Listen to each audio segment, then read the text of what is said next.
This is an audiobook created by Relay Publishing, who own exclusive copyright to the story in all territories and formats. For more information, please go to our website, www.relaypub.com. We hope you enjoy. Home is Where the Bark Is. Pause for Play Mysteries, Book 1. By Stella St. Clair. Prologue. Lee Hunter wished he was wearing a watch. He wished he could be looking at it when the person who was making him wait arrived.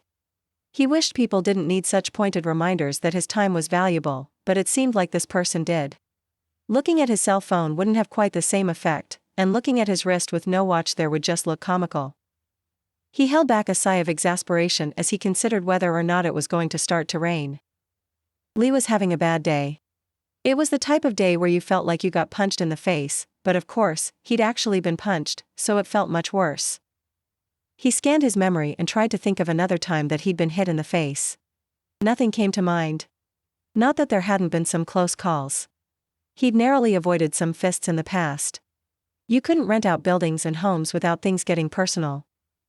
He checked his cell phone to see how late his client was and saw that their appointed meeting time had not passed yet. Waiting with bruised ribs seemed to make time move more slowly. He hadn't anticipated the appointment beforehand, though he hadn't anticipated Edna's death either. Despite her cancer, he had still been surprised. He groaned. He probably should have cancelled the appointment. After the day's events, he wasn't in a good mood. Was the meeting even worth it? As he looked around at the dilapidated dog runs and falling structures, he wondered how good an opportunity this really was. Lee might have a better chance of making a watch magically appear on his wrist than getting this place up and running again. He would do his best, of course. He was always willing to help out the community. He had discovered that was the trick to getting what he wanted. If the community loved you, then even your dissenters fell into place. In fact, one of the dissenters was approaching him right now. Lee smiled, happy that the appointment would start on time. Maybe it was understood how important his time was. Despite the condition of the land, the dissenter was looking almost gleeful. Putting his game face on, despite the black eye and badly bruised ribs, Lee raised his hand in greeting. Maybe this deal would be worthwhile after all. "Is that a shovel you got there?" Lee called, trying to sound jovial. "Planning to get to work right away? I hope you don't expect me to get my hands dirty." He guffawed loudly. He was joined in this laugher, but the tone made Lee feel uneasy. What sort of meeting was this? Chapter 1. It doesn't have to be perfect, Willow Wells reminded herself. However, she still couldn't stop from switching which book was on top of the coffee table 3 times. She finally settled on a book featuring chihuahuas in hats, sitting inside hats because of their small stature. The cover photo showed the dog's distinctive pointy ears poking out of a 10-gallon hat. Satisfied with her choice, Willow surveyed the rest of her living room. She smiled. It didn't look like she had only moved in yesterday. The room was set and was starting to feel quite cozy. Her couch and chairs were arranged to get a nice view of her scenic yard. She had even set up her entertainment unit on her own and hung a decoration on the wall. It was a wooden sign in the shape of a bone that was a remnant from her first dog training business.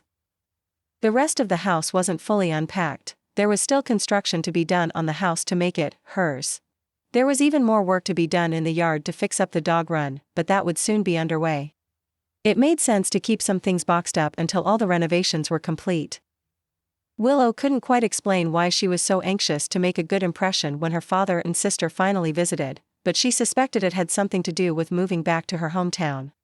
She wanted coming back to be a good idea, and having the perfect house for her home business was a good step towards proving it. "Their family," Willow said aloud. "And they don't expect everything to be finished the day after I move in." There was a bark of agreement, and Willow smiled. Having a loyal canine companion meant that you were never really talking to yourself. You were simply being polite and including your dog in the conversation. Telescope was a tan chihuahua mix that lived up to the adage, man's best friend. He was bigger than the dogs pictured in her coffee table book but was still the perfect size to scoop up into a hug. Telescope wagged his tail and used his nose to push a small bow tie towards Willow. "You really are on top of everything, aren't you?" she asked. Telescope barked, and Willow swore that the dog could speak English.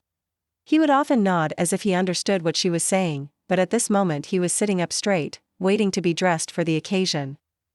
Willow put the bow tie around his neck where a collar would be and told him what a handsome boy he was. Telescope only had 3 legs, but he knew how to keep Willow on her toes. "You look very dapper tonight, Tella," she said. "Have I told you before how rescuing you might have been the smartest thing I've ever done?" Telescope pawed the ground as if he understood. "Any chance you could save me from myself?" she sighed. "I'm more nervous than I should be about this." In response, Telescope moved his head closer to her hand, inviting her to pet him. Willow decided it was time to take a break from wandering around and analyzing the house, and what better way than a good old-fashioned doggy ear scratching. It was soothing for both of them, and she tried to relax. Her family knew that there was construction to be done on the house, and they had to know that half of the things she had used in her old house weren't hers anymore. "Divorce will do that to you." "Don't think about divorce," Willow muttered, and Telescope yipped. She wasn't sure if the dog was warning her not to continue thinking about her heartless ex-Benjamin, or if he just wanted her to continue petting him. She moved on to rubbing his belly and allowed herself a few introspective moments to think on the matter. It's always sad to discover that someone isn't your soulmate like you thought. It's even sadder to think about how that non-soulmate got to keep your dream in the divorce settlement, she mused. Her dog training business had been on property in his name, and she hadn't been able to keep any of it. She wouldn't be making that mistake twice. This dog gym would be all hers. As soon as she repaired the dog run outside, she would be able to maintain an obstacle course and resume her business as a dog trainer. She would have to hit the ground running, but everything was in place so that the property would be repaired and ready to open in time for dog show training season. There were a few changes that had to be made, but overall the property was perfect for Willow's business. Her Aunt Edna must have had this in mind when she made sure the house was left to Willow after she passed on. Aunt Edna had already hired a contractor to begin work on it before succumbing to the cancer she had bravely fought for years. Even knowing that Aunt Edna had hired the contractor herself and that the repairs would bring the property back to its former glory, Willow still felt a little strange making changes to the house. She had many happy memories within these walls, and Willow hoped that she would have many more as she turned the house into her home. Home. The word echoed in Willow's head. Was Pineview really her home again? Would she be able to avoid the mistakes she made last time she lived here? Would she be able to get the fresh start that she wanted? The doorbell rang, and Willow was knocked out of her reverie. "Coming," she called as Telescope ran to the door to greet her guests. She paused for a brief look in a hallway mirror that she had leaned against the wall. There was no point hanging the glass up if there would be hammering going on for the next few days. She decided she looked presentable. Her shoulder-length dark hair framed her face and called attention to the fact that she had put on eyeliner and mascara especially for this visit. Her colorful blouse was dressy and sensible at the same time. It matched the heels she was wearing, which were a birthday gift from her sister. It was probably the only time she had worn them since unwrapping them. You didn't train St. Bernards in high heels. Willow straightened one more knick-knack on her way and then swung open the front door with a big smile. Telescope danced around excitedly as they greeted one another. Her father, Frank Wells, moved his hand from its usual resting spot on his belt by his police badge to pat her on the arm affectionately. Her little sister Wednesday was more enthusiastic and pulled her into a big hug. Since Wednesday was able to rest her chin on top of Willow's head as she squeezed her tight, Willow was reminded how funny it was to call her sibling the little sister. Even wearing the heels, Willow felt that her sister towered over her. Wednesday was close to 6 feet tall.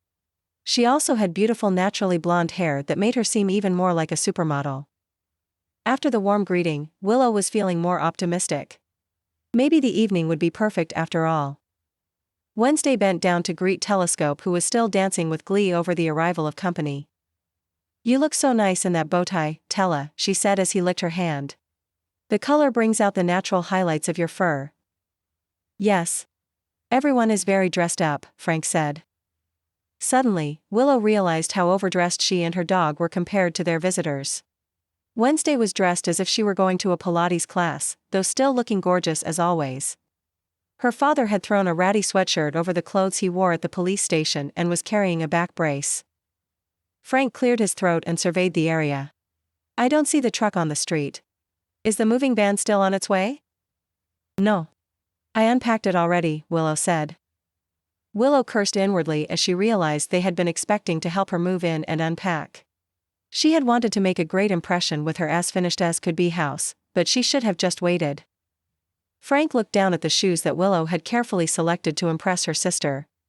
They were impractical for unpacking a home. He frowned from behind his mustache.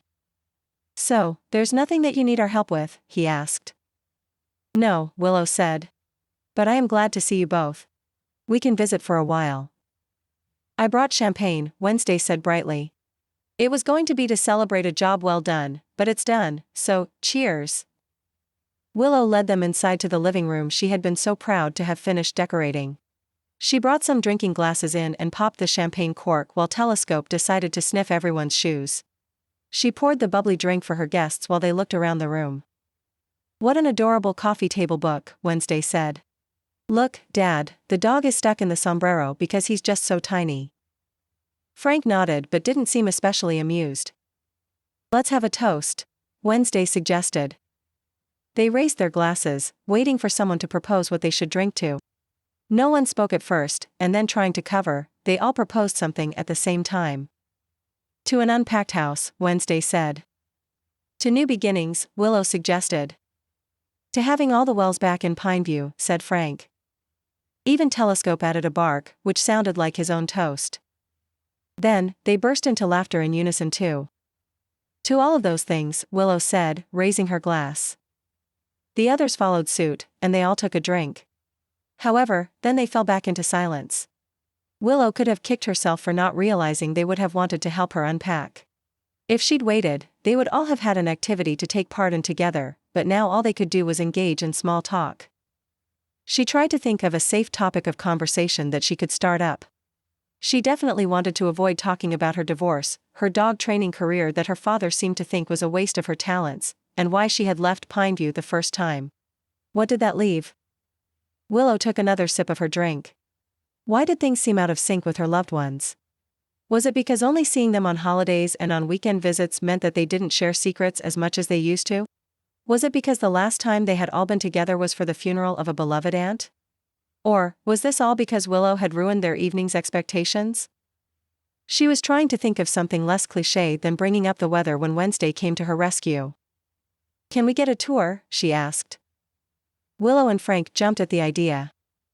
"I know we've seen the house before, but I'm excited to see it now that it's yours," Wednesday continued with an encouraging smile. Willow was happy to oblige and started showing them around with Telescope at her heels. She told them a few of her ideas for rearranging the space and turning the large pantry into an office. Mostly, she let Wednesday do the talking. Frank seemed happy to do the same. He seemed relieved that they had found a plan of action and was happy to follow them around.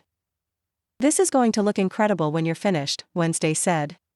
"In general, I know more about fashion and jewelry, but I do have an eye for interior design too. If you put something on that wall that will draw the eye to it, then it will make the whole space look more open." Willow smiled. "We'll have to go shopping together so you can help me find something." "I'll start collecting photos on Instagram for inspiration," Wednesday said. "Actually, it's very inspiring to look for inspiration." Willow wondered why her sister had trailed off like that but was starting to feel inspired herself. She knew with a little love the house would be perfect. Also, the more that Wednesday talked, the more relaxed Willow felt. The sisters had been best friends growing up and had remained somewhat close despite the distance between Pineview, New York, and where Willow had lived in Chicago. It would be very easy for them to resume their friendship. Willow ended the tour of the inside of the house with her bedroom, which was currently a dull tan color. She planned on painting the walls after the rooms that needed to be updated for her business were finished. "Colors are vitally important. That's something I also need to remember with my job," Wednesday said before awkwardly continuing. "You know, my job as the secretary at the police station. Colors are important. Because if someone is wearing a bright orange jumpsuit, it means they're a prisoner." Willow raised an eyebrow. She suggested that they head outside to look at the dog run and obstacle course next but pulled her sister aside as her dad and dog started ahead of them. "Wednesday, what's going on?" "What? I'm just really glad you're back." Wednesday rambled on. "It probably feels like a big change for you, but it could be a good change. And I know this might still feel like Aunt Edna's house, but soon it will feel like yours. It was the same thing with her jewelry, but now I've decided I look fabulous in it.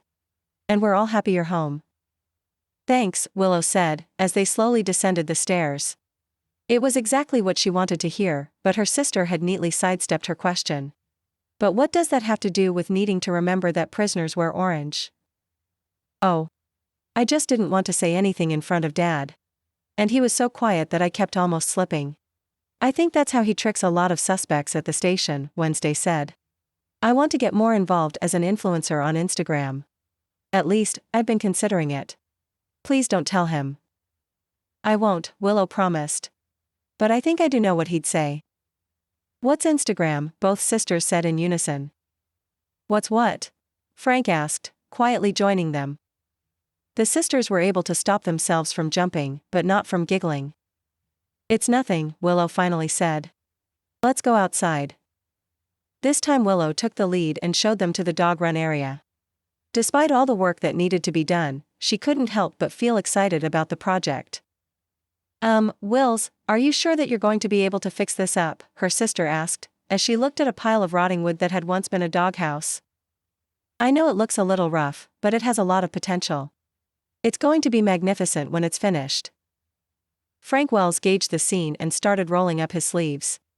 I'm sure a good portion of what already stands can be salvaged. That's what I was thinking, Willow said, rising onto her toes in enthusiasm. What can we do to help you? Frank asked. Anything I can do to help, I will. I've actually got it all covered, said Willow. As if on cue, they heard a voice calling hello and saw a man peeking around the house. It was her contractor. Willow waved him over and Telescope barked happily. Griffin Maynard had been in Willow's class at school but had become a successful contractor since she'd been away. He had dazzling blue eyes along with a muscular physique, a direct result from his labor-intensive job. That was perfect timing, Willow said to him before turning to her family. You remember Griffin Maynard? Wednesday nodded and gave a little wave while Frank remained stoic. Telescope leaned on Willow's leg, and she picked him up so he would be more eye level with the conversation. Griffin gave him a brief pat on the head. I was just about to tell them how you're going to be handling all the repairs around here, said Willow. Griffin put a smile on his face and nodded at the Wells family. Neither of the men extended their hands to shake them. He's really excited about the project, Willow said. He actually reached out to me about it. That's because I had already begun some work for Edna, Griffin explained. I was willing to see the project through to the end if that's what Willow wanted. Based on what I've heard about your work around town, how could I not have wanted that? Willow said. Frank had not smiled all through the introductions. He was eyeing Griffin suspiciously. Finally, he said, It's good to see you again. I'm glad it's under better circumstances, Griffin responded. What's going on? Asked Willow.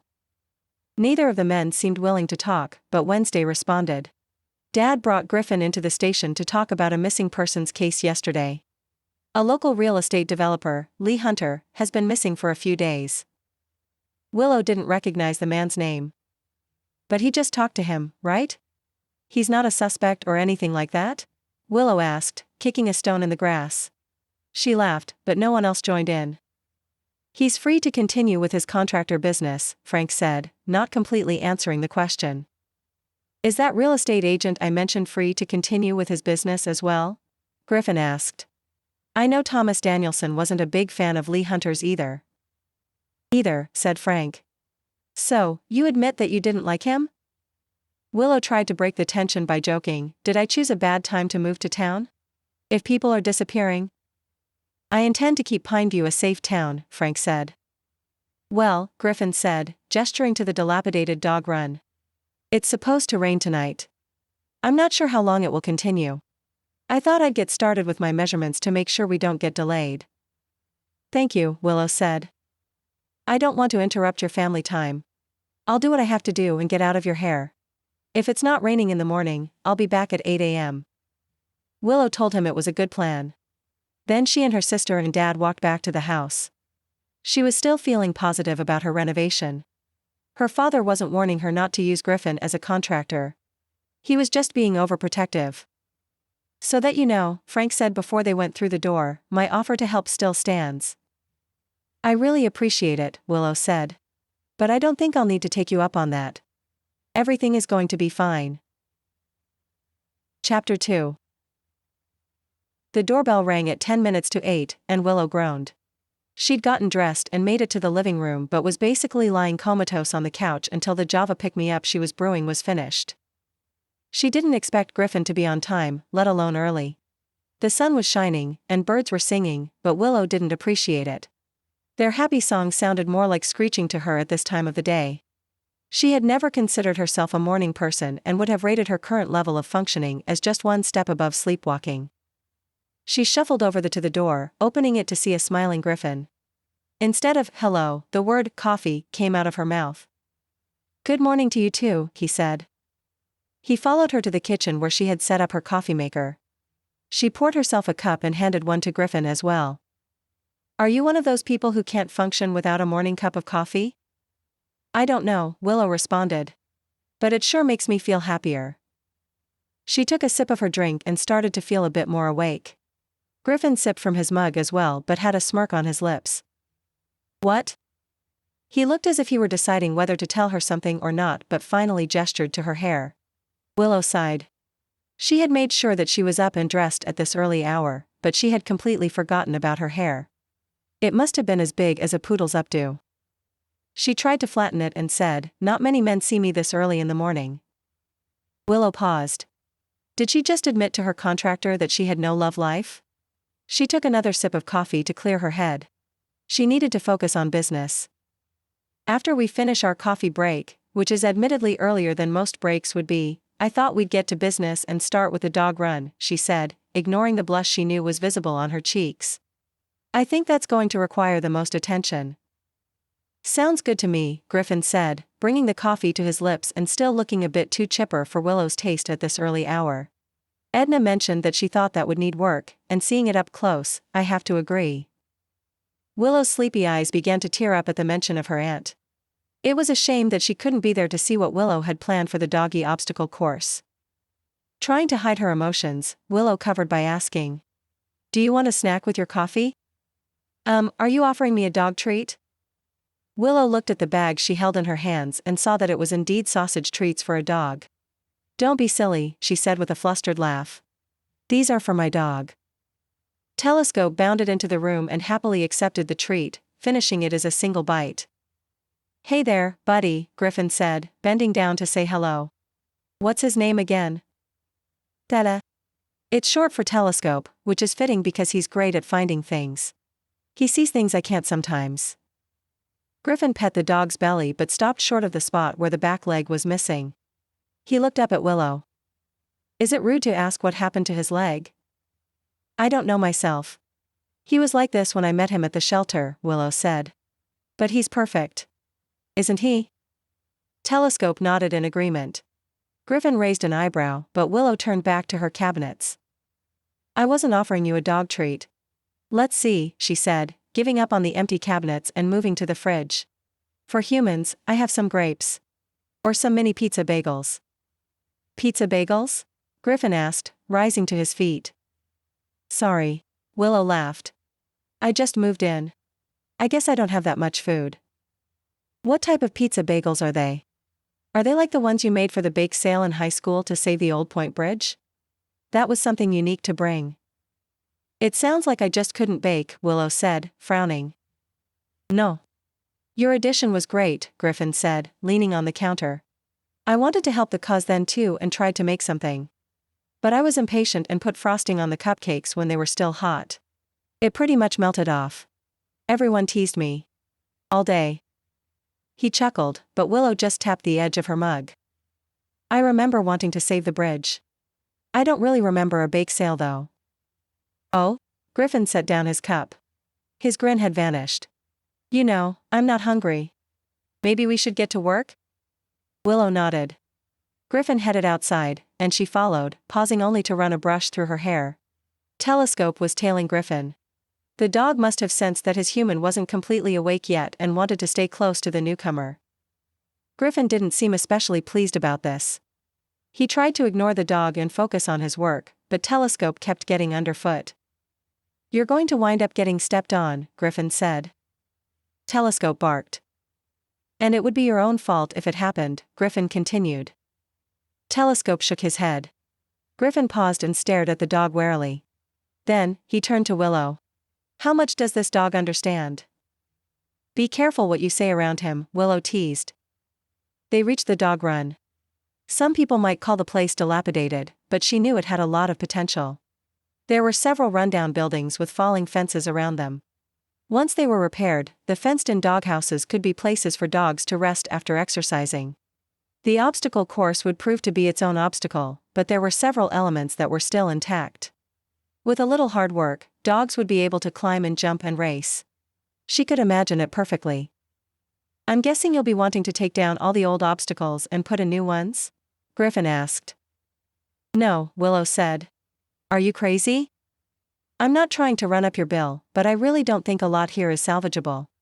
There hasn't been any proper upkeep and nature has taken its toll, he said, moving a piece of fencing with his foot. I know that some of these things don't look their best, but there's treasure there, Willow said, gesturing to some hurdles. The way the light caught the brackets did make them look as if they were partially golden.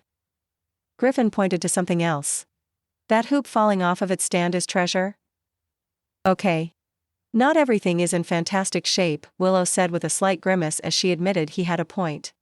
But I want to keep whatever we can. I want to preserve some of the history here. The history is that everything here is dilapidated and falling apart, Griffin said. He tapped on the roof of one of the shelters, and a shingle fell off.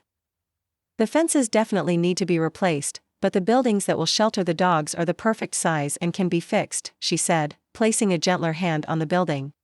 Once the wood is sanded, it will look great. Think about it. The natural wood here and the view of the forest in the background? I think it will be stunning without seeming over the top for the pups. I know it doesn't sound like they go together at first, but I want the course to be both chic and rustic. I think saving as much as we can will work for that look. But this isn't about the look, Griffin said firmly. It's about whether things are going to remain standing or not. Edna was here when they first installed the obstacle course, Willow protested. She wouldn't have let them do a subpar job when they built it. I'm sure most things have a strong foundation. I just want to make sure that everything is safe now, Griffin said, folding his arms. I want that too, Willow said, smiling through gritted teeth. That's why I hired a professional instead of attempting to fix everything myself. Griffin and Willow faced off.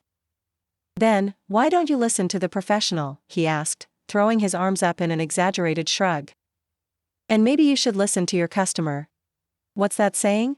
Willow asked, pretending to scratch her head. They're always right. Willow and Griffin continued to glare at one another. Had she hired the most stubborn man in town as her contractor? She was clenching her hands when Telescope ran in between them and started to jump up and down, barking. It's okay, Tella, Willow reassured him and took a step back. Thanks for reminding us that we should get along if we're going to work together. He might be able to help us in another way, Griffin said, an idea obviously forming in his head. Maybe Tella can run through some of the obstacles. Then we can see if any of the elements are worth saving. That's a great idea, Willow said. And Tella is a master of the obstacle course. Really? Griffin asked, his voice showed surprise as he looked at the 3 legs on the dog. Willow sauntered over to the beginning of the course. Tella was at her side and ready. He wagged his tail in excitement and then waited for Willow's cue to begin. When she snapped her fingers, he hurried through the dog agility poles. The upright poles were placed in a line, and the dog had to run in between them in a zigzag pattern. Telescope was through the challenge before Griffin could say, wow. Willow grinned at his reaction, but then moved closer to the obstacle. Okay, Willow admitted. Some of those poles did seem to bend when Tella touched them, so they'll have to be replaced. But the base holding them looks strong. Telescope began to run up a bridge that came up to a point like a triangle. He raced down the bridge as quickly as he raced up. Griffin nodded his approval. That bridge seemed to have weathered time pretty well, he said. I guess it doesn't need to be scrapped. Telescope bounded over a hurdle, appearing pretty pleased with himself until the hurdle started to slant to the side. Willow raced towards him, but it was unnecessary. The hurdle seemed content to stay in its leaning Tower of Pisa impression, and Telescope had already jumped to safety. She let out a sigh of relief as she reached the dog and then realized that Griffin was right beside her. I think we might have to compromise on this one, Willow said. Agreed. Some of the challenges in the course need to be completely replaced, but others just need a little fixing up. I'm glad Tella was able to show us that we were both right. With a little grin, she added, and both wrong. The dog continued running the course on his own and jumped over another, and more stable, hurdle. He happily plodded along, and the human smiled. Does he run around like this all the time? I have a walker for him if he gets tired, but usually he is a bundle of energy, Willow said, smiling with pride at her pup. He really is good with the course, Griffin said. I wouldn't have expected it from him. Not with a disability like missing a leg. I'm surprised he can do any of the obstacles. Willow crossed her arms across her chest and tried to keep calm as she said, I knew he could do it and that he would enjoy it. That's why I taught him how to run an obstacle course. I guess I know not to judge a book by its cover. Griffin snorted. What's so funny? Nothing. She kept staring at him. Finally, he said, I remember you making a lot of judgments in your high school days. What's that supposed to mean? Weren't you a detective in training while in high school or something like that? He asked. I don't know if I'd describe it that way, Willow said. And I still don't see what you're driving at. Well, back then, Griffin said, opting to look at a rotting platform instead of her, there were times you could make quick decisions. You could be judgmental. Willow tried to give him the benefit of the doubt and think of a positive way to spin what he had just said, but she couldn't. Her cheeks flushed with anger. There were too many responses flashing through her head for her to pick one. Why did he insult her like that when she had just been trying to stand up for her dog? It couldn't be good for business to call your customers judgmental, could it? And why did he have to bring up her high school days? Even though being back in Pineview brought up old memories, Willow didn't want to be reminded of her old investigative hobby. There was a point in time, fueled by her father's teachings and aware of her natural talents, when she thought that she might have been a good detective. However, that was before she'd been embarrassingly proven wrong. She had tried very hard not to be thought only as the police chief's daughter. She was no longer a detective in training and didn't want to be thought of that way anymore, especially if it was in a mean-spirited memory from a former classmate. Before Willow could say any of these things, Telescope cried out. He was no longer running happily across the course. His back leg was sinking in the dirt. He flailed and called out for help as he sank deeper. Willow sprinted over to him, ready to rescue her baby. Griffin was by her side. In fact, Griffin moved so quickly to help the dog that Willow thought she might be able to forgive him for his harsh words. We're going to get you out. You're such a good boy, Willow said, soothingly. Tella seemed to relax when he heard Willow's words and saw that they were close by. Willow knelt down in the dirt and dug the dog out. Griffin helped and together they pulled Telescope free. Willow hugged him to her chest, and he licked her face. He kept sitting on her lap as she brushed the dirt off of his fur. She was telling Telescope what a brave boy he was when Griffin let out a cry of alarm. Willow glanced up at him. They were both covered in dirt, but she didn't see that as a reason to yell. It's just dirt, she said, brushing off her own clothes. As a contractor, I would have thought you'd be used to it by now. It's not the dirt, Griffin said, pointing to what appeared to be pale white fingers sticking out of the ground. Is that what I think it is? Willow asked, turning pale. They had moved some of the dirt when they rescued Telescope, and that had revealed what was underneath. She was more and more certain of what they were about to find, though she kept wishing she would be wrong. She took a deep breath to steady herself. She shakily got to her feet and brushed a little more of the dirt away before Griffin pulled her back. It was too late. She had already seen it. It was definitely a human hand buried in the ground, and it looked like the hand was attached to a body. There was a dead body in her backyard. As if he sensed her apprehension, Telescope leaned against her leg. She patted his head as thanks and pulled out her cell phone.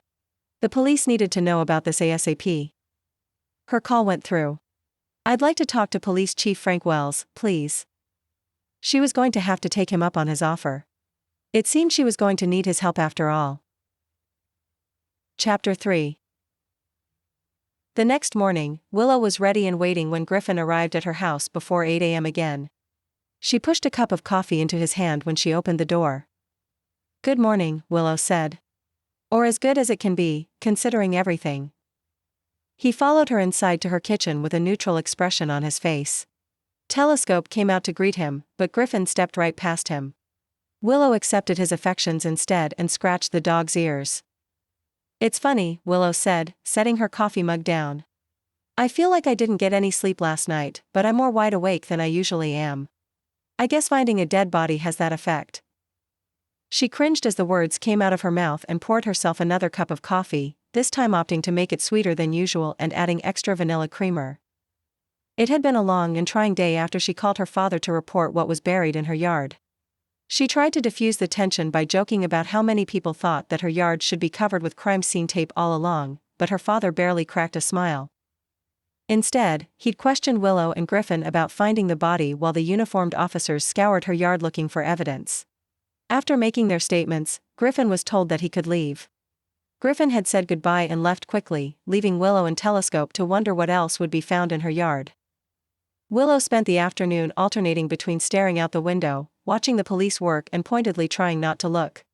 At the end of the day, Frank had told her a few facts about the case. She knew her father wasn't one to share more information than necessary, but she guessed this was because he wanted her to feel safe in her house. Based on the questions she asked when they gave their statements about finding the body, Willow could tell the police suspected that the victim was the missing land developer, Lee Hunter. Her father confirmed this and also told her how the man was killed. Her dad suggested she stay with him for the night, but she politely refused. The floor wax he used to keep his kitchen clean wreaked havoc with Telescope's sense of balance. She also didn't like the idea of being scared out of her house. Trying to focus on the day ahead and the progress that could be made, instead of the horror of the previous day, Willow turned to Griffin. "How are you today?" she asked. Griffin shrugged. "Well, I'm glad this didn't scare you off," she said, trying to be extra cheerful. "I would hate to find another contractor. Both because of the time frame and because you're good at what you do." He didn't even smile at the compliment. He just nodded. Willow realized that Griffin hadn't said one word since he had walked in the door. She bit her lip. "You're very quiet today," she said. "Is this how you process shock?" "I don't know how I process shock," Griffin said, breaking his silence. Based on the intense grip he had on his coffee mug, it looked like he might break that as well. However, instead, he took a sip and went back to brooding. Willow took a step towards him. "I'm sorry if you wanted to talk about it more yesterday. I know we didn't have the chance while the police were here. Maybe I should have called, but I was having trouble processing what just happened." "I felt the same way," he said. Willow frowned. Why was he avoiding eye contact? It was a terrible thing for them to find a dead body, but it was an experience that they shared.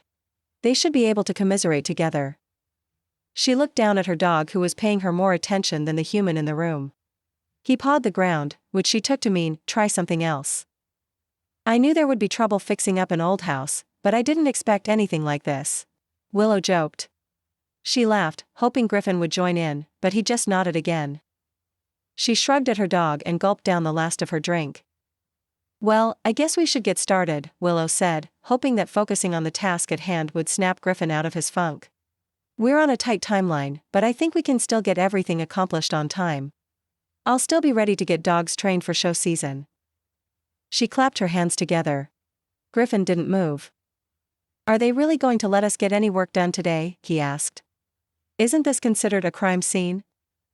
"If the whole property was considered a crime scene, do you think I would have been able to stay here?" she challenged. "I guess not. Where they found the body is off limits, but there's still a lot we can do with the house." She started down the hall, and Griffin reluctantly followed. She spun around when she reached the parlor that would be turned into her office. Telescope danced around the room. Willow imagined that he was excited by the design plans too. "We can get started here," she said with a smile. "You were going to extend this area by moving a wall. That sounds like a big job. One we might as well work on now." "It doesn't bother you that someone's dead body was found here?" he asked. Willow's smile fell, and she sighed. "Of course, it bothers me. But you still want to proceed with your plans?" She slumped into a chair but then locked eyes with Griffin. "I hate that this terrible thing happened here. But I can't let it stop me from having a house, from making it my home. And I can't let it stop me from restarting my dream business. The other sad truth is that the murder happening here seems to be random." "Random?" Griffin asked, joining her in another chair.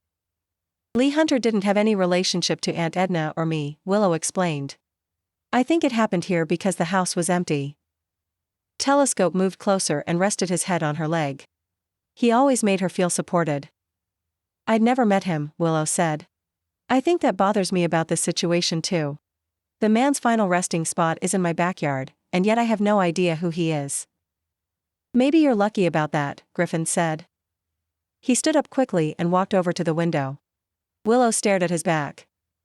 They questioned you about Lee Hunter before, didn't they? Yes. How did you know him? Work. You're a contractor for him? No. Willow was tired of the one-word responses. She could think of a few words she'd like to call Griffin, the nicest being uncooperative. However, she reminded herself that people reacted to death differently. She joined him at the window and placed a hand on his shoulder. Look, if he was your friend and you need some time off to grieve, just let me know. He wasn't my friend, Griffin said. Willow took a step back. It was clear that Griffin was not a fan of the dead man. She wondered what problems he could have had with Lee Hunter.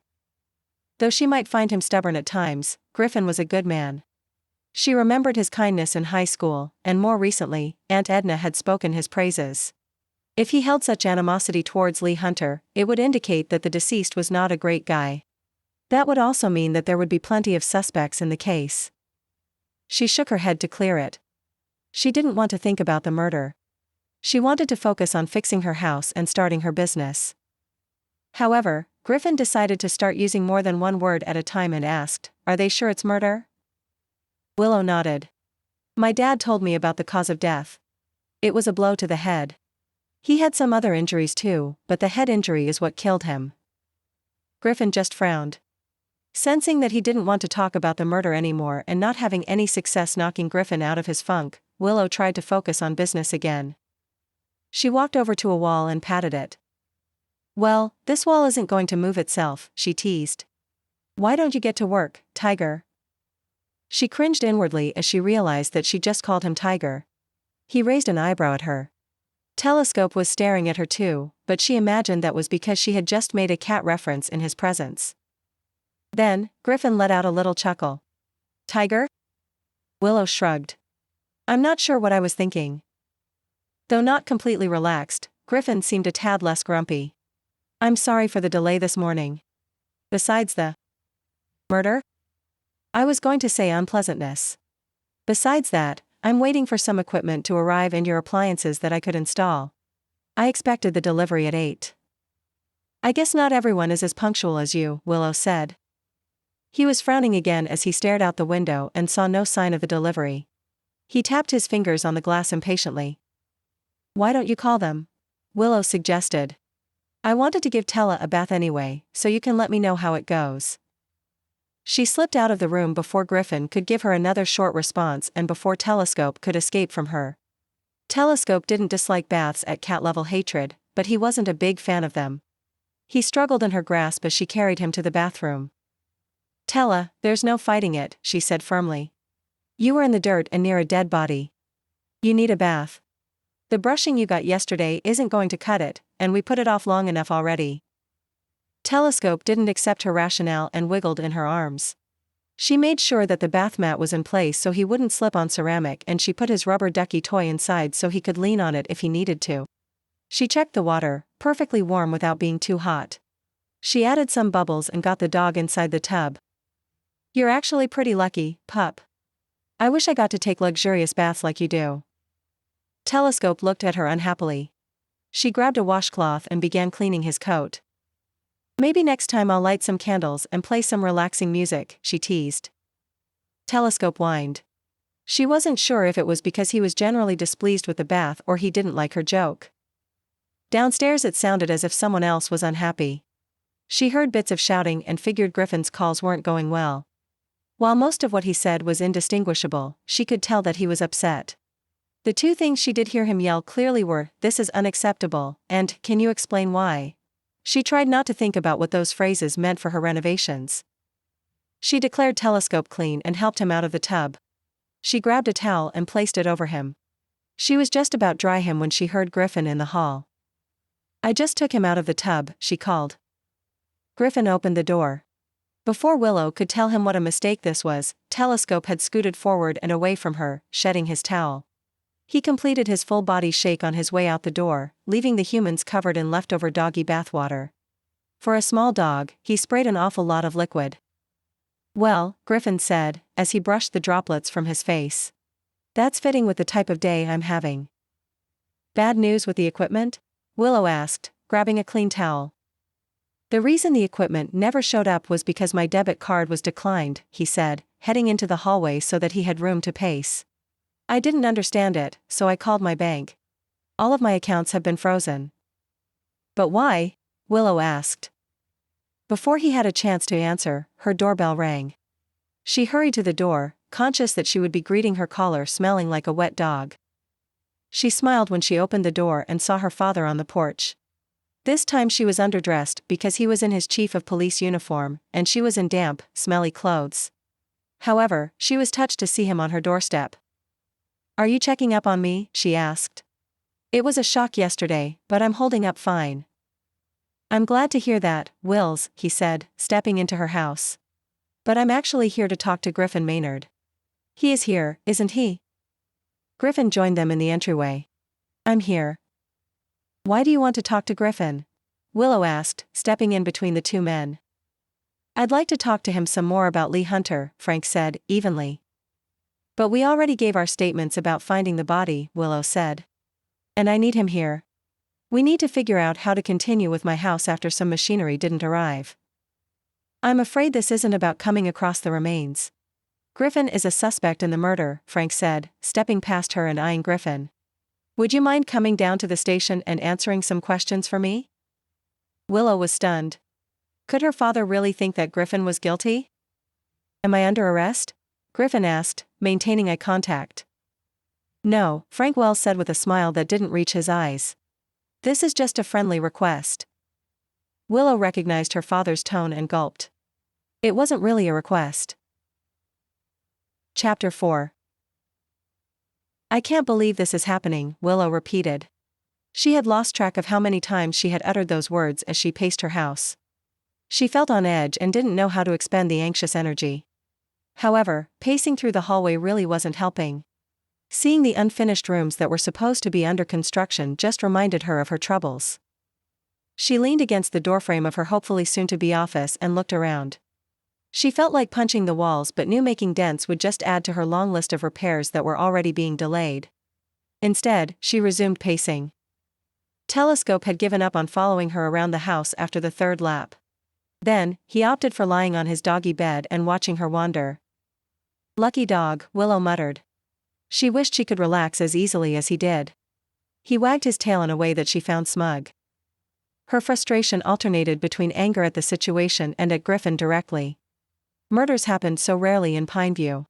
Why did one have to happen right when she moved back? And why did it have to happen right in her own backyard? What was Griffin up to that he could be wanted for murder? It was obvious she didn't know him well anymore. The Griffin Maynard she remembered from high school wouldn't have gotten mixed up in anything like this. Edna had selected him as the contractor to work on the house, but obviously, the situation had changed. Willow was on a tight schedule to get her business up and running before dog show season. She couldn't work with somebody who could be arrested at any minute. The more she thought about it, the angrier she became. She had been so hopeful about the renovation. Now she just felt like screaming. The doorbell rang and Telescope jumped to his feet.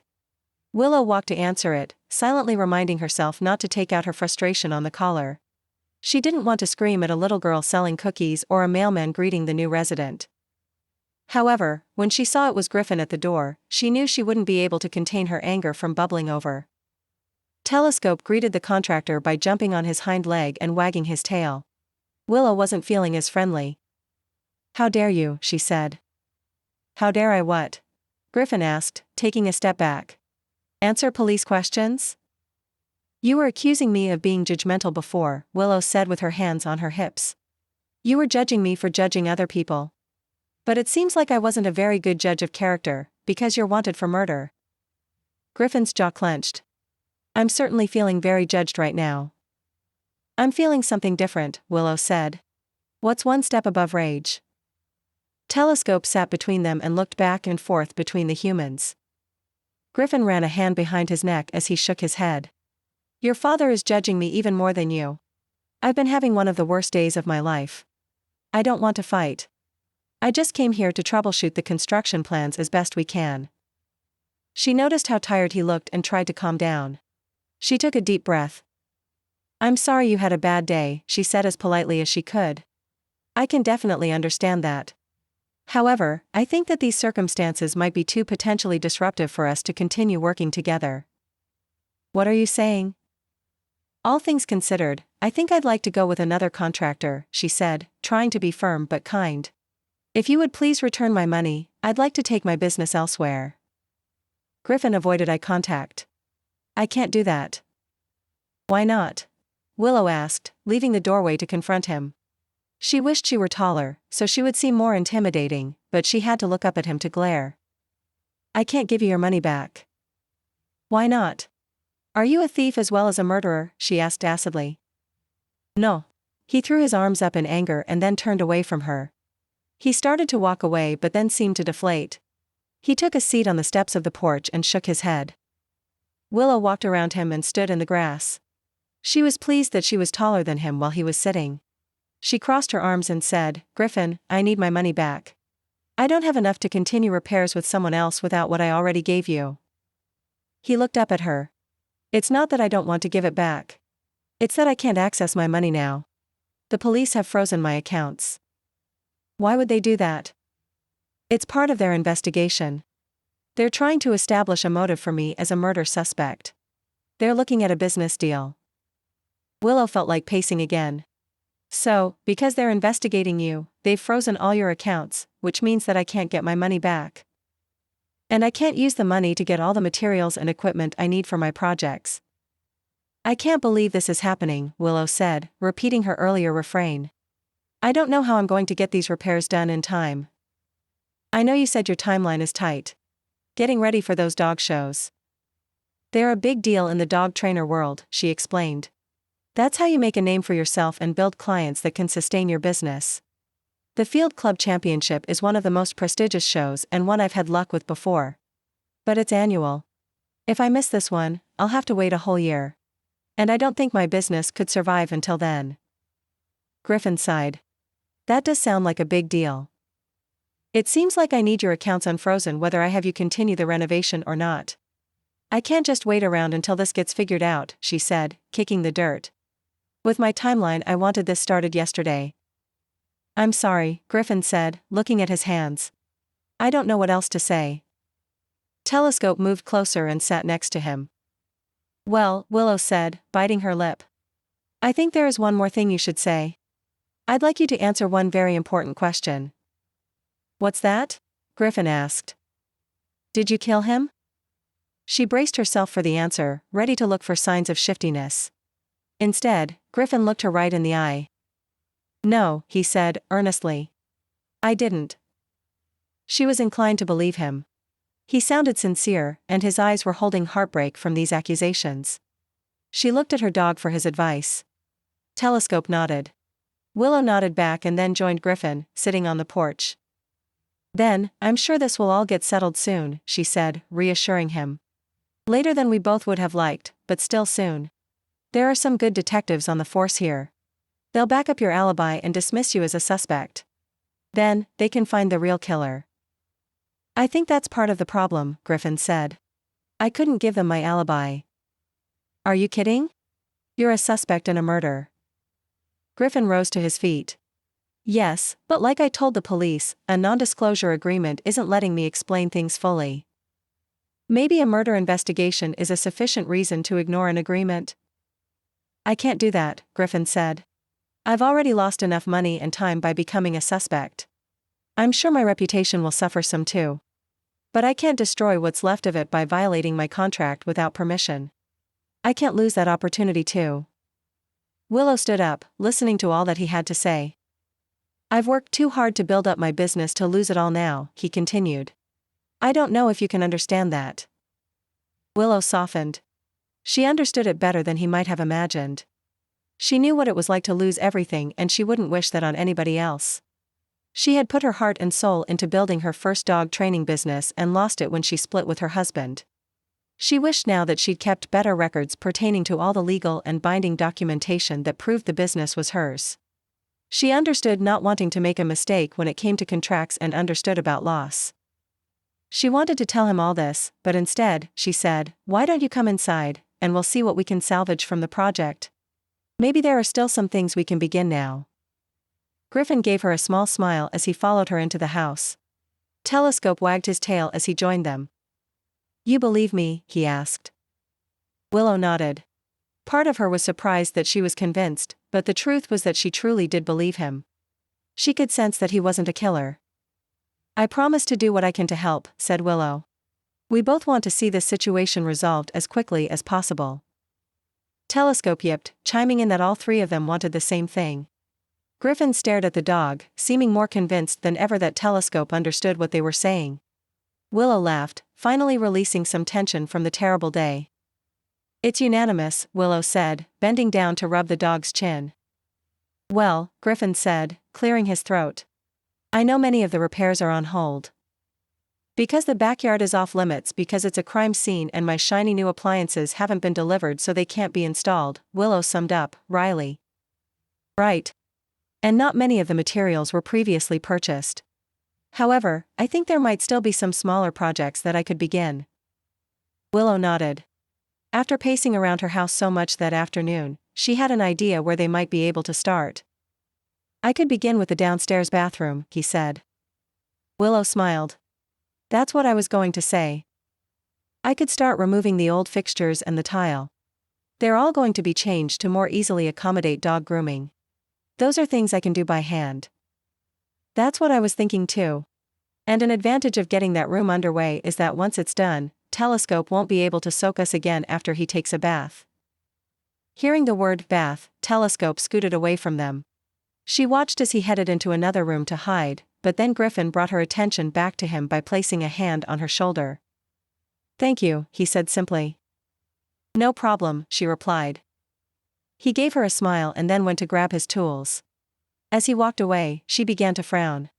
There was still a problem. If Griffin wasn't Lee Hunter's killer, then it meant that there was still a killer loose in town. Who could it be? Chapter 5. Inhale. Hold the breath. Release. Bang, bang, bang. Willow sighed. It was hard to find inner peace with hammering going on in the other room. She switched positions on her yoga mat and tried to concentrate. She inhaled again. She and Wednesday were on the back deck of her new house trying to find zen. After the stress of the afternoon, Willow was happy to take her sister up on her offer to visit, so they could stretch and try to relax together.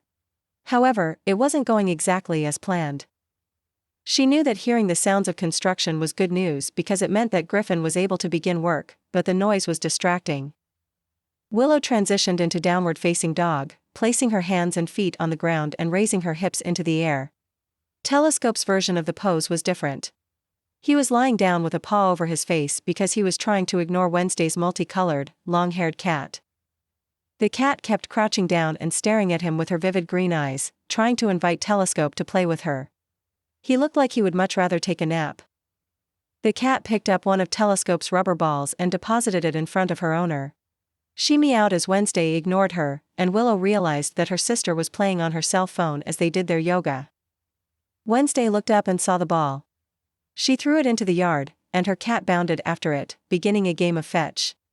The cat had come with the name Ruby when Wednesday adopted her, but she soon changed the name to Rover because the animal clearly thought she was a dog. She had black, white, and orange fur in a patchwork design. Between her distinctive coat and personality, Willow thought she was the perfect pet for her sister. Willow sat on her mat without getting into another position. "I'm not sure this is working for me today," Willow said. "Between the construction and the game of fetch, I'm not feeling centered." "Maybe you should join a yoga studio," Wednesday said absently. "Join a studio?" Willow asked, frowning. "Sure," Wednesday said, sitting on her mat too. "You could reconnect with people you used to know in town. Or meet new people." "I don't know. I'm not sure I'm up for that yet." While Willow wanted to make Pineview her home again, she wasn't sure her defenses were quite ready to be bombarded with questions about her life from the people she used to know. She would rather not talk about her divorce if she could avoid it.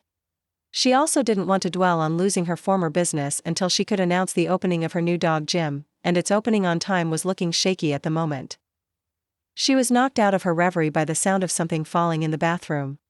She was sure it was an intentional crash but didn't like its volume. Well, Willow said, as she looked toward the source of the noise. Maybe a temporary membership might not be a bad idea.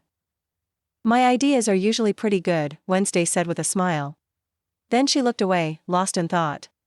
Willow knew something was distracting her sister but wasn't sure what it was. Is everything okay? Fine. You seem preoccupied with something. Doi. Willow was about to question her further, but Rover returned with the ball. This time she brought the ball to Willow, and she lobbed it into the yard. Telescope decided that he wanted to play after all, and the two animals ran after the ball. Willow watched them run and scan the yard. She groaned. How could she not have realized it? Of course, her sister was distracted. They were trying to do yoga on the same property as a crime scene. I'm sorry, Willow said, getting to her feet. I wasn't even thinking. We're too close for comfort to where a dead body was found, aren't we? Hammering continued behind them, but Willow remained sympathetic. Wednesday shook her head. No. I've been working at the police station too long for that to bother me. I can handle a fair amount of odd or unpleasant. And the body's not there anymore. But, you knew the victim, and I didn't, Willow pointed out. I'm sure that makes a difference. It is sad. I didn't know him well, but he was always doing great things for the community. Really? Willow asked as she began rolling up her mat. Wednesday nodded. Yeah. All sorts of stuff. In fact, his annual 5K is happening in a few days. Or it was happening. I wonder if it still is. Willow stood up with her mat and looked at her sister. She was playing with her phone again and ignoring her yoga mat. If he was involved in the community, it sounds like a lot of people would like him. Did he have any enemies? Willow asked. Dunno, Wednesday said, still swiping on her phone. Willow looked towards her backyard and where they found the body. She frowned. Did Lee Hunter even know Aunt Edna? Dunno, Wednesday said again. After a particularly loud thump from the hammer, Wednesday looked up. Willow was not looking particularly pleased with the short answers she was being given, so Wednesday continued, I think she knew him as well as I did. As someone who did things in the community. She didn't invite him over for tea or anything like that. Wednesday mumbled a few more things about tea that Willow could barely hear, but thought were nonsensical anyway. Wednesday was back on her phone. Willow turned from her sister and looked at the yard again. If it had nothing to do with Aunt Edna, why did the murder happen here? This time she didn't get any response from Wednesday. Wednesday, I'm talking about murder here. It's not exactly a boring subject. Can you stop ignoring me? What? Wednesday asked, looking confused. What are you staring at on your phone that's so engrossing? Nothing, Wednesday said. However, the way she hid the phone behind her back made Willow think otherwise. Willow reached around her and grabbed the phone as Wednesday protested. Willow was used to moving quickly and intercepting objects, though it was usually to stop dogs from trying to eat something that they shouldn't. Phone in hand, she moved quickly away. We're not kids anymore, Wednesday said. I don't want to chase you. You couldn't catch me anyway, Willow teased. Willow was reminded of their childhood and the games of tag they used to play. She was reminded of it, even more, when Wednesday stamped the ground like she used to when she was a girl. She took a step towards Willow about to give chase, but Stella and Rover chose that moment to return with the ball. Wednesday grabbed the ball and threw it as hard as she could in frustration across the yard. Oh, she said as the animals gave chase. I hope they'll be able to find it. I don't see where it went. Stella and Rover are pros, Willow said. They'll bring something back to us. Wednesday stopped watching the pets and turned to Willow. Can I please have my phone back? Willow paused. She relented and was about to put the phone in her sister's outstretched hand when she caught a peek of what Wednesday was looking at. She had been collecting photos on her Pinterest, and it was filled with photos of police. Some looked realistic, like they might be found at the Pineview police station, and some were outright S pictures. What is this? It's not what it looks like. Or not exactly what it looks like. I'm not sure what it looks like, Willow said. Wednesday grabbed her phone. Well, remember how I told you I wanted to be more serious about becoming an Instagram influencer? Willow nodded. She moved closer so she could hear her sister over the construction noises. Well, I've had an offer. What sort of offer? Willow asked, thinking of the more risque photos, and raising an eyebrow. Wednesday laughed. It's for a makeup campaign. Willow joined in the laughter. That's great news. It would be for a cops and robbers theme, and I know I could make it look arresting. Willow kept chuckling and hugged her sister. I'm proud of you. This could be the break you were waiting for. Maybe, Wednesday said, squeezing her back. But I haven't committed to it yet. Why not? Because of Dad. She began wandering around the deck as she talked, releasing a floodgate of emotions that she had kept hidden. He wouldn't understand my wanting to pursue this. I know that. I've tried to bring it up before and I couldn't. You know how he thinks using the internet for social media is a waste. Willow nodded. He likes using it for work, and that's about it. He doesn't even laugh at cat videos. If I told him I wanted to leave my job as the police secretary to be an influencer, he'd have a heart attack. And if I told him I was doing this campaign, I'd have to explain why. It's a shame too because using the police station for the campaign would really make it incredible. But if this is what you really want to do, then you have to go for it, Willow said. She was trying to achieve her business dreams, even if a murder was trying to derail those plans, and she wanted those she loved to live their dreams too. Maybe I could do the campaign without telling him about it. At least not right away, Wednesday said to herself. Maybe, Willow said, unconvinced. Tell me some more details. Well, I need one perfect picture for the campaign that combines the makeup, the police theme, and, of course, photographic me. If I take multiple great shots, I can post them on my social media. But the campaign is only going to promote one on their end. I can take the shot on my phone but can play with the lighting and the props in the picture. Selfies are encouraged. This really does sound perfect for you. Wednesday nodded but frowned at the same time. Of course, the downside is that I took too much time deciding whether I wanted to commit to it or not, that I now only have less than a week to plan the perfect campaign picture instead of a full month. Willow joined her in frowning. Would you help me with the campaign? Wednesday asked, grabbing her sister's hands and appealing to her. Please. Of course, Willow agreed, before getting an idea and adding, I'll help you with the cops and robbers campaign if you help me with something else police related. What? I want you to keep an ear out at the station and see what you can find out about Lee Hunter's death. I thought you were going to ask for something hard, Wednesday said happily. They should be talking about that all the time because it's the big case they're working on. Willow looked towards the house as she heard some grinding noises and heavy fixtures being moved.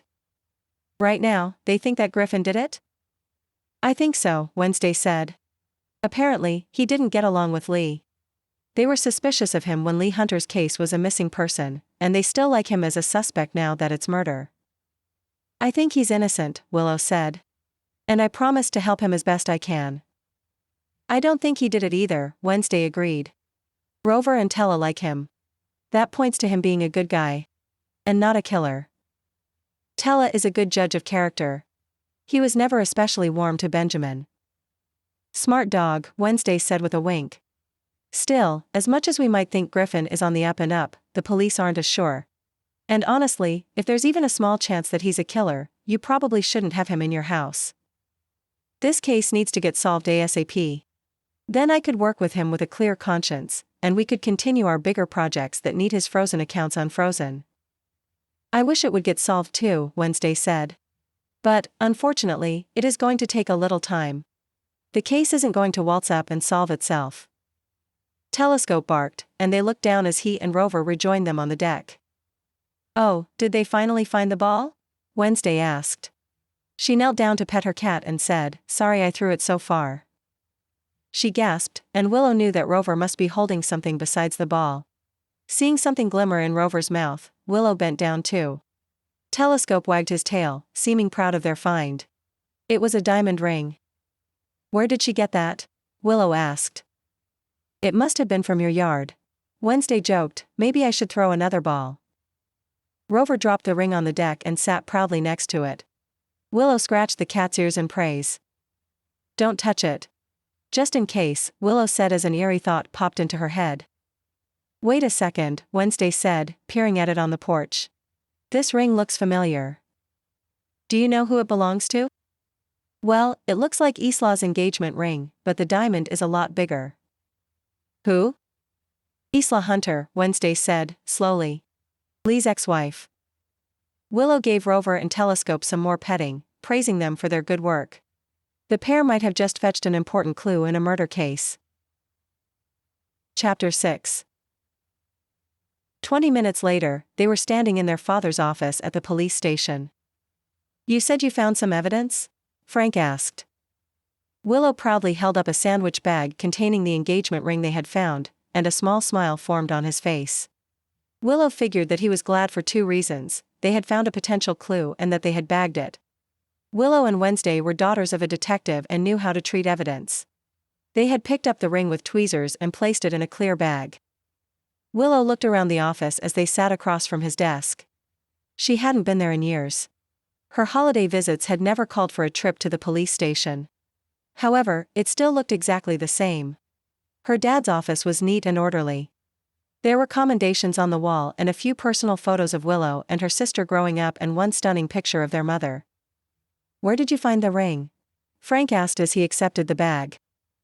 It came from my backyard, Willow said. So, I'm pretty sure it's related to the murder that took place there. You weren't poking around the crime scene, were you?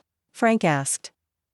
Willow wasn't sure if the concern in his voice was that of a father worried his daughter was starting something that could lead her into trouble, or of a police chief worried about his crime scene getting contaminated. Actually, it was Stella and Rover who were digging for evidence, Willow said. Probably literally, Wednesday added. You know Rover thinks she's a dog and likes to show off for Stella.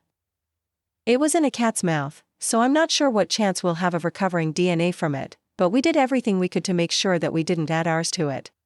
And, Willow said, gesturing to her sister, Wednesday might have already realized who it belongs to. And who is that? Frank asked. The diamond is bigger, but the ring itself looks just like Isla Hunter's. You can recognize an engagement ring just by sight? Frank asked, skeptically. Yes, Wednesday said, trying not to sound huffy. I know jewelry, and that looks just like Isla's ring. It looks like every other engagement ring out there, he replied. No. Look, Wednesday said, leaning over the desk to point at the ring. It appears like standard fare at first, but there are some specifics that make the ring unique to her. The band is wider by the jewel instead of being a uniform width all the way around, and there's a design on the prongs that hold the stone in place. That's unusual? Frank asked. That's why I know it's Isla's ring, Wednesday said. Frank still looked skeptical. He drummed his fingers on the desk as he thought. Look, Willow said. Why don't you just check this out? I know that it seems odd to you that someone could recognize a ring on sight, but if anyone can, it's Wednesday. And if she's right about this, then you could have a new prime suspect. That's right, Wednesday said. If her ring was there, then Isla was at the scene of the crime. And as his ex-wife, I suspect she'd have a motive to murder him. 2 times the amount of motive, Wednesday agreed. Isla and Lee were married and divorced twice. Sounds like a suspect to me, Willow said. Frank looked through the pages of a case file on his desk. I do have Isla Hunter's number here. I suppose I could give her a call. But don't let her know that we find her suspicious, Willow cautioned. Wills, this isn't my first rodeo. I am chief of police. I know what I'm doing. Willow nodded, feeling silly that she had given her dad advice on how to do his job. There used to be a time when she would discuss tactics on hypothetical cases, back when he was grooming her to become a detective herself, but that was a long time ago. Frank dialed a number on his office phone. Willow listened to his half of the conversation, eager to find out that her sister was right. Ms. Hunter, this is Chief Wells from the Pineview Police. I'm actually calling because a good Samaritan turned in a piece of jewelry and someone thought it looked like your engagement ring. Willow and Wednesday looked at him expectantly.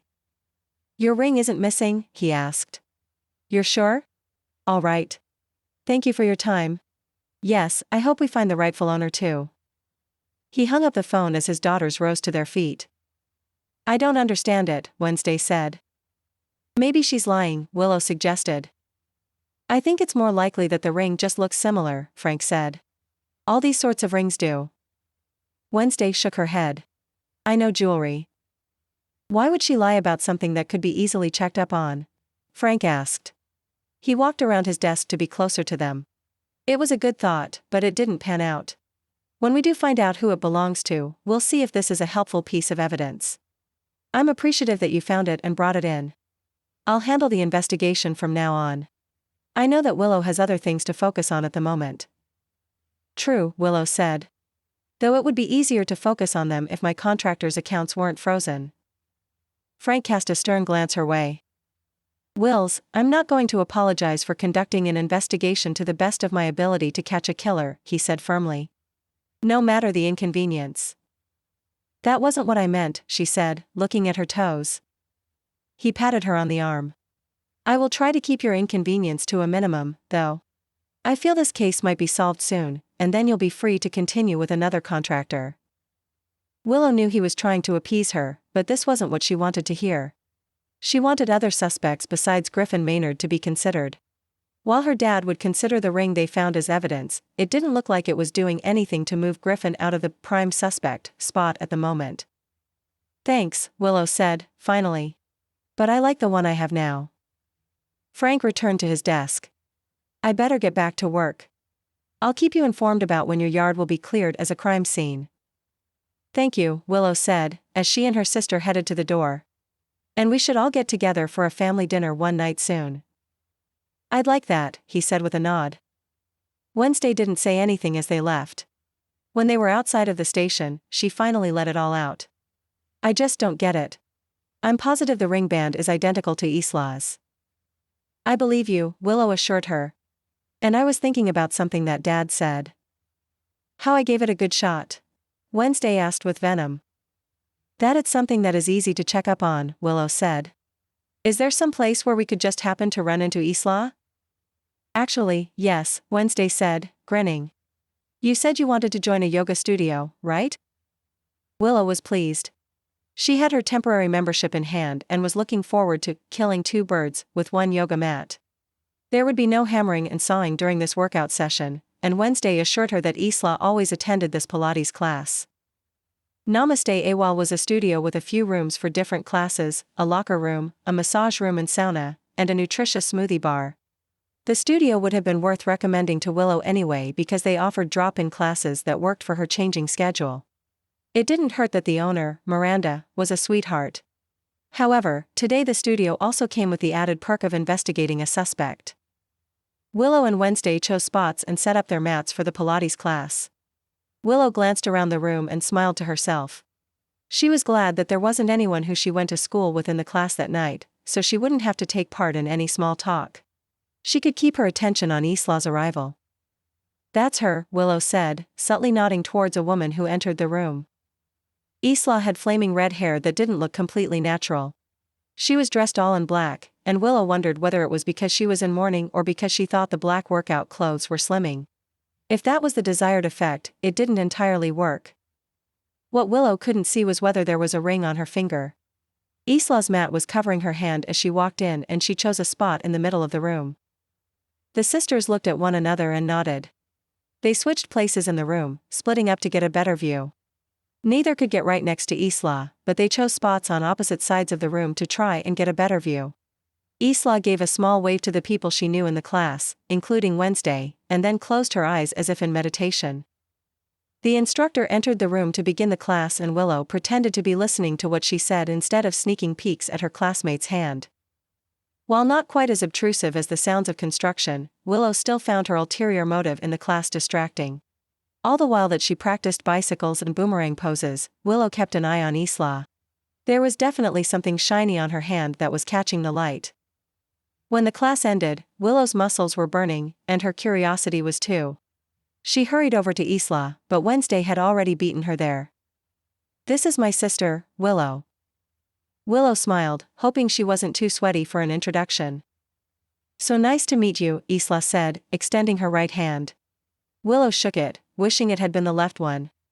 I didn't know police secretaries could be so caring, but your sister's kind condolences a moment ago were so sweet. I knew her from class, of course, but I didn't know about her profession until this sad experience. Well, of course, we're caring, Wednesday said. What you're going through must be so difficult. Why don't you let us buy you a post-workout smoothie? Willow suggested quickly. It's the least we can do. Isla accepted the offer, and they all headed to the smoothie bar. They took seats on the bar stools and ordered delicious combinations of fruit and veggies. When Isla raised her drink in a toast to the memory of Lee, Willow was finally able to see her ring. She wasn't as adept at recognizing jewelry as her sister, but it certainly looked similar to what they had found in her yard. However, the jewel on this ring wasn't just smaller, it also looked dirty. Isla looked wistful after her toast but then got down to business. "Let me get us a few napkins. Just in case there's a spill." She left her seat to get the napkins from another counter. Willow used the opportunity to lean in towards her sister and whisper about the ring. "It looks like the same ring to me," Willow said. "It's the exact same design on the band," Wednesday said. "I knew it. And you were right about the stone too. Hers is smaller, and it almost looks dirty. Do you think it could be from soil? Like from your backyard?" Wednesday asked, tapping her nose. "Could be. I'll bet anything that stone isn't a real diamond. I think it's a cubic zirconia. They lose most of their shine when they're the slightest bit dirty." "I wouldn't want to bet against you when it comes to jewelry," Willow said. She took a sip of her smoothie. "But what does this all mean? Why was a ring similar to hers there?" Isla sat back down and handed them napkins. "Did I hear you ladies talking about rings? Was it about my ring?" Willow and Wednesday stared at her like deer caught in headlights. Isla giggled and then sighed.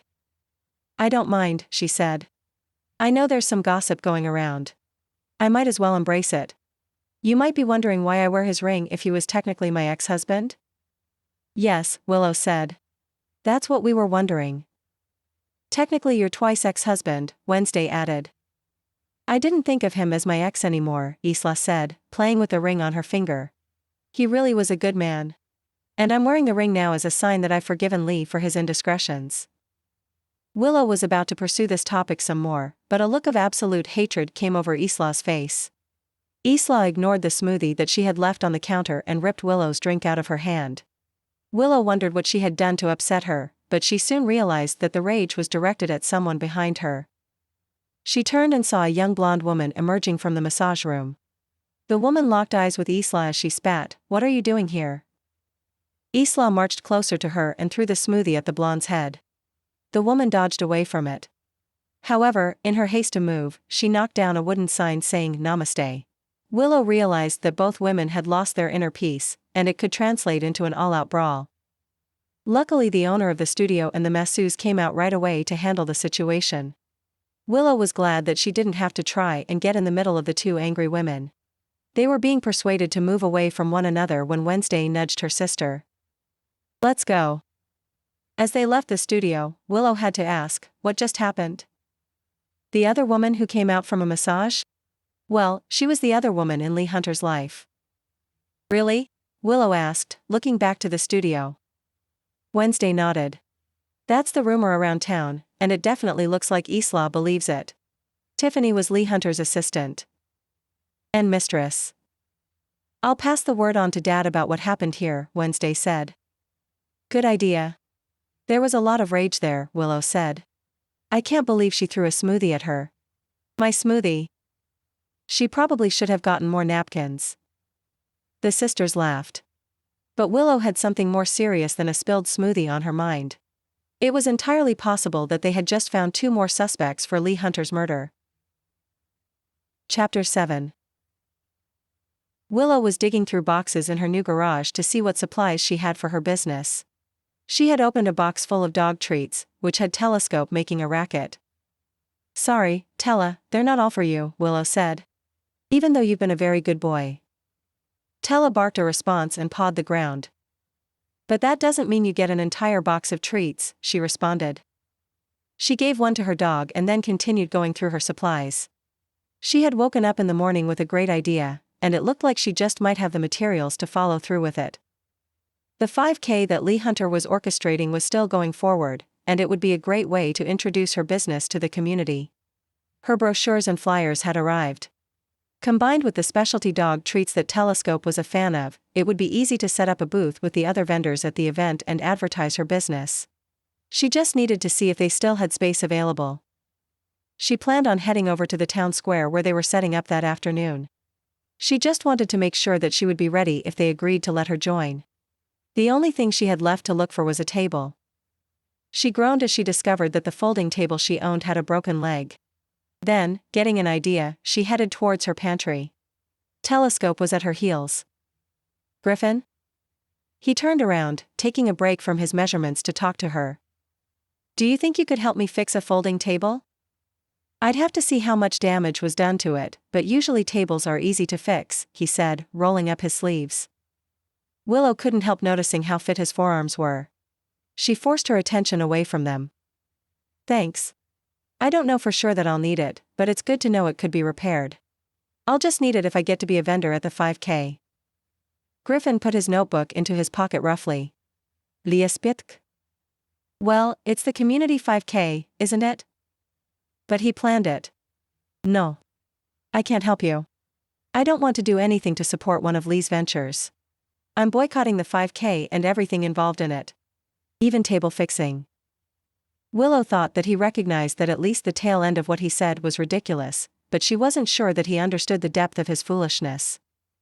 "Are you sure that's a good idea?" she asked.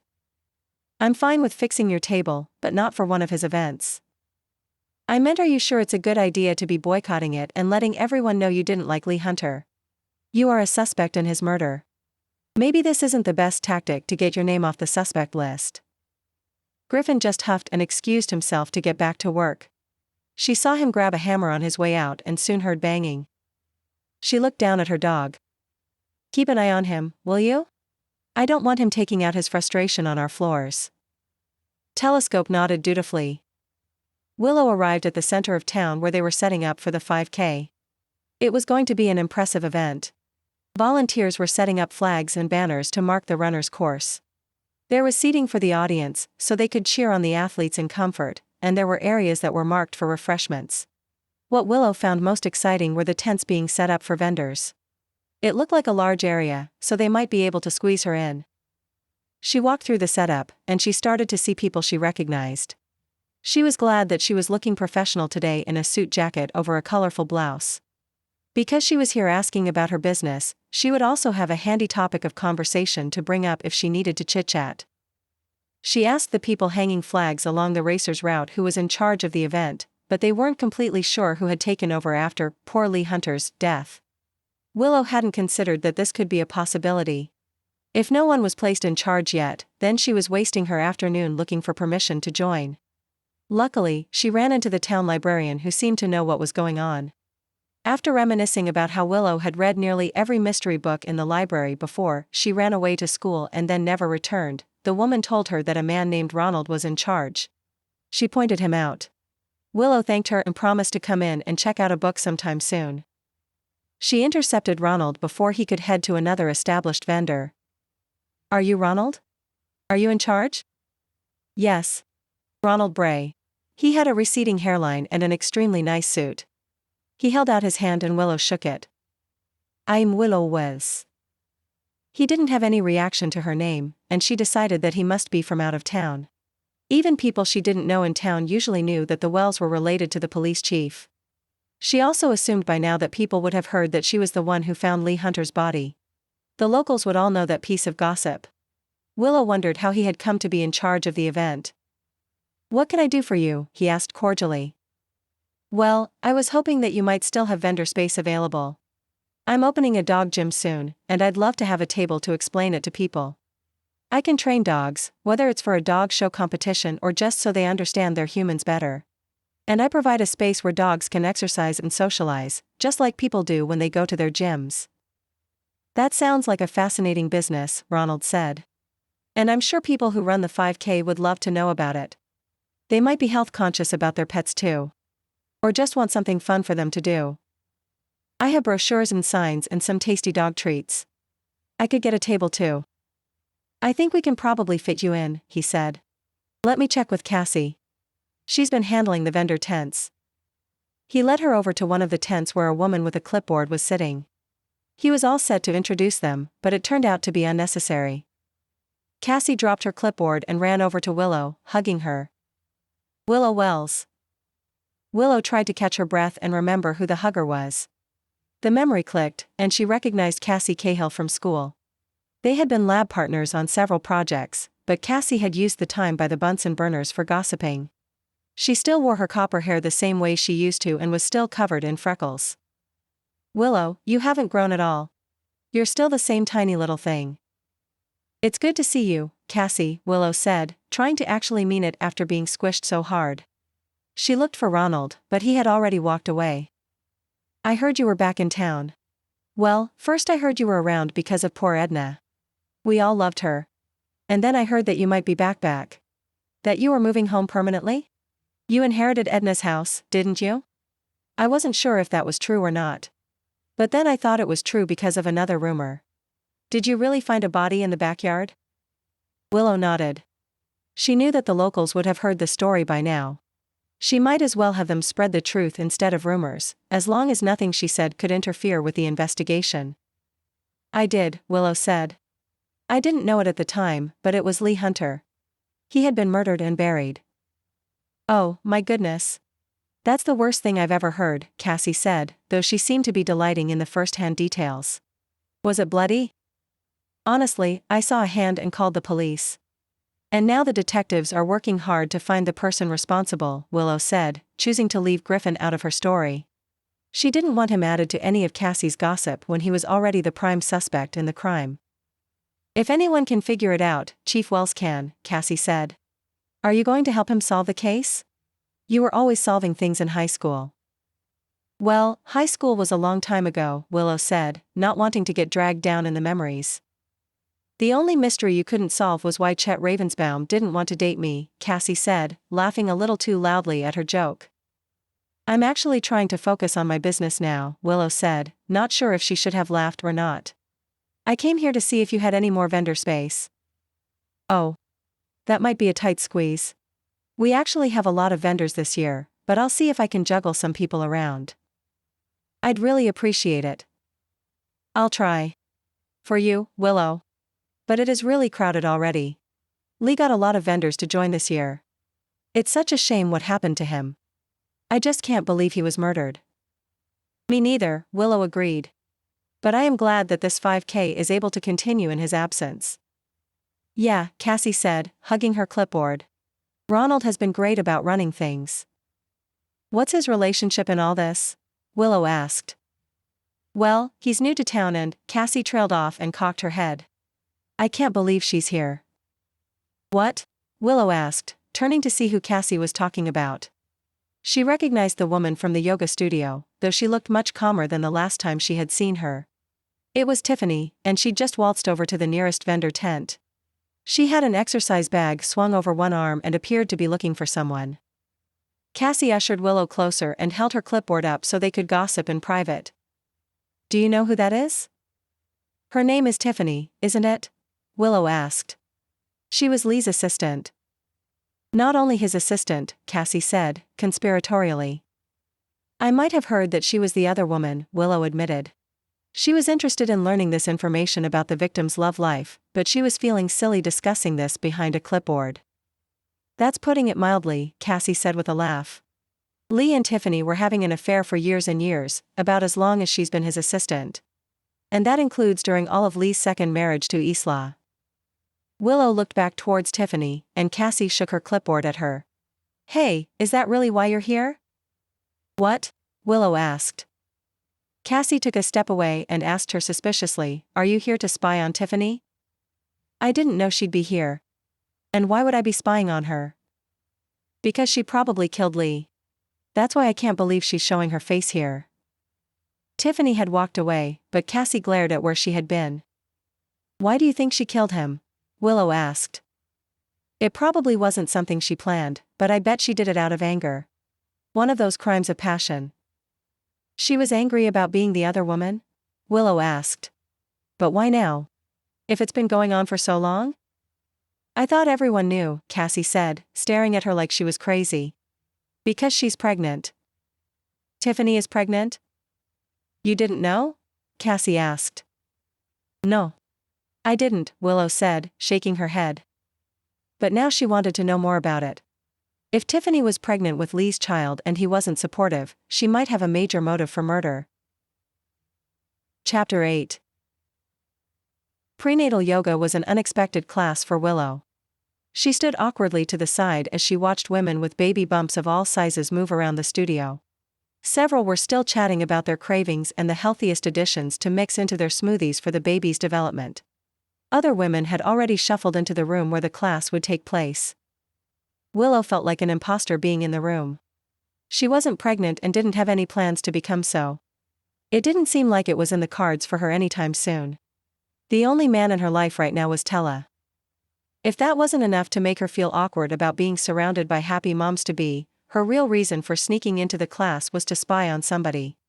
But, she told herself, it was for the greater good. She needed to determine if Tiffany had a motive for murder. Willow wanted this case solved, for the victim, for Griffin, and for her business. She had made a deal with herself that she would only go inside if she saw Tiffany go in. She'd seen Tiffany with an exercise bag at the 5K setup and assumed that she was going to go to a class later.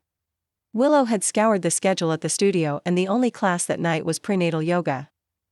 She was starting to think that she'd made leaps in her assumptions and should find a way to bow out gracefully. Maybe she would get a smoothie and pretend that was her reason for coming inside. After all, her last smoothie had been used as a projectile.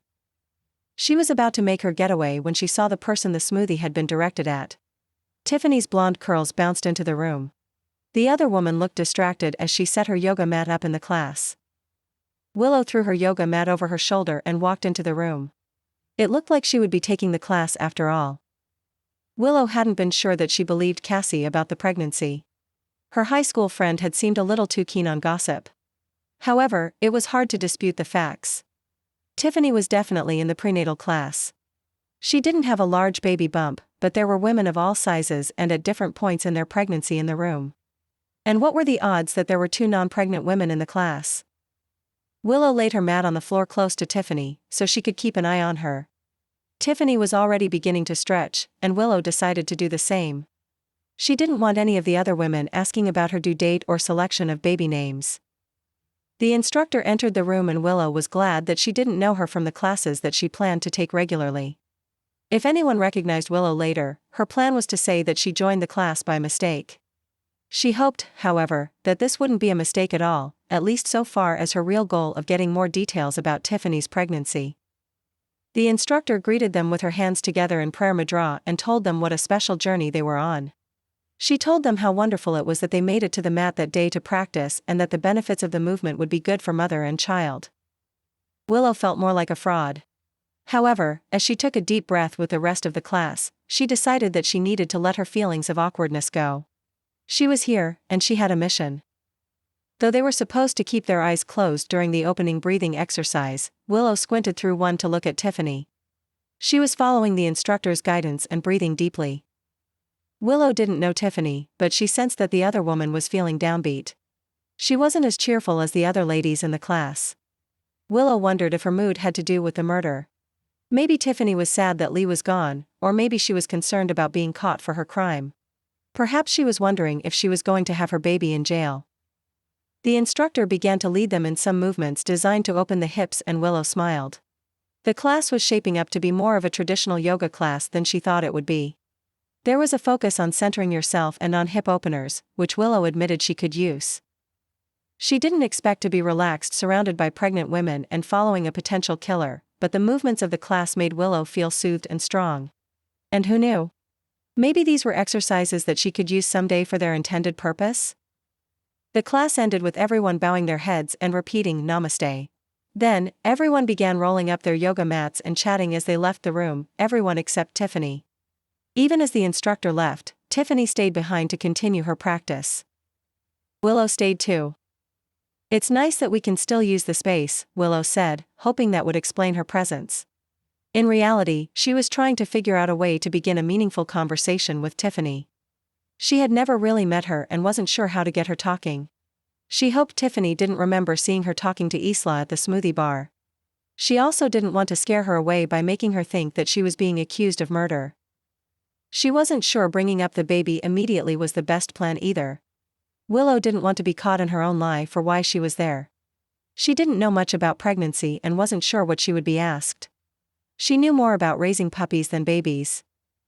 Willow began repeating some of the moves they had done during the class, making sure to keep her body centered. She flexed a hip and then looked over to see what pose Tiffany had opted to do. Willow was surprised. Tiffany wasn't doing any of the poses from the class and was instead going for some more advanced poses. In a way, it made sense. If the class was doing simpler poses than you were used to, then you might want to finish your workout with some more intense moves. However, Willow wouldn't have thought moves that caused you to be upside down were good for a baby. Maybe different moves were okay at different times during pregnancy. Willow followed suit and began her own inversion practice. She also came to a headstand and let it flow into crow pose. She maintained her balance and felt the heat from the workout. She looked over at Tiffany, who had finished her inversions and was sitting cross-legged on her mat. Instead of having her eyes closed and breathing deeply, she was staring at Willow. Willow finished her move and began to casually roll up her mat. Tiffany stood up suddenly and hurried over to her. Willow was afraid that her purpose had been found out, but she stood her ground. "I saw you with Isla yesterday," she said. Willow held her mat in front of her body. She didn't want Tiffany to have the same fighting reaction with her that she'd had with Isla. "She probably wanted to ask you the same thing that I do," Tiffany said. "What's that?" "You found his body, didn't you?" Willow nodded. "It didn't look like he suffered, did he?" Tiffany asked. She was looking down at her feet, but Willow could see that her eyes were filling with tears. Knowing she should comfort the woman, she responded, "No. I think it was all over pretty quick." Tiffany nodded. She turned away as the tears began flowing down her cheeks. Willow hurried over to where clean towels were kept. They were usually used for wiping sweat away, but they could be used for tears too. Tiffany accepted the towel from her and began to sob harder. Willow put an arm around her. She couldn't help thinking that between fighting and crying, Tiffany really wasn't having a peaceful time at the yoga studio. "I'm sorry," Tiffany said. "We don't know each other. I don't mean to carry on like this. I just can't believe he's gone." "You were close?" Willow asked, inviting her to talk more. "We've been together a really long time. He wasn't just a boss to me. We were in love." After saying the word love, Tiffany let out a cry of despair. Willow wondered if she should grab another towel. "Who would want to kill him?" Tiffany asked. "I don't know," Willow answered. "I don't know either. He was such a wonderful man. I can't imagine anyone doing this to him." "Did everyone think he was wonderful?" Willow asked gently. "Yes," Tiffany said. "Because he was." She seemed to have cried herself out and took a deep breath. She sat down on her mat, looking small and sad. Willow knelt down next to her. "I know you just moved back to town, so you didn't get a chance to know him. And that's such a shame, because he really was a great man." "He was good to you?" Willow asked. "Not just to me," Tiffany said. "But for the community.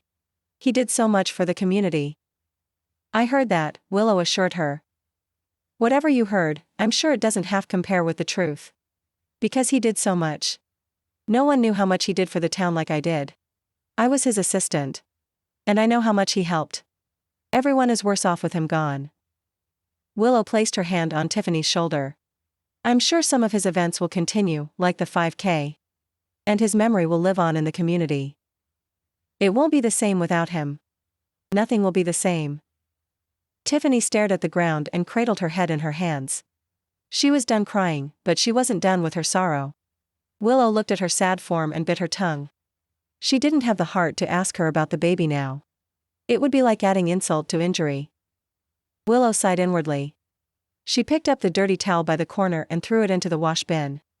She recognized that she was throwing the towel in on her mission today too, but she just couldn't make Tiffany cry anymore. Tiffany got to her feet as Willow returned to her. "I should really get going," Tiffany said, collecting her things. "I'm sorry I bothered you." "It was no bother at all," Willow assured her. "And if you ever need to talk, I'm here." Tiffany nodded and hurried out of the room. Willow was slower collecting her things and putting her shoes back on. She was lost in thought. All Tiffany talked about was how wonderful Lee Hunter was.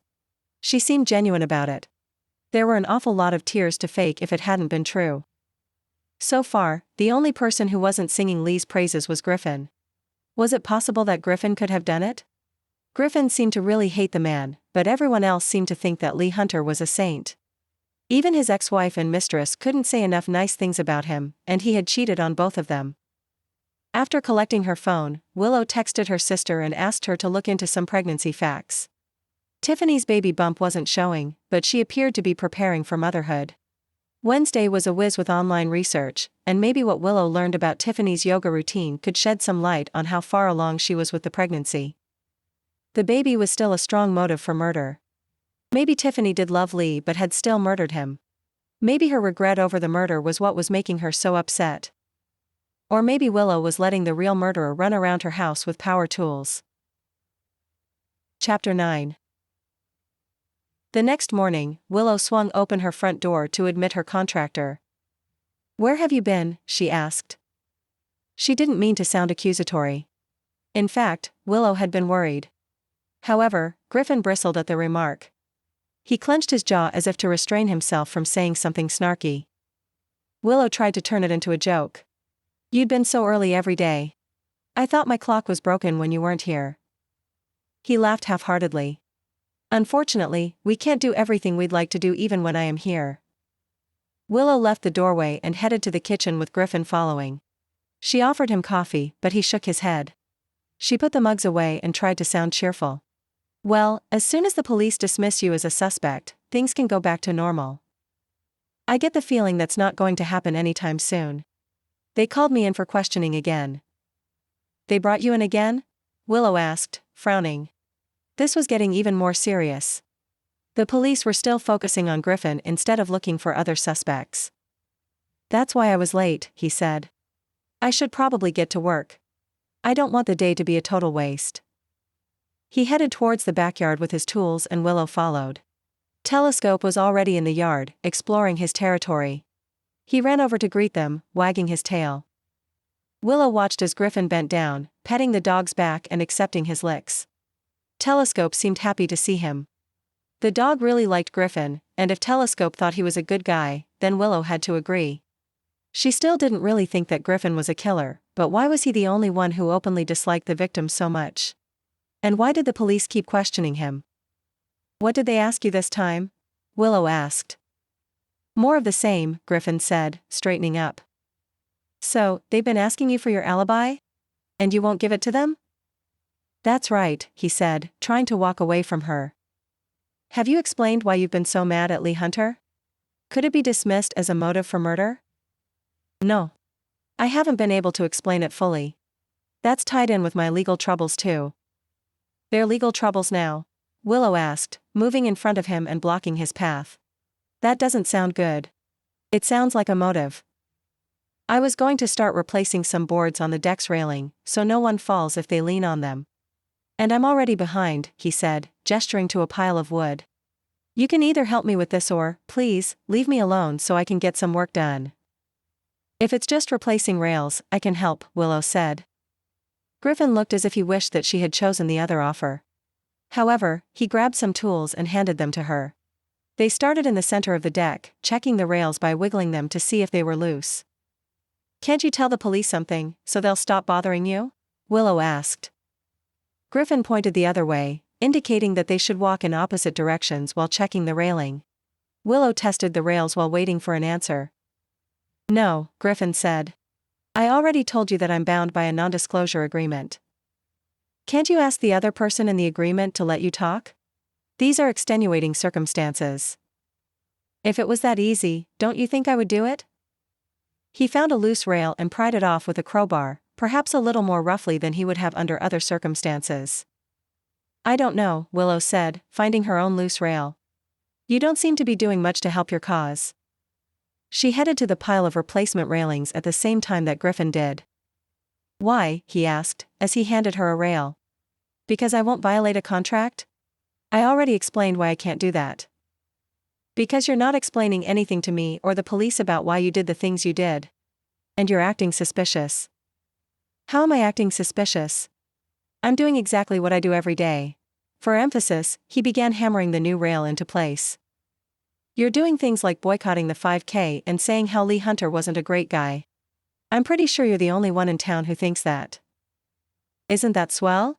Griffin asked, ripping another loose rail off of the deck. "Even after he's dead, he's still misleading people. See? It's saying things like this that make you sound suspicious, Willow said, hammering in her own rail. I'm not saying anything, Griffin said, punctuating his words with hits of the hammer. I can't say anything. If you can't say anything, then do something. Like what? I don't know, but something to prove your innocence. I've already been trying to help. What have you done so far?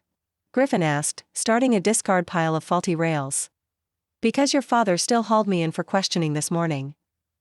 I went to a prenatal yoga class for you, Willow yelled in frustration.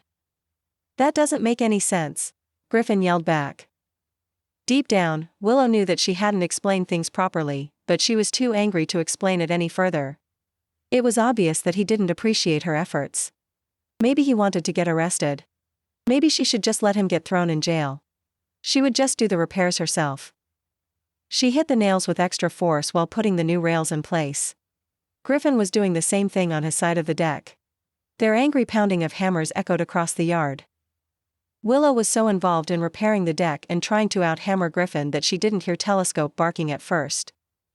When she finally heard it and turned around, Telescope and Wednesday were already right behind her. Griffin noticed that Willow had stopped hammering and paused too. Wednesday looked back and forth at the two of them. Willow saw that Griffin's face was red and figured hers must be too. It was a combination of frustration and exertion. It's looking a little tense back here, Wednesday said. I'm sure it's because of all the hard work you've been doing. She looked pointedly at the pile of discarded wood. Willow felt a tad embarrassed as she saw how haphazard the old rails were positioned in her yard. They'd been flung in frustration around the general area of the pile. Well, Willow said, trying to cover with a smile. The yard will look great when it's all done. I'm going to declare a water break, Wednesday said. Some nice ice water to cool the two of you down. Willow and Griffin both grumbled about how they didn't need to cool off, but maybe the other person did. Realizing that they had done the same thing, they chuckled and put down their tools. Willow hoped that this case would get solved soon. Besides the obvious reasons of getting a dangerous killer off the streets and saving her business, it might also allow her and Griffin to become friends again. When they didn't have to worry about a dead body or getting arrested for a crime Griffin didn't commit, they could focus on more lighthearted things. I'm going to get the water, Wednesday said. Telescope followed her inside the house, looking happy to receive some attention from his aunt while the cat wasn't there. I guess we both do need to cool down a bit, Willow admitted as she walked onto the deck. Griffin joined her. Yeah. I'm sorry, he yelled. I'm frustrated at the situation. Not at you. I know you're trying to help. And I do understand why you can't tell us everything. Of course, it does make things more complicated. Since you came back, things have been complicated, he said, looking away. Willow sensed his words held a deeper meaning, but she couldn't tell what it was. It must have something to do with the crime. Motives for the murder were becoming ever increasingly complicated. Don't worry, Willow said. We'll get this figured out. Griffin nodded and looked back at her. Thanks for going to prenatal yoga for me? Willow laughed. She was going to explain why she had been there and how it related to the case when Wednesday and Telescope returned. You're both looking better at just the mention of water, Wednesday teased. Imagine how you'll feel after you drink it. She handed them each a glass of cucumber-infused water. Griffin drained his and then smiled. That did hit the spot. Telescope wagged his tail as if he'd personally prepared the water. Griffin gave him a pat on the head and then said, I better get back to work. He returned to the woodpile to get another rail. Wednesday put a hand on her sister's shoulder. I'd like to keep you for a minute if you don't need to get right back to hammering. No problem, Willow said, grabbing a lawn chair that she had moved out of the way of the construction. She set up two of them, and she sat down with her sister. Telescope jumped onto her lap to be a part of the conversation. I made a Pinterest board for inspiration for the Instagram campaign, Wednesday said, handing her phone over to Willow to look at. Willow scrolled through it, first looking at pictures of female officers in uniform and then at famous bank robbers through the years. What do you think? I think you'd look incredible as either the cop or the robber. That's interesting, Wednesday said. Maybe I could work with that and be a cop and a robber. I could play with duality. Both within a person and what can be expressed with the makeup. That sounds good, Willow said, and Telescope barked in agreement. Keep looking through the board and see if you have any other ideas. I also have some Instagram accounts for you to look over. We need to have the photo shoot soon, and I want to settle on the right idea. I promise I will look at it all, but I have something else I want to talk about while you're here, Willow said, handing back the phone. Have you heard anything new about the case? Another motive for Tiffany, Wednesday said, excitedly. I heard Dad talking about it with another detective. Apparently, Tiffany was fired right before Lee disappeared. Willow was about to jump to her feet, but telescope on her lap prevented her. She was still enthusiastic when she said, that sounds like a solid motive. Why was she fired? I don't know that part, Wednesday admitted. But they found out the firing was official when they started going through the paperwork in Lee's office. It's still a good motive. That's a big betrayal from her lover, especially if it's paired with her pregnancy. Did you hear any updates on that rumor? Nothing concrete, Wednesday said, pulling up some of Tiffany's social media on her phone. She didn't make a baby announcement or show a sonogram or anything like that, but she did post a few child quotes on her page. I believe that children are our future. That sort of thing. Combined with her going to prenatal yoga, it sounds like she's pregnant, Willow said. But it's not solid proof.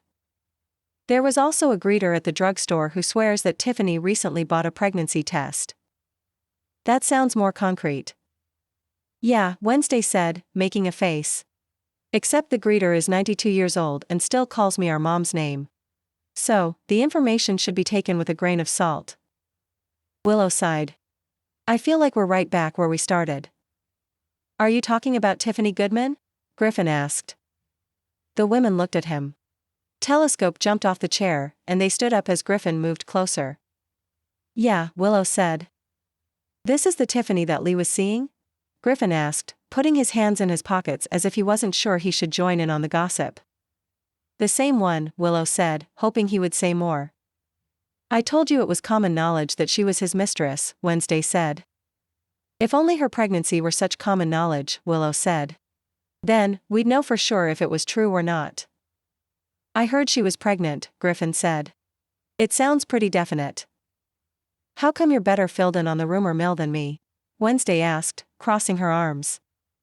I guess you don't talk to enough people at the lumber yard. Griffin shrugged. Someone there told me that Tiffany had been asking about renovations for her home if she expanded her family. And I actually did get a call from her about a renovation estimate, but I couldn't give one to her at the time. I knew I was already booked with projects. That does sound pretty definite, Wednesday agreed. Maybe I should talk to more people at the lumber yard. I don't like being out of the loop. Where does Tiffany live? Willow asked, following another train of thought. Did she make enough money as an assistant to make additions to a house? Tiffany lives in a pretty Victorian house on the other side of town, Griffin said. I actually would have loved to work on it. It's a great-looking house. And it's one that Lee bought for her, Wednesday said, looking pleased that she knew some extra information again. He lived there with her most of the time. Though maybe that part isn't public knowledge. I don't think he wanted to advertise that. Willow took a few steps away, walking as she thought. So, Tiffany has a beautiful house. It's really beautiful, Griffin agreed for emphasis. She has Lee living with her, and she's going to have a baby, Willow continued. What's her motive for murder, again? She was fired, Wednesday pointed out. But what if she wasn't really fired, but stopped working because she was going to be a stay-at-home mom? Willow offered. That makes more sense right now. She could oversee the renovations to the house and then raise the baby. Wednesday frowned and plopped back into her seat. This is getting rid of her motive. Great news for me, Griffin said, rolling his eyes. It looks like I just talked myself into becoming the prime suspect again. Not necessarily, Willow said. Tiffany having a baby and a renovated house might still be a motive for murder. But someone else's. Isla. Wednesday said. What better motive for murder for someone who still wears her ex-husband's ring than the other woman getting a baby, renovations, and the man? Willow asked. Telescope yipped, and the others nodded. This was a motive that made sense. Finally, it looked like they were on their way to clearing Griffin's name. They just needed the police to see it the same way. Chapter 10. Are you sitting down? No, Willow answered. She was pretty much the opposite. Not only was she standing, but she had been standing on a stepladder to look in all the cabinets in her new kitchen when Wednesday called. She wondered what news her sister had to tell her that required such an introduction. "Maybe you should be," Wednesday said. "Maybe you should just tell me," Willow said, though she did climb off the ladder. "What is it?" "It's about Lee Hunter's murder. There have been some developments." "With Isla?" Willow asked, hopefully. "With Tiffany," Wednesday said instead. "She was brought in for questioning today." "But why? I thought we figured out that she already had everything she wanted. She should have been happy, not murderous." "That's what we thought until the new developments," Wednesday said. "Are you sitting down now?" "If it will make you tell me, I'll sit down," Willow said, getting exasperated. Even though she knew that her sister couldn't see her over the phone, she did take a seat, opting to use the top of the stepladder. "Remember how I told you that Lee fired Tiffany?" "Right," Willow said, wondering why she had to sit down for this. "Well, it turns out she was fired on the very day that Lee disappeared and the day he was murdered." "That timing does make it more suspicious," Willow admitted. "But that doesn't mean she killed him. It might have been so she could stay home with the baby." "What about the insurance policy?" Wednesday asked in a sing-song voice. "What insurance policy?" "Apparently, Tiffany took out a life insurance policy on Lee Hunter a few days before he died. Looks like she's the one who is going to make money with Lee's death." "Okay. Maybe I'm glad I sat down for that," Willow said. "That's a surprising clue, but it's a great one. If it seems more likely that she did it, then they can stop focusing on Griffin. Maybe they'll release his accounts, and we can continue with the construction." "Better not get ahead of ourselves," Wednesday said. "I'll see if I can find out any more information after they finish questioning her." Willow looked around her kitchen and got an idea. Maybe Dad would be more willing to talk over a family meal. "I've been meaning to plan one anyway. Tonight could be the perfect time for it." "I'll make sure we're there." "How's 6? "Perfect. We'll see you then." "Wait," Willow said, not wanting to make the same mistake as last time. "Let's make sure that we're all on the same page. I'm going to prepare dinner for everyone. Don't show up with a pizza or anything like that." They laughed and said their goodbyes, hoping to have more information that night. Willow looked around her kitchen, deciding that she would definitely need to go shopping before they arrived. Telescope must have heard her discussing dinner because he walked into the room, looking hungry. "You're in luck tonight, pup." Willow smiled. "Dad's favorite food is T-bone steak." "What's wrong?" Willow asked. "It's a T-bone steak," Frank said, looking at the plate of food that she had deposited in front of him. "I thought that was your favorite," Willow said. She took a seat at the dining room table with her dad and sister. Because there was food, Telescope and Rover were close by, but they knew better than to jump on the table.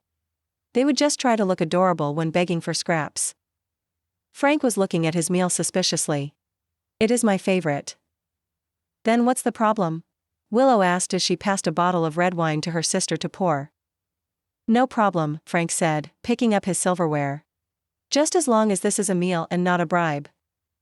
Willow took a big sip of her wine and then said, "Can't I just be excited to see my family in my new house?" "You certainly can." Frank nodded. "I'm excited to spend time with both of you. I just wanted to make sure that this wasn't an attempt to find out more information about an ongoing investigation. Your sister has been trying to pump me for info all day." "Not all day," Wednesday joked. "Just since you took Tiffany in for questioning. I bet it was a pretty interesting interview." Frank raised his eyebrows and looked at Willow as if to say, "See?" She responded by putting on a big smile and telling him to enjoy his meal.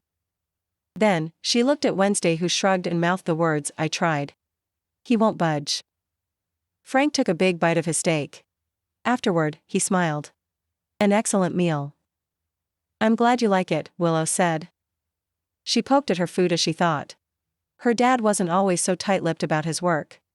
Was it because it happened so close to home that he didn't want her to get involved?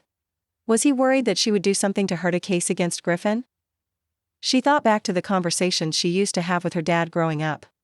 Most of their bonding moments centered around in-depth conversations about crime. After dinner, her dad would pick her brain about the logic of a mystery. Some were real, some were fake, and some were cold cases. She didn't know which were which when she was younger. It wasn't until she was older that she realized, and then it had gotten her into trouble. She took another sip of her wine. She didn't want to think about that trouble. It was one of the main reasons that she had originally left Pineview. She didn't want to dwell on unpleasant memories, and besides, she had other problems at the moment. She needed to find out if Griffin was still the prime suspect or if Tiffany had replaced him. There must be a way to connect with her dad and explain why she needed the information. Could the hypotheticals they used to discuss help her now? Dad, do you remember how we used to discuss theoretical situations when I was younger? We used them to figure out what a suspect might do, or what someone should do. Frank looked at his plate. That was a long time ago. I guess so, Willow said, soldiering on. But I have a hypothetical situation. I'd prefer not to discuss crime over dinner. This isn't about a crime, Willow said. Frank set down his silverware, giving her his full attention. She continued, this is a hypothetical situation about a business owner trying to make plans. Is she a dog trainer? Wednesday asked. Not helping, Willow muttered to her before turning back to her dad. She's trying to renovate a building for her business, but her contractor's funds have been frozen. For things to continue on schedule, she's supposed to receive a shipment of specialty wood for her obstacle course. If things continue the way they seem to be heading, she'll need to refuse the shipment. This could throw her off track for months and ruin her plans to open on time. This isn't subtle, Wednesday whispered. Do you have any advice for her on what she should do? Willow asked, ignoring her sister. Frank waited for what seemed like an eternity before finally saying, I think she should pass the potatoes. Disappointed, Willow passed the bowl. Throughout the course of the meal, they chatted about the upcoming 5K and about how Rover was confused when a neighboring dog refused to accept her as his kin. Willow was distracted but tried to be sociable. However, she'd lost her appetite and ended up giving most of her food to the begging pets. After dinner, Wednesday offered to take Rover and Stella for a walk, giving Willow and her dad a chance to talk alone. I've got a good feeling about this, Wednesday said, as she gathered the leashes. Willow didn't have the same feeling, but she joined her father in her living room and handed him a beer. So, Dad, she said with forced cheerfulness. What's going on with you these days? He raised an eyebrow and sighed. I'm sorry, Willow said. I don't mean to pester you. I hope you realize how important my business is to me and that's why I worry about it. But I don't want it to seem like I'm trying to use you. I am glad that we'll get to see each other more. I'm glad of that too, he said, accepting the beer. And I really do miss our hypothetical discussions, Willow said, sitting down. They led to some of our most meaningful talks too. He looked around the room. He looked at the few remnants of her first business. Then, seeing a box from IKEA containing a new table, he headed over to it. Quietly, he got to work, setting the table up. Willow figured the conversation was over for the night, but her dad surprised her. If you miss it so much, I suppose we could have a hypothetical case discussion, he said, as he organized the parts of the furniture piece. As long as you know that it's hypothetical. Willow moved closer. She wasn't sure that she really heard what she thought she did. He placed the table leg into the proper position and had her hold it steady as he used a screwdriver to secure it. I have a case in mind, Frank said. It's about a man who was murdered by a blow to the head. He had other bruises on him as well. He took a beating that day. And then he was buried in the backyard of an empty house. Willow nodded, feeling both nostalgic and excited to hear the details about the present case. The most likely suspect is a contractor in town, he continued. Couldn't it have been his wife or his girlfriend? Willow piped up. Isn't the spouse usually the most likely suspect? It is possible, Frank admitted. His wife is actually his ex-wife, 2 times over. And he did have a girlfriend who worked for him. Willow waited for him to mention the pregnancy, but he didn't bring it up. The girlfriend did take out an insurance policy on him, but the detectives checked it out, and it was legitimate. You already verified it today? Willow asked. This is a hypothetical situation, Frank reminded her. They moved on to the next table leg, and he continued, but the insurance policy was verified. The victim agreed to it and arranged it. Willow frowned. But the contractor did have a strong motive for killing the victim, said Frank. The victim was a land developer and landlord. The contractor used to work for him. There was a falling out over the contractor's dismissal. And it seems like the contractor had trouble bouncing back from this blow to his career. He was angry with the victim. His motive was revenge. I still feel like the contractor might be innocent and that he's incriminating himself because he's trying to do the right thing and abide by a contract, Willow said. You know, in this hypothetical situation. It might not have been planned, Frank said, as they began the final leg of the table. He might have acted on the spur of the moment, in rage. Are you telling me that this doesn't seem possible to you at all? And that those working with this prime suspect shouldn't be worried at all? Or that their hypothetical family members shouldn't worry? I wouldn't want the hypothetical family to worry, Willow said, feeling touched at the way her father had found to express his concern. But I still think there's an alternative. They finished the table and stood it up. Frank nodded at a job well done. Willow placed a hand on it, happy that it was solid. However, if her business wasn't going to be opening anytime soon because of the repair delays, she might not need to advertise at the 5K. She was glad that she and her father were able to have this talk. She found out the information she wanted, and it felt like the old days with her dad. However, she didn't like finding out that Griffin was still the prime suspect. Willow decided she was going to have to stop with hypotheticals and find real evidence to prove who the murderer was. Chapter 11. Griffin, we need to talk. Those words are never good to hear, he said. Willow had intercepted him on the porch before he could begin work for the day. She wanted to laugh at his joke but maintained a serious face. She took a step forward and pointed at him. You need to start helping me to clear your name, mister. It's time you started participating. Look, Griffin said, taking a step away. I'm working on the legal stuff on my end, but right now I can't break the non-disclosure agreement. I know, Willow said. I'm not trying to fight that again. But right now, you're still the main suspect. It's not looking good for you. But what about the other suspects? The police are still looking at you, Willow said. It seems like you used to work for Lee Hunter and it didn't end well. Griffin scoffed. He tried to calm down and then said, I guess that's right. You're the one who was known to have anger towards the victim. I'm sorry, but they still think you did it, Willow said. And it comes down to this. Right now, we can't clear you on your own merit, so we need to find out who the real murderer is. And I need your help. What do you want me to do?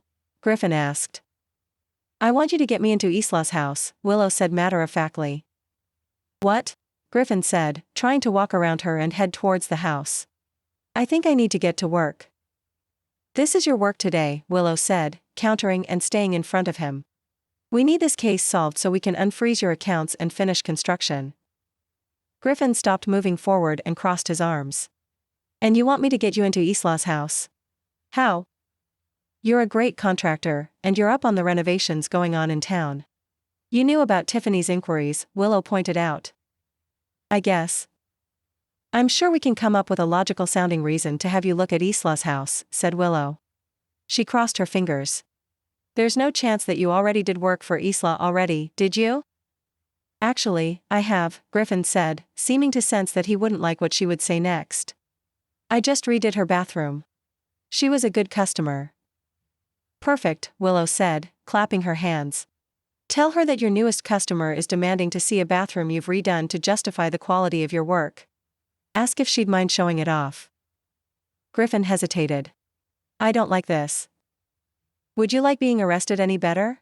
Willow calmly retorted. Griffin sighed and took out his cell phone. She listened to Griffin's side of the call as he asked if they could come over. He described Willow as a difficult client, which she supposed was true at the moment. In case Isla had heard that he had already begun work at Willow's house, Griffin came up with a cover story about how Willow was happy to have him work on things for the dogs, but that she needed to see proof of his work before he did any designs for humans. Willow wasn't sure if she liked how she was being described on this call, but she did like the results. Griffin hung up and told them that Isla had agreed and they could come over any time. She said she was overjoyed to show off my work, Griffin said, obviously enjoying the compliment despite the circumstances. Perfect, Willow said, heading to the car without missing a beat. No time like the present. Willow, so nice to see you again, Isla said, greeting them at the door. Willow couldn't help noticing that Isla had ditched the black ensemble and had opted for a colorful dress. She was still wearing the ring she said was from Lee, but otherwise didn't look like a widow. In fact, Willow thought, Isla was looking calm and relaxed. I didn't realize that you were the client that we were going to visit, Willow said, and Griffin just managed to turn the snort of laughter into a cough. But I am glad to see you again. You'll have to excuse my behavior the last time we met, Isla said. I was emotional. I can understand, Willow said. How are you holding up now? Some days are harder than others, Isla said. Today is a good day. I just want to thank you for this again, Griffin said, as she showed them inside. I really appreciate it. No trouble at all. I like showing off my house. Isla turned to Willow. You're in for a real treat. And I don't often say that about bathrooms. Willow laughed along with Isla, but something about the situation felt wrong. Isla had been willing to fight over Lee's memory the other day and spoke about how wonderful he was, and yet she seemed cheerful. Tiffany was a mess, but Isla was acting normally. Were these just different manifestations of grief? Or was Isla not upset about Lee's death because she had been the one to cause it? As they walked further into the house, Willow had to admit that it was a cool place. Salsa music was playing the background, and there were eclectic art pieces on the walls. However, Willow was paying special attention to the photos on display. There were several photos of a beach trip that showed Isla and Lee walking in the sand together. Isla noticed her looking at the pictures and said, "My little shrine to my lost love." Lost in more than one way? Willow asked. He was your ex-husband, wasn't he? He was technically my ex-husband when he was taken from this world, but he wouldn't have remained so, Isla said, picking up a framed photo. We've been through this before, and what we had was special. You feel a lot more fondness towards your ex-husband than I do towards mine, Willow said. Griffin looked at her with a curious expression on his face, but Willow ignored him. Lee was my soulmate, Isla said, setting the picture back down in its spot. We were going to get back together. And you know what they say? What do they say? Willow asked, guessing that she wasn't referring to how people in town gossiped about Lee cheating on her. Isla had a joke in mind. They say, third time's a charm. Willow and Griffin laughed along with her. Well, come on, Isla said. You're here to see the bathroom. She led the way down the hall. She flung open the door as if there was a fabulous prize behind it, and Willow had to agree that it was a lovely bathroom. The floor was covered with small red and orange tiles that made it glow like a fire. It somehow made the room feel warmer too. Everything was coordinated, and Willow was impressed. As she made a show of ooing and ahing at the room, Willow was actually looking for clues. While Lee might be on display in Isla's hallway, there was no sign of him in the bathroom. There were no male effects in the room at all. There were no razors or manly deodorant. There was also only one toothbrush in the room. Willow doubted that Lee had been staying here. Despite all the poetic waxing about them reuniting, Willow didn't see any evidence of it. She found herself siding with Tiffany in this ordeal. Tiffany had been sobbing with her over the loss of Lee, and she was carrying his child. It seemed like Isla was either just carrying a torch for a man that moved on from her, or she liked the attention of being thought of as an almost widow.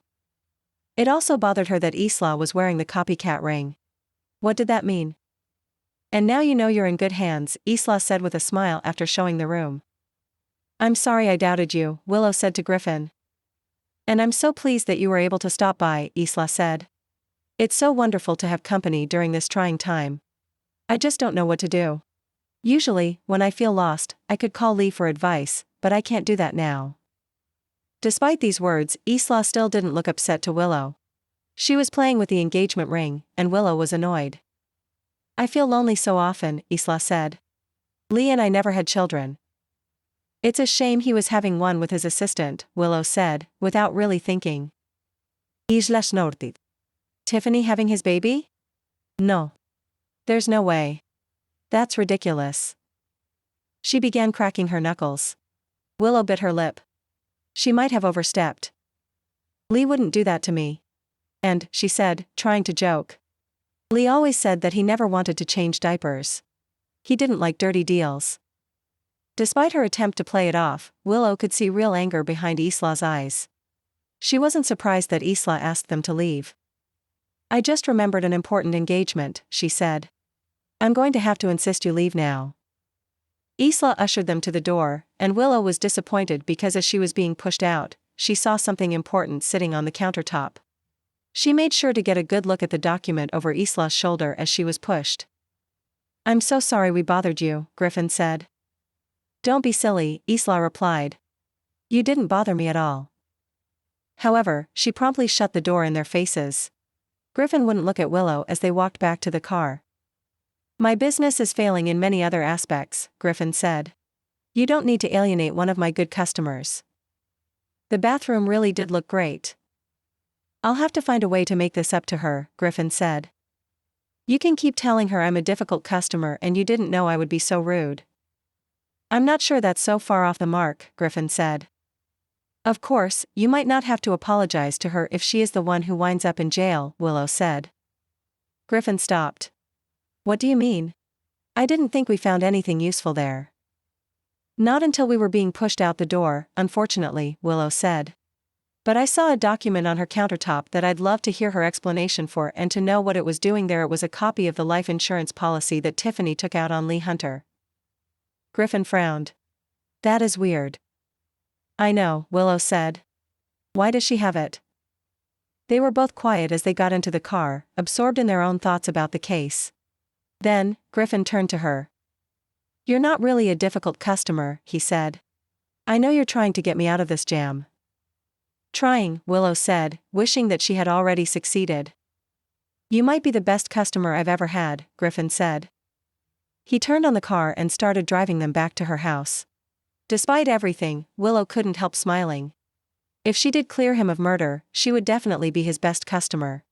100%. Chapter 12. Willow and Griffin arrived back at her house. Griffin had killed the engine, but Willow's mind was still racing. She was sure that the clue she had stumbled upon was meaningful. She just needed to determine what that meaning was. Why would someone have a copy of a life insurance policy on their ex-husband that his mistress had taken out? She walked through the front door and bent down to greet Telescope but kept thinking about the insurance. When dismissing Tiffany as a suspect, her dad had said that Lee Hunter had approved the insurance policy. However, it would be unlikely that Lee would have told Isla about it. Why announce to someone that they weren't the beneficiary of your policy? Could he have taken it out as a deterrent? Maybe he was afraid of Isla becoming emotionally violent and had given her a copy because he wanted her to know that if she killed him, she wouldn't gain anything financially. Willow frowned. That didn't quite make sense. Telescope licked her face, and she smiled again. She ruffled the dog's fur. Maybe Isla had wanted to take out her own policy on Lee and had discovered this one, making her angry enough to kill. Maybe Tiffany was trying to frame Isla by putting the life insurance policy in her house. Maybe Tiffany and Isla were somehow in cahoots with this murder. She gave Telescope a final pat on the head and stood up to face Griffin, trying to articulate her thoughts and hoping they wouldn't come out as a jumbled mess. "I can't stop thinking about it. Why would Isla have a copy of Lee's life insurance policy? Does it fuel Isla's motive for murder? Does this somehow point back to Tiffany? What do you think?" "I think," Griffin began. "I'm going to have to ask you to leave." Willow was confused. "What?" "I've already lost a whole morning of work, and there's a lot to do," he said, gesturing around the house. "If you stay here, you're going to distract me with your theories on the case. I do appreciate that you're trying to prove I'm not a killer. But I can't let the accusation get me behind on any more work." Willow held her hands up. "It sounds like you're kicking me out of my own house." "You do want the construction finished on time, don't you?" Griffin asked, meeting her glare. Willow relented. "Fine. I'll get out of your hair." She picked up her purse that she had just set down and slowly headed back to the front door. Griffin was quicker and more definitive as he opened the door for her. Willow looked back at her dog. "You're in charge, Tella." Telescope barked and wagged his tail. She smirked at Griffin, who was shaking his head, but she could tell that he was also trying not to laugh. Willow sat in the driver's seat of her car, trying to decide where to go after getting kicked out of her house. When Wednesday called her phone, she smiled at the excellent timing. "What are you up to?" Wednesday asked. "Nothing," Willow answered truthfully. "Then, come on over to the police station," her sister said excitedly. "I have something I want to show you." Willow agreed and revved up the car. Now that she had a destination, she didn't mind being temporarily barred from her house. She was also eager to see what Wednesday had to show her. Could it be another clue about Lee Hunter's killer? She hummed along with the radio on her ride to the station, absent-mindedly wondering whether the murder weapon could have been found. However, when she entered the station and met Wednesday at her desk, she learned that it was a different sort of something that her sister wanted to share. Wednesday held up her phone and showed Willow images of robbery-inspired art shoots with bullet holes in walls, cracked safes, and dollar bills falling around the thieves. Willow put a smile on her face and nodded, making the appropriate oohs and ahs. Distracted, Willow knocked a purple pencil holder off of Wednesday's desk and hurried to collect its contents. As she placed it back, she realized that she hadn't seen this desk up close in a while. This workspace was more ever-changing than their father's. She was always adding different inspirational quote signs and trendy knickknacks to the area. Her picture frame was digital and flowed from picture to picture, showcasing fun moments of Wednesday's life. Her desk also wasn't as neat as their father's, but Willow knew that her sister was organized and on top of things when it came to her job. She just liked to add some personality to her organization. "What's wrong?" Wednesday asked. "You look disappointed." "No," Willow said, trying to reassure her sister. "It's just when you said to come to the police station, I figured it had something to do with the case. But I did promise to help with the photo shoot. And discussing photography is happier than murder. What did you have in mind?" "I thought we could have some coffee in the jail cells." Willow stared at her sister. "Working here has made you develop some odd quirks." "It's not like I do this regularly," Wednesday said quickly. She handed Willow one of her personal mugs so she wouldn't have to use the disposable cups. Willow smiled as she looked at the design on the mug. It was of a dog complaining how he didn't do tricks until he had his morning kibble. Wednesday's mug had a colorful mosaic design encircling it. The sisters walked over to the coffee station. Willow happily accepted a cup. Because Wednesday was in charge of making sure that the coffee area was stocked, it was always filled with delicious flavors. Willow stirred her favorite creamer into her steaming beverage. "Now, why do you want to have your coffee break in the jail cells?" Willow asked. "There's a training seminar going on in the conference room. Most of the station is there, so there won't be any officers to disturb us." "What about the prisoners?" Willow asked, thinking that they were the people she was more worried about seeing. "Oh. There are no prisoners right now. It's all empty," Wednesday said happily as she finished preparing her own cup. "And the cells are all freshly cleaned, so they're perfect." What am I missing?" Willow asked, taking a sip of coffee to see if the caffeine would help clarify things for her. It didn't, but her sister soon explained. "We're looking at it as a backdrop for the Instagram campaign picture." Willow nodded in understanding. Now it made sense. "That would look great for a cops and robbers theme," she agreed. "It's nice that Dad said you could use them for the photo shoot." "Yeah," Wednesday said, before quickly turning and heading down the hall. Willow followed, trying to determine if there was subtext to her sister's short response or if she was just excited to begin the creative work. They tiptoed past the conference room, and she suspected that Wednesday hadn't told everyone about her plans to look at the cells that day. They entered the room that housed the cells. There were 6 of them, with 3 on each side of a pathway. Pineview was such a safe town that Willow wasn't aware of a time when all 6 cells were full. It felt strange to know that there was a murderer running free in town while the cells sat empty.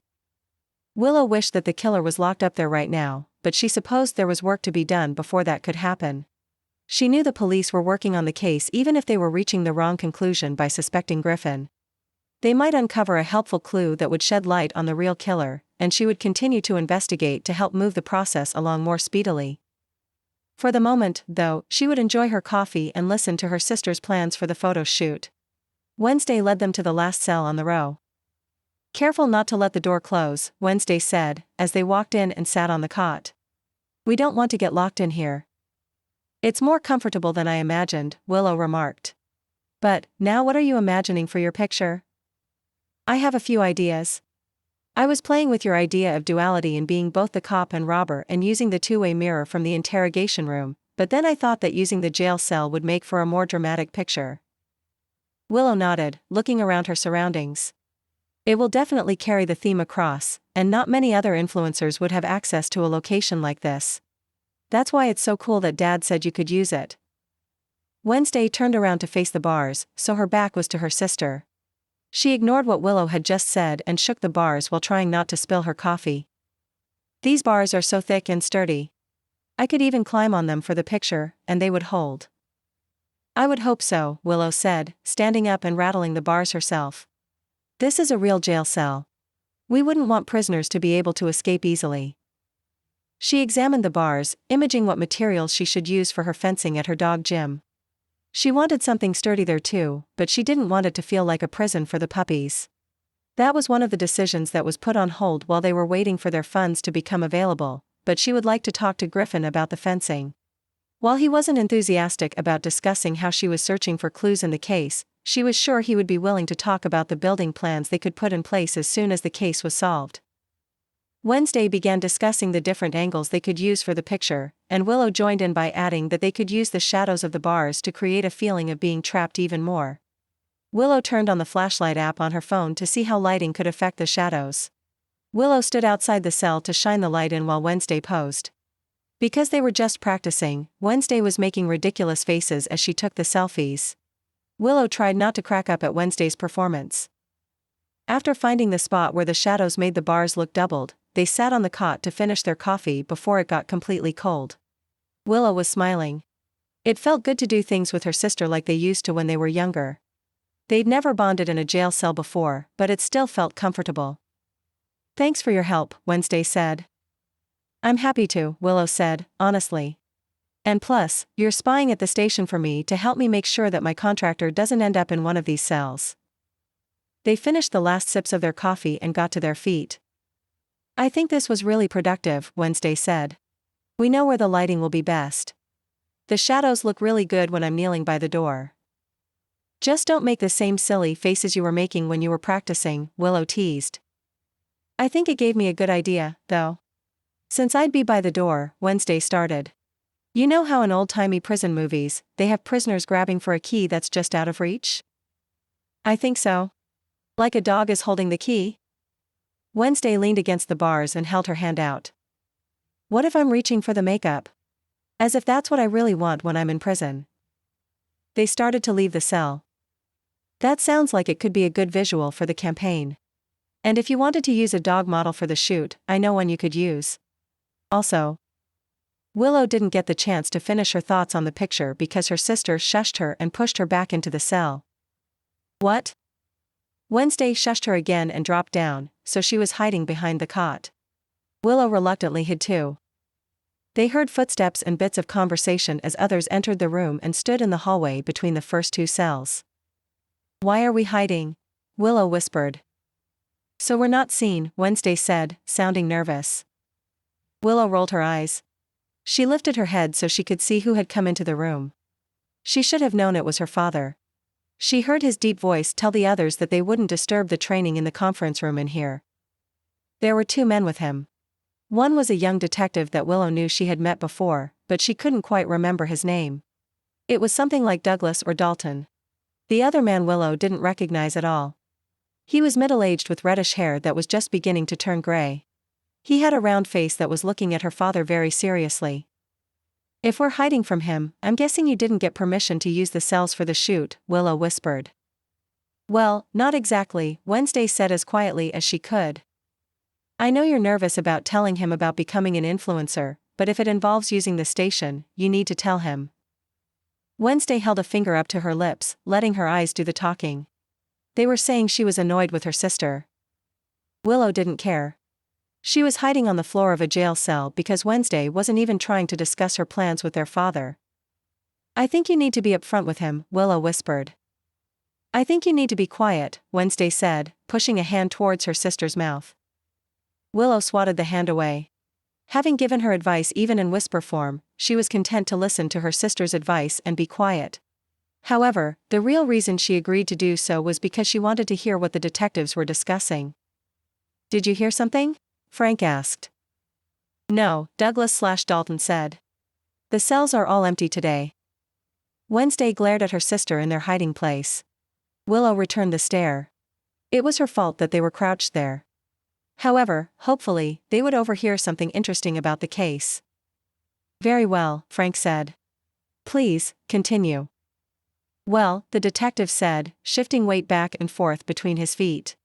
That's where we stand on Maynard's alibi. What's the alibi? Willow mouthed to her sister. Did you hear it? Wednesday shrugged. They both strained to hear every word of the conversation. It's all tied in with this building deal, the detective continued. And I brought Mr. Danielson in here to help explain more about it. Please, call me Thomas, the round-faced man said. Willow bit her lip. Even though she knew she had never met the man, there was something familiar about this. Then, something clicked into place, and she remembered the name. When her dad first spoke to Griffin in her yard, Griffin had mentioned that Thomas Danielson wasn't a huge fan of Lee Hunter's. It looked as if the police were following up on this lead and questioning the real estate agent. Willow began to feel more hopeful. It might be a big leap from not liking someone to murder, but it was good that the police were talking to Thomas Danielson. The police had listened to Griffin. Maybe they did believe him after all. If Thomas was going to explain Griffin's alibi, that would also help him. He would be cleared without having to break his non-disclosure agreement. Griffin might be cleared in the next few minutes. Maybe they could get back on track with her construction. What's the building deal that Griffin Maynard was involved in? Frank asked Thomas. Willow crossed her fingers, hoping it would exonerate him quickly. Well, Thomas Danielson began, you have to understand that there was a lot of secrecy involved in this building deal, but I'm happy to tell the police if it helps with a murder. Thomas shook as if the thought disturbed him. Willow was impatient. She wanted him to clear Griffin's name. He continued, it was a blind deal where other investors didn't know who was involved at first. Griffin Maynard was one of these investors. And Lee Hunter was too. Would that explain why a large sum of money was transferred from Hunter's account into Maynard's? Frank asked. It could, said Thomas. Willow absorbed this information. That must be why the police considered Griffin a suspect. If money was transferred into his account before Lee Hunter disappeared, that could be why they suspected Griffin's involvement even before they knew it was a murder case. It would also explain the hold on Griffin's accounts. They wanted to know everything they could about this money. Mr. Maynard was very upset when he learned that Lee Hunter was going to be an investor in the building too. I believe he said that they couldn't both be involved in the project. He wouldn't allow it. But that he didn't plan on giving up his spot. That sounds like it could be a threat, Douglas/Dalton said. Frank nodded, and Willow gulped. This wasn't sounding as promising as she had hoped. He definitely sounded determined when he said that, Thomas said. But I don't blame Mr. Maynard. Lee Hunter was someone you were right to be hesitant to do business with. He killed people with his lack of attention to repairs. And I know Mr. Maynard is conscientious about his repairs. He wouldn't have stood for Hunter's behavior. It's possible that he took action to stop it, the young detective said. Killing him to stop the competition and keep the money. Frank took a few steps away, absorbing the new information and looking thoughtful. Willow and Wednesday held their breath as he stopped just in front of the cell where they were hiding. That's what I know now, Thomas said. I hope it helps. Yes. Thank you, Frank said. He extended his hand to the other man who shook it and then allowed the young detective to usher him out of the room. Right before he left, the detective turned to Frank. Combined with the DNA, it seems like this case is almost closed. Please see Mr. Danielson out, Frank said, and the young officer hurried off. Frank stayed behind. He stood with his hands on his belt, seeming to contemplate things. It felt like an eternity, but he finally left the room. Willow and Wednesday exhaled in relief. That was close, Willow said, leaning against the bars. I don't know what would be worse, said Wednesday. Being caught spying on the investigation or explaining my Instagram campaign. The spying didn't lead to any information we wanted to hear, Willow said, as she and Wednesday started to leave the cell and head to the door. I thought when we learned what Griffin's secret was it would help him, but the police are using it to solidify his motive. Yeah. Detective Denton mentioning the DNA doesn't sound good. Denton, Willow said, snapping her fingers. That's his name. She had been close in remembering his name. She frowned as she considered it. Close wasn't good enough. They had been close to clearing Griffin's name, but it hadn't panned out. She needed to do something to change this, and she needed to move fast. Chapter 13. Willow returned to her house. She didn't hear any sounds of construction as she walked up the steps to her porch, but Griffin's car was still in her driveway. She opened her door. She was surprised by what she saw but pleased too. Griffin wasn't working on the house. He was rubbing a happy Telescope's belly and teasingly telling him that he was a pretty good dog for a runt. They both looked up as Willow approached. Telescope left one human for the other, and Willow scratched his ears to show how happy she was to see him. Griffin's face turned red, and he quickly got to his feet. He picked up a wooden ruler from the ground and held onto it as he began rambling. I did get some work done around the house, trying to make up for lost time. And I feel like I made some progress. But I guess I was still feeling a little frustrated about the whole situation, and I guess your dog is pretty smart. He must have sensed this and tried to cheer me up. He grabbed this ruler and wanted me to use it like a stick, so we played a little fetch, and then I was congratulating him on a good job. And this hadn't been going on very long, he said, sputtering out an explanation and running his fingers through his hair. Is this what I'm paying you for? Willow teased. She smiled wide so he would know that she was joking. He tapped the ruler against his palm, looking unsure but then smiled back. Well, you did leave Stella in charge, he responded. True, she said, taking a step nearer and raising a hand in mock exasperation. What was I thinking? Telescope barked as if this was the smartest move she could have made. Willow and Griffin laughed and then stayed smiling. Well, Griffin said, choosing not to comment on how Telescope could understand them. That's probably all the work I'm going to be able to get done today. I think I'll head out. He moved towards his tools. Wait, Willow said, moving closer. I need to talk to you first. Griffin eyed her. What were you up to while you were gone? Oh. Just hiding from detectives, Willow said breezily. But I'm afraid it's what I overheard that's the problem. They still think I'm a suspect in the murder? They brought Thomas Danielson in, Willow began. Good, Griffin said, looking a tad happier. I think he felt the same towards Lee as me. Was he able to provide any more information that could lead to other suspects? Willow shook her head. He made it seem like you have an even bigger motive for murder. Griffin sighed. This keeps getting worse and worse. Yes, it does, Willow agreed.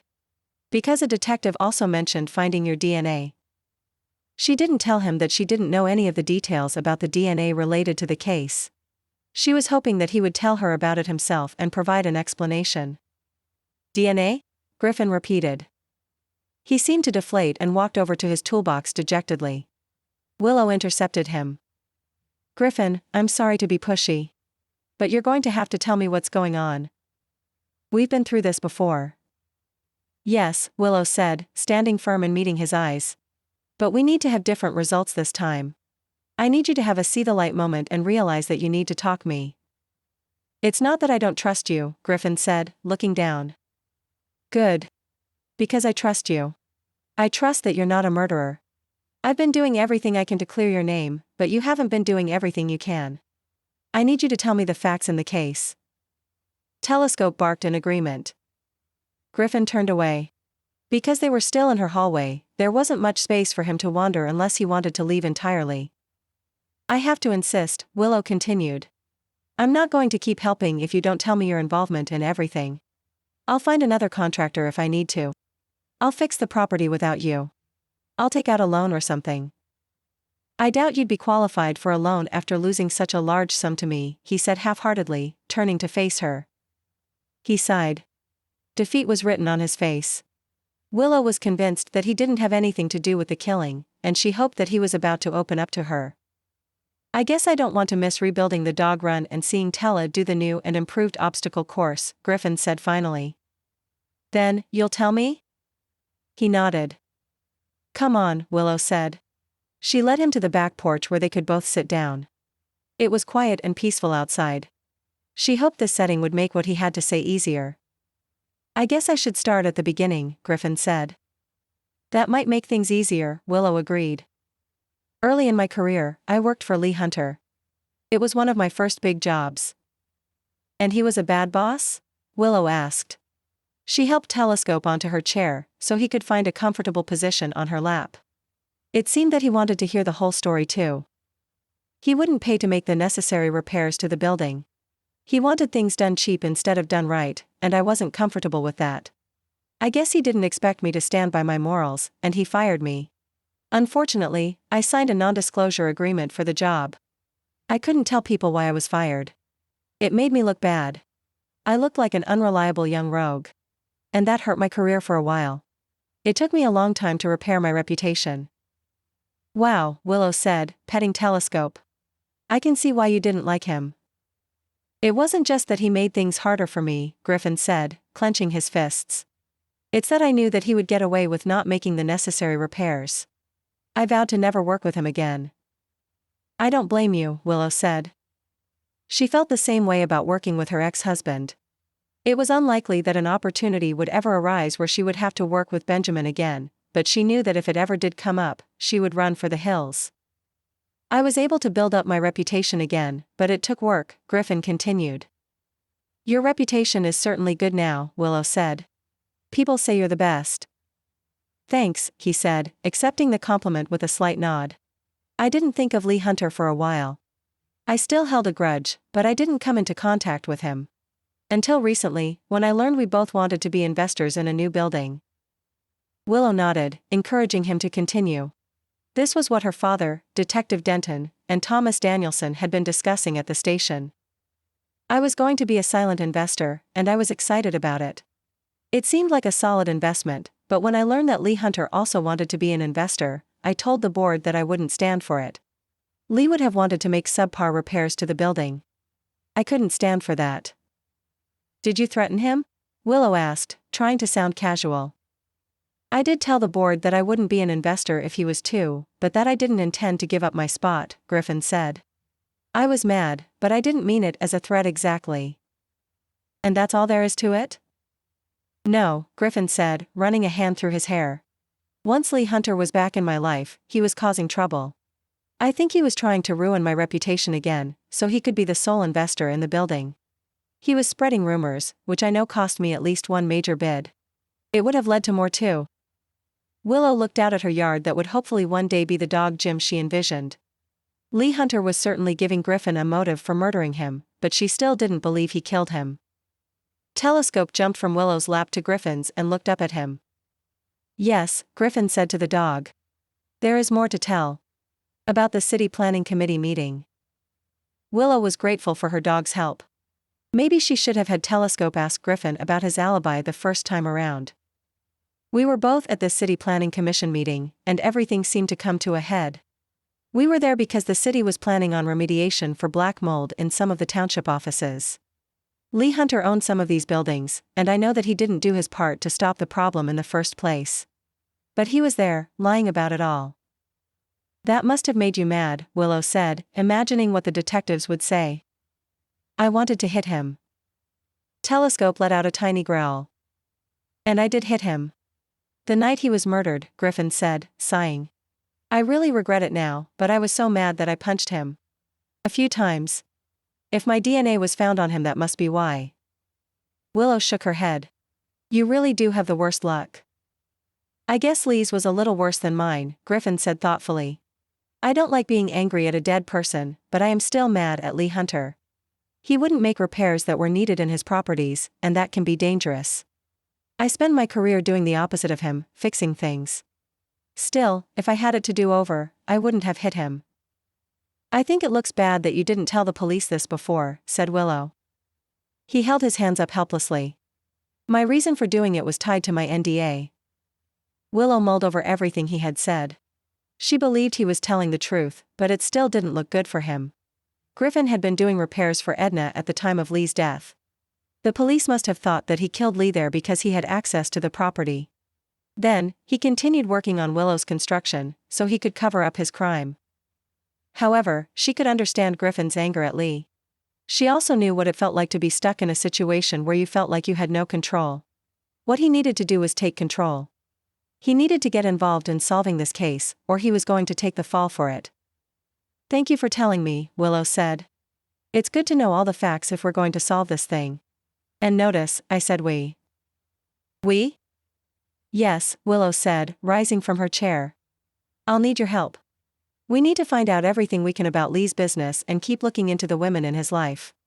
And we need to get on this fast.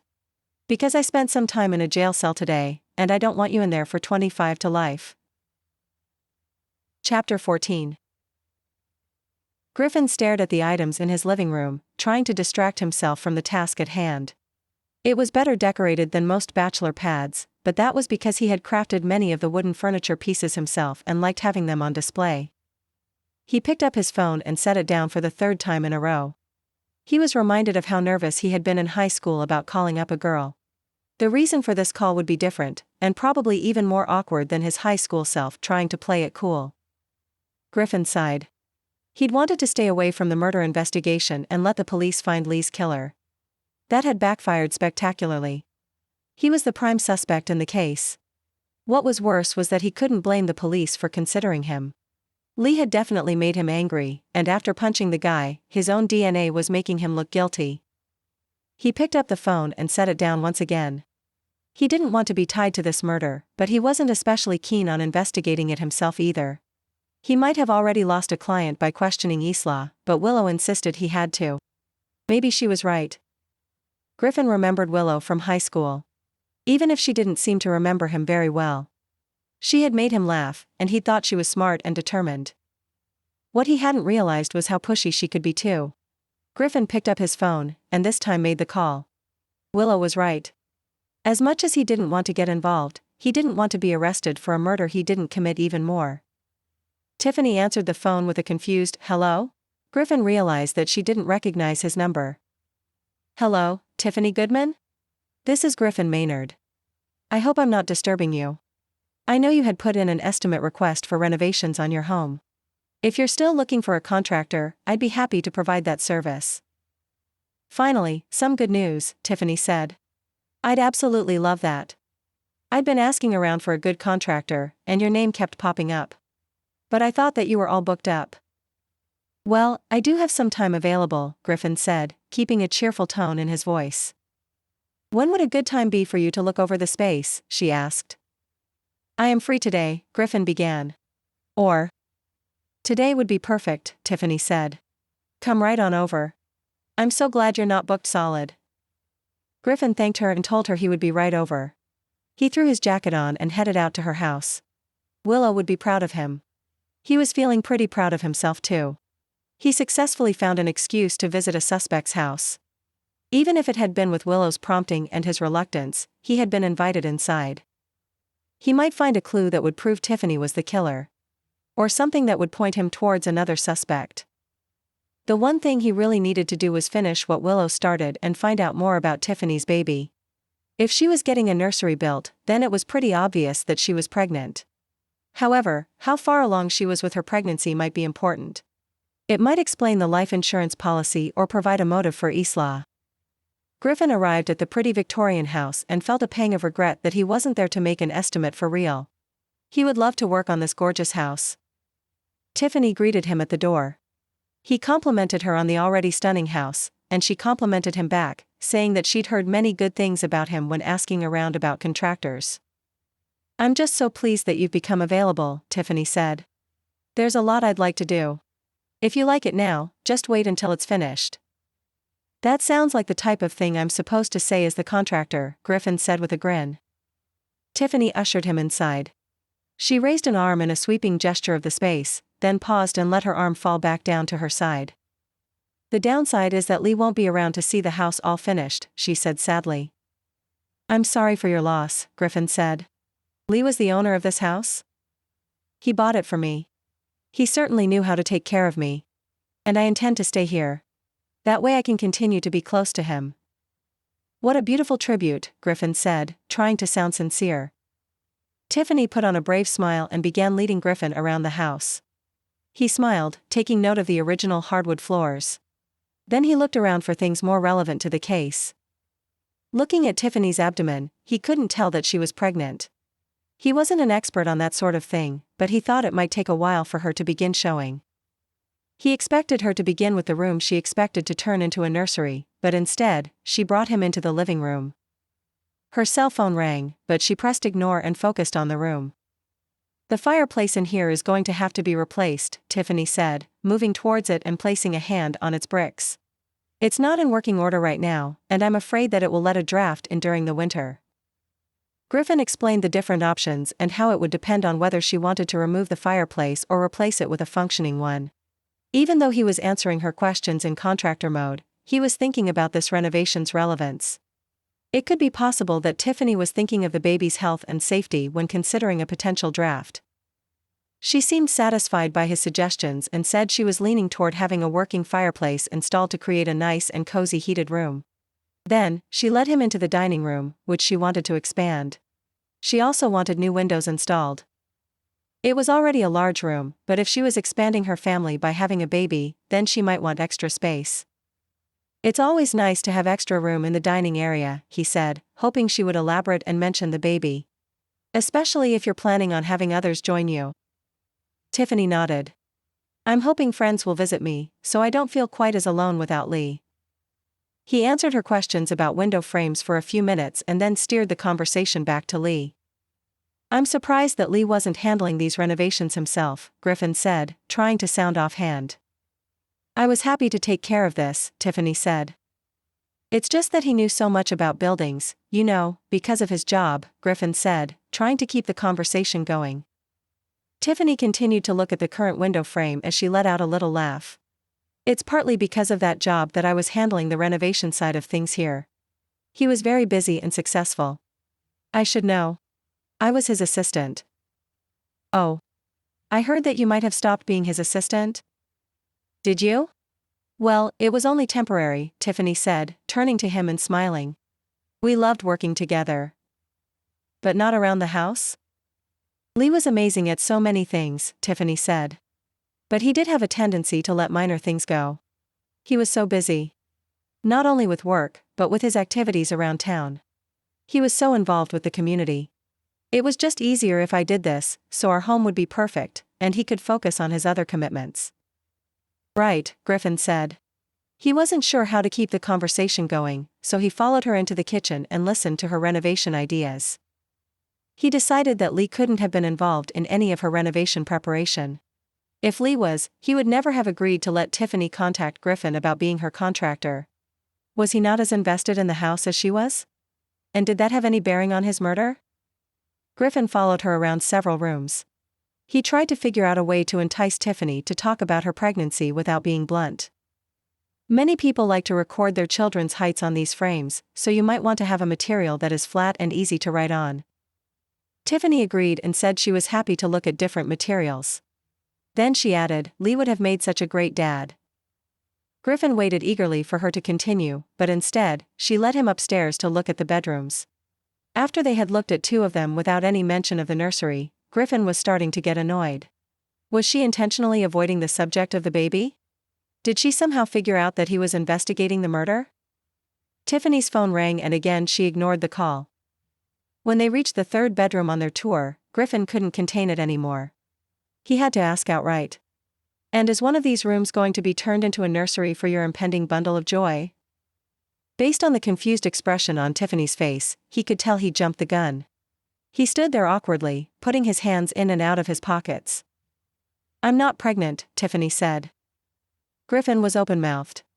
He tried to push his brain into motion to figure a way out of the situation, but he felt helpless. It's all right, Tiffany said, kindly cutting him a break. It's not your fault to jump to conclusions.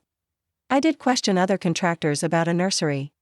I wanted to try for a baby with Lee, but it didn't work out. I'm sorry, Griffin said.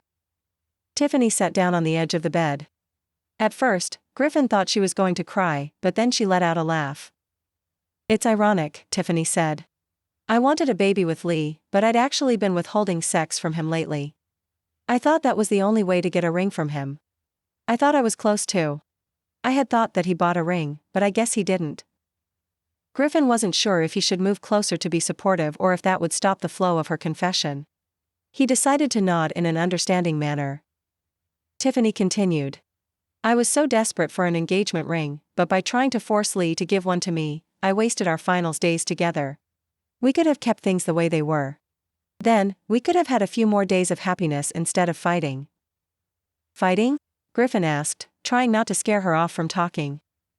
Tiffany let out an angry laugh and leaned back on the bed. Oh, yes. The biggest fight we ever had. He actually fired me. But I wanted to stay. I hate that the last things I said to him were in anger. Why did he have to disappear that night after our fight? I wish I had stayed with him. I wish we had made up. Instead, I went out to drink my sorrows away and flirted with whoever came my way. Tiffany sat up suddenly and covered her mouth. I can't believe I told you that. It's okay, Griffin said, moving closer. It's probably something that you needed to get off your chest. I completely understand. Do you? Tiffany said, getting upset. Because I don't. I was loyal to the man I loved for years. We had a fight, and I got drunk at a bar on the night he was killed. And I know that I was flirting with some guy because I keep getting calls from someone I saved as Donald in my phone. I don't remember him at all, but he just keeps calling. Her cell phone rang again, and this time Griffin was close enough to see the caller ID say Donald. Tiffany ignored the call and started to cry. She wrapped herself up in a blanket from the bed. Griffin made his exit after learning the name of the bar that she went to and promising to get back to her with a finished estimate. He practically sprinted out of the house, but as soon as he was free, he took out his cell phone. He had so much to tell Willow. Where was he going to start? Hey, Willow. Do you feel like getting a drink? Chapter 15. Willow arrived at the bar, trying to remember the last time that she had been out for drinks. It felt like an eternity ago. She would have to remedy that situation and see if Wednesday wanted to go out with her another time. The perk of going out with her sister is that Wednesday could help her with her outfit too. Willow was feeling a bit underdressed in her sweatshirt and jeans, but she'd been walking telescope when Griffin called and hadn't felt like changing. However, when she stepped inside the bar, Willow felt like her casual outfit fit in fine. She had never been to this bar before. She hadn't been old enough to drink legally when she left home the first time, and since this bar was in the next town over, she had never ventured here on her visits home. It was large enough that no one would feel cramped in the space, but still felt cozy, as if you were at a friend's house sharing a drink. Music was playing, and a few patrons milled about. Griffin waved at her as she entered, and she joined him at a table. Would you like a beer? I ordered 2 in case. Willow climbed onto her bar stool and accepted the drink. Is this a celebratory beer? We're actually going to do some investigating while we're here, Griffin said. But first I need to catch you up on what I've learned from Tiffany. You did talk to her? Willow asked. I'll drink to that. Griffin smiled and tapped the tip of his bottle to hers. They each had a sip, and then he launched into his story. He told her that Tiffany wasn't pregnant, that she wanted a ring, and that she had a big fight with Lee Hunter the night he died. She's really not pregnant? Willow asked, stunned. That's what she said. That throws a wrench into the works. It still sounds like she might have had a motive, said Griffin. True, Willow agreed, mulling it over. Tiffany wanted a ring and a baby, and Lee Hunter wasn't willing. He also fired her from her job, and they had a big fight about it. Maybe the fight escalated later that night, and she killed him. There's also that life insurance policy, Griffin reminded her. But I think we'll be able to find out whether she is our murderer or not very shortly. What do you mean? Willow asked, looking around the bar. This is the bar that Tiffany went to that night, Griffin said, smiling as he took another sip of beer. If she was as drunk and flirty as she thought she was, then the bartender should remember her. He's on break right now, but he should be back soon. That is excellent detective work, Willow said, impressed. Thanks, he replied. But I'm not sure I'm made for this work long term. That consult was one of the most embarrassing things that I've been a part of. Why? Willow teased. Because you accused a woman of being pregnant when she wasn't, listened to her confessions about being drunk, and watched her cry. Honestly, I wonder if jail might have been a less painful experience. They both laughed. Well, you certainly deserve a drink after an ordeal like that, Willow said. You deserve one too for listening. They enjoyed their drinks, happy that they were making progress with the case. They had encountered some surprising twists, but discovering whether Tiffany had an alibi or not would certainly be useful. Willow noticed her foot was tapping and then identified the reason. A song from her high school days was playing, and she was surprised that she still remembered all the words. She looked over at Griffin and saw that his feet were tapping too. He started moving his head in time with the music. You remember this song? Griffin asked. Of course, Willow said. I used to rock out to this in my bedroom. Would you like to now? Pardon? Asked Willow. Griffin got to his feet and walked around the table. Do you want to dance? Oh, Willow said. Here? I saw other people dancing before, Griffin said. There's space over there. Sure, Willow said, setting down her drink. It was a great song.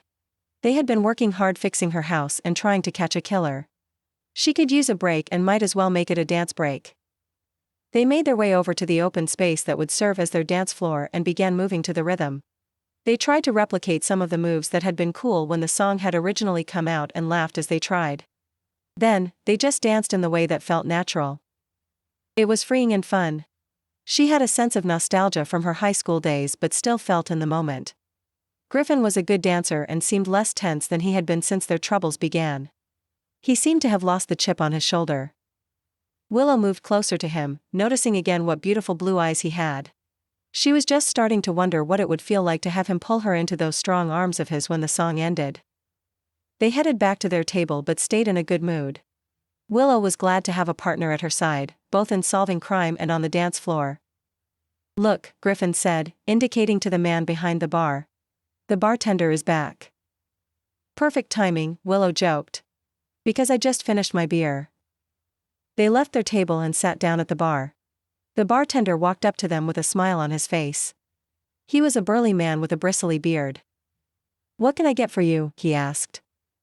Well, Griffin started before trailing awkwardly off. We'd like another round of beer, Willow said. But we're actually here on other business as well. Our friend Tiffany got drunk here the other night, and she's trying to piece together what happened. Blonde young lady, the bartender asked. That's right, Willow said, nodding. I remember her, he said. But are you sure it was her? Griffin asked. He looked at Willow. We didn't bring a picture or anything, did we? No, Willow said, though her excuse was that she didn't know why they were meeting at the bar when she set out. If he'd told her, she might have been more prepared. I'm pretty sure this was your friend that I remember, the bartender said. Her name was definitely Tiffany. She came here alone and started ordering shots. Then she kept asking, when is it Tiffany's turn? That does sound like her, Griffin agreed. She also said that her man didn't know what he was missing. And who fired who? Does that make sense? Actually, it does, Willow said. Do you know how late she was here? She was here most of my shift, the bartender said. She had a good time, dancing and drinking, but I made sure that she got into a taxi safely that night to head home. And she did, Willow assured him. She just doesn't remember exactly what happened. Who she flirted with and that sort of thing. The bartender handed them their replacement beers and looked down the bar at another man sitting there. Since you're trying to figure everything out, I might as well tell you that the man at the end of the bar was someone she was flirting with. He was actually a bit rough with her until I told him to back off. He left soon after that, actually. Willow thanked him for his help. She peered over the bar to see who the man that had been rough with Tiffany was and was surprised to find that she knew him. It was the man she had talked to at the 5K about getting a vendor stall, Ronald Bray. I think we should go talk to him, Willow said. But the bartender already confirmed the time Tiffany was here, said Griffin. That's not just anyone from the bar, Willow said. He's the man taking over the 5K from Lee Hunter. He's an out-of-towner, but if he was here flirting with Tiffany, then it means that he was in the area the day of the murder. Do you think he has a motive for killing Lee?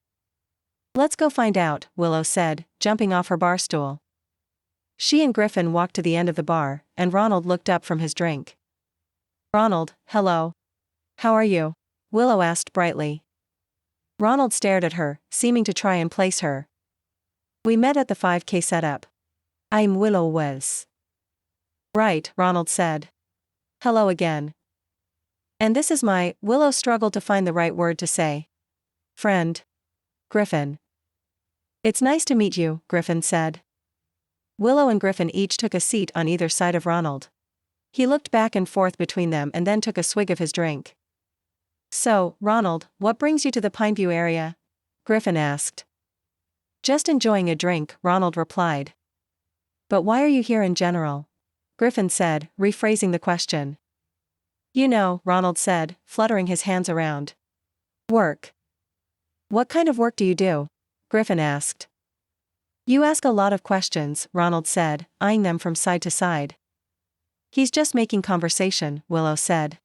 We like to talk to people at the bar. Meet new friends. Griffin nodded, and Willow put a huge smile on her face. So, what is it that you do? Griffin asked again. I'm a contractor myself, and you know that Willow is a dog trainer and is about to open a doggy gym. I'm involved in contract work, Ronald finally muttered. Oh, that's so interesting, Willow said, leaning towards him in a flirty manner. Is that related to your work with the 5K? I think it's such a noble cause. I'm working on the 5K now, but that wasn't my original intention, Ronald said. I was actually in town because I wanted to break it off with my business partner. I needed to get rid of him. When he didn't say anything else, Willow asked, Is he in contracts too? You know what? Ronald said, getting up from his seat. I think I've had enough to drink tonight. I better head out. He waved to the bartender, indicating that he was going, and left some bills on the bar. Griffin and Willow watched him leave. Are we that annoying that he needed to head out? Or was he acting suspiciously? Griffin asked. I'm not sure, Willow admitted. It seemed odd that he didn't want to tell us anything about his job. If he's taking over the 5K, then his work might relate to Lee Hunter. Maybe he's afraid that he'll be linked to the murder. Griffin nodded. I can tell you that it's not fun to be considered a suspect. Willow took a sip of her beer and thought about it. If Tiffany and Ronald were both at the bar the night that Lee Hunter was killed, it made it more unlikely that either of them could be the one to have killed him in Pineview. However, Willow sensed that there was more to Ronald's story than he was telling them.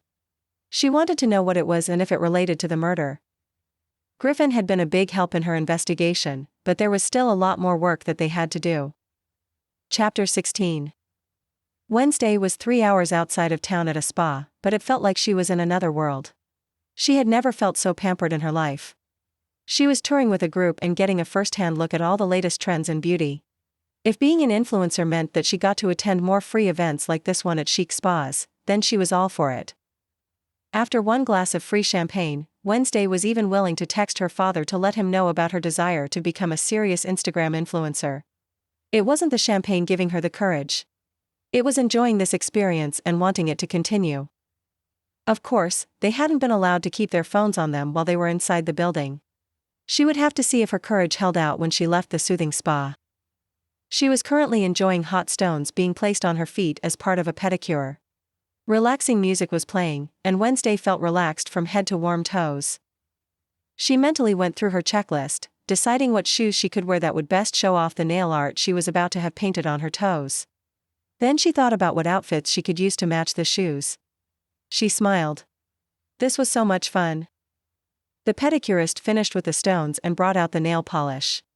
Thinking that spa was just another word for heaven, Wednesday looked around at the other women. They looked as peaceful as she did. She wondered if you went to beauty events all the time if you would eventually grow bored with them, or if they would remain as magical as this experience was. It felt strange not to have her phone with her because she was there to learn techniques she could use for style on social media. She wanted to snap some pictures of herself in her velvety complimentary robe and with cucumbers over her eyes, but she was told that there were some secrets on the tour that were not allowed to be shared with followers.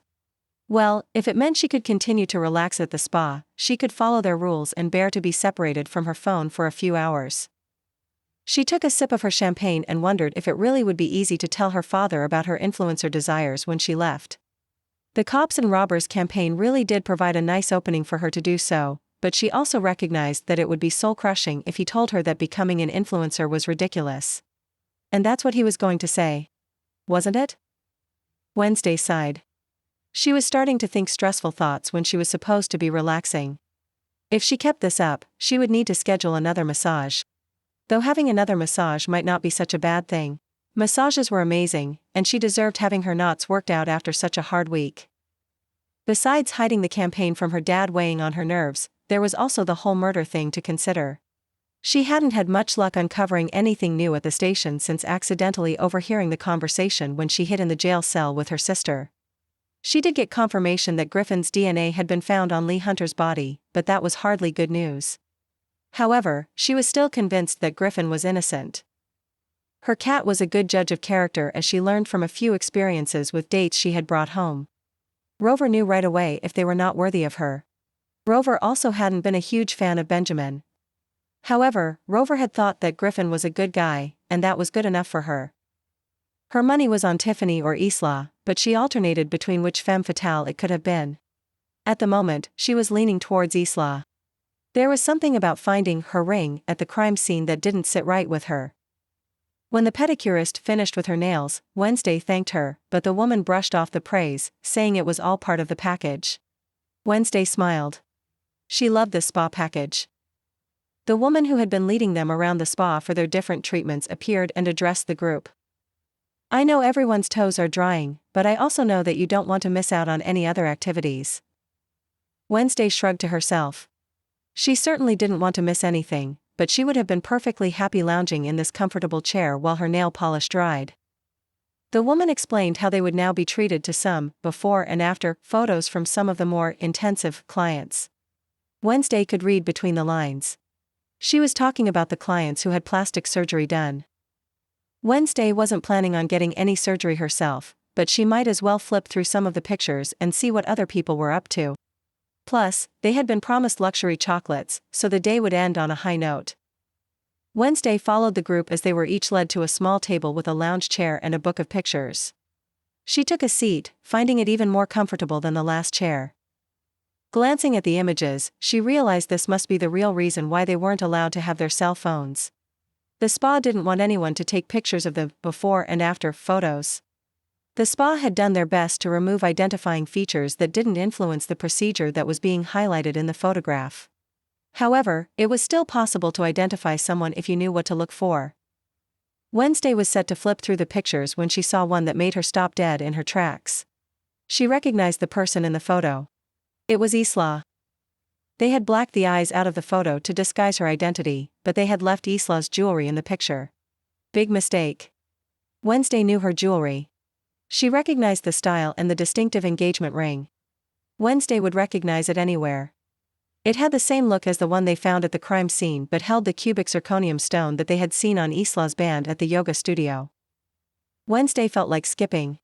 Even without trying, she had stumbled across a clue. Surely, this had to point to Isla as the killer. Maybe after hearing that her ex-husband was going to marry another woman and have a baby with him, Isla had been moved to desperate measures. One thing had been to get nipped and tucked so that she would look younger. The other might have been murdering Lee. She couldn't wait to tell Willow. Maybe this could be the evidence that pushed their father towards believing Griffin's innocence. She would have to be a good detective and tell him everything she could about Isla's procedure. She examined the photograph, getting prepared to tell him all the details. Unfortunately, there was one detail that Wednesday found that undermined her enthusiasm. Wednesday looked at the timestamp and frowned. The timestamp on the photograph was for the evening that Lee Hunter was murdered. Since the spa was 3 hours away, there was no possible way that Isla could have had the picture taken and made it back to town to kill her ex-husband. It looked like Isla wasn't the killer after all. Wednesday was a tad disappointed that she had proved someone's, besides Griffin's, innocence instead of finding proof of who the real killer was. However, every clue uncovered was useful. If Isla couldn't be the killer, then it meant that they could focus on the other suspects, like Tiffany. Tiffany still had a motive, and Wednesday was pretty sure that she wasn't also out of town getting plastic surgery at the time of the murder. Wednesday couldn't wait to tell her sister what she had uncovered, but she supposed she would have to wait a little longer. After all, because of these photos, she still didn't have her phone. Chapter 17. If things continued the way they were, Willow was going to have to become a morning person. This was another day of getting up early, but at least it was for a semi-fun event. She would much rather have set up a stall at the 5K, but she hadn't gotten final approval for a booth. Maybe her gossip hadn't been juicy enough for Cassie to find space for her at the crowded event. However, Wednesday had convinced her to still be a part of things and to run in the race. She wasn't someone who ran for fun, preferring to do yoga instead, but Willow was happy with how she was keeping up with the other runners. Chasing greyhounds around during training must have prepared her for her own race. She was keeping pace with Wednesday and Griffin, who were both at her side. Even though they had longer legs than her, she was able to run with the big dogs. She wouldn't have followed Wednesday's suggestion and ran if her sister wasn't going to come too, but now she was glad that they did.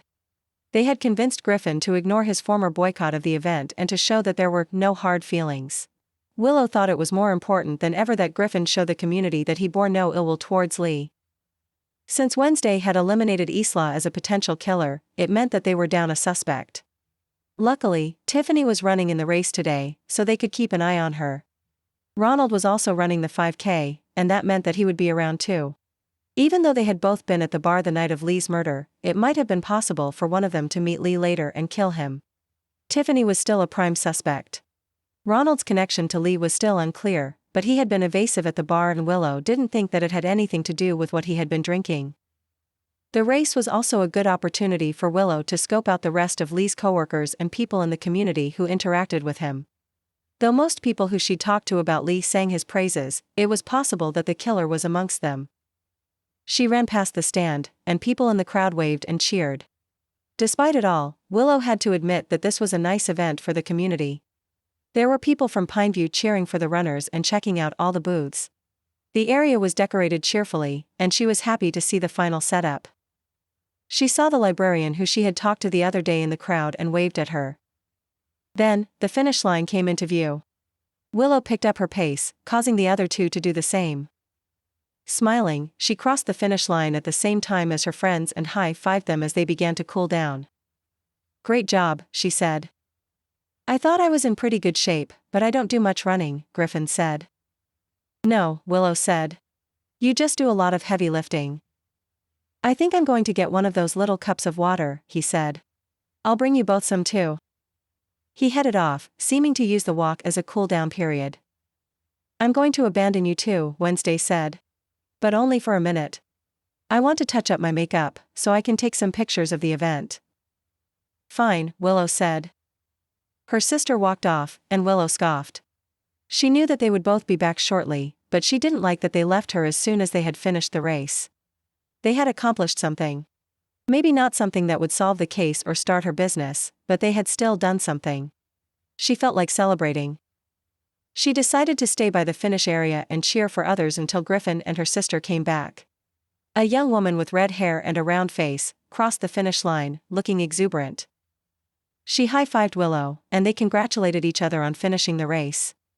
Then the two looked at each other. Willow thought she looked familiar and sensed that the other woman was thinking the same thing about her. Willow wasn't sure where she would have known her from. She was fairly certain it wasn't since she arrived back in town, not on her street or at the yoga studio. It had to be from when she was growing up, but she couldn't quite place her. She didn't remember the redhead being in any of her school classes or clubs. She didn't remember her being involved with any cases that her father had told her about either. As the moments ticked by, she realized that they had been staring at each other for a little too long. "Do we know each other?" Willow asked finally. "I was trying to figure that out too," the woman said with a smile. They went through the list of usual ways that they could have met. They had gone to the same high school but graduated different years. Wednesday joined them, looking radiant despite the run. Willow decided not to imagine what she looked like at that moment. She wasn't trying to impress anyone with her looks right now, especially after running a 5K, so it didn't matter. "Hi, Nadia," Wednesday said. "You know each other?" Willow asked. "We were trying to place how we knew each other." "We had a class together at school," Wednesday said to the woman. "Photography. But I think you were a senior when I was a freshman." "Right. It's Wednesday, isn't it?" She nodded. "It's hard to forget a name like mine, isn't it?" "You were right between us in years at high school," Willow said to Nadia. "We must have been in the building at the same time but didn't have any classes together." "Do you still live around here?" Nadia asked, making small talk as she wiped the sweat from her forehead. "Or did you come back for the race?" "I just moved back here," Willow explained. "I'm opening a dog gym." "What about you?" asked Wednesday. "I'm in town helping my dad," Nadia explained. "He's having a rough time with my mom's passing." "Oh. I'm so sorry to hear that," Willow said. She didn't think she knew this woman well enough to give her a hug, and she was conscious of how sweaty she was after the race. She wasn't sure what else to do that was comforting. Wednesday was better with people and put an arm around her. Willow marveled at how easily her sister could make someone feel happier. Willow was more at ease with dogs than with humans. "Thank you," Nadia said, accepting their condolences. "But I'm handling it much better than my father. He's having a really rough time. He keeps raving that my mom was murdered." "Murdered?" Willow asked, her eyes widening. There had already been one murder in town. Was it possible that there had been a second? Were they related, or were there now two killers on the loose? Willow exchanged a look with her sister, who was also frowning. She must have been thinking the same thing. They were having enough trouble solving one murder. How could they possibly solve two? Nadia waved her hand, pushing the worries away with emotion. She wasn't murdered. It's all in his head. I wish he would just accept what happened so he could move on. They walked a little away to get further from the cheering as they talked about the more serious matter. It can be hard for people to move on, Willow said. Yeah, Wednesday agreed. Our dad still has trouble talking about our mom, and she died when I was born. It's still hard for him. My trouble isn't that he's not talking about it, Nadia said, kicking at the ground. It's that he talks about it constantly. He's become a real conspiracy theorist, describing how she could have been murdered. You're sure there's no merit to it? Wednesday asked. I'm sure, Nadia said. My mom died from illness. Not because someone killed her. I'm really sorry that you're going through all this, Willow said, patting her arm. She didn't think she was as comforting as Wednesday, but she was trying. And it's a really kind thing that you're doing by being there for him. I do want to be there for my dad, but I'm also afraid that he's trying to trap me in his conspiracy theories too. He wanted to stop me from moving into this really great luxury apartment. He actually tore up the papers I had. That's a bit dramatic, Wednesday said. I guess he really didn't want you to leave him, Willow said, frowning. It's not that. It's his conspiracy theories, Nadia said, sighing. But, you know what? I signed the papers anyway. I got new ones and put my ex right on the line. Nadia Danielson. Griffin joined the group and handed out cups of water to everyone. Willow gratefully accepted. She was getting thirsty and was glad that Griffin had tracked them down. Well, I should get going, Nadia said. It was nice catching up, Willow said, realizing that she now knew more about this woman than she ever did when they were in school together. Wait, Wednesday said, pulling out her cell phone. Before you go. Post-race selfie. They all gathered close to Wednesday to fit into the frame. Willow was inadvertently jostled by the taller people and ended up spilling the remainder of her water on herself.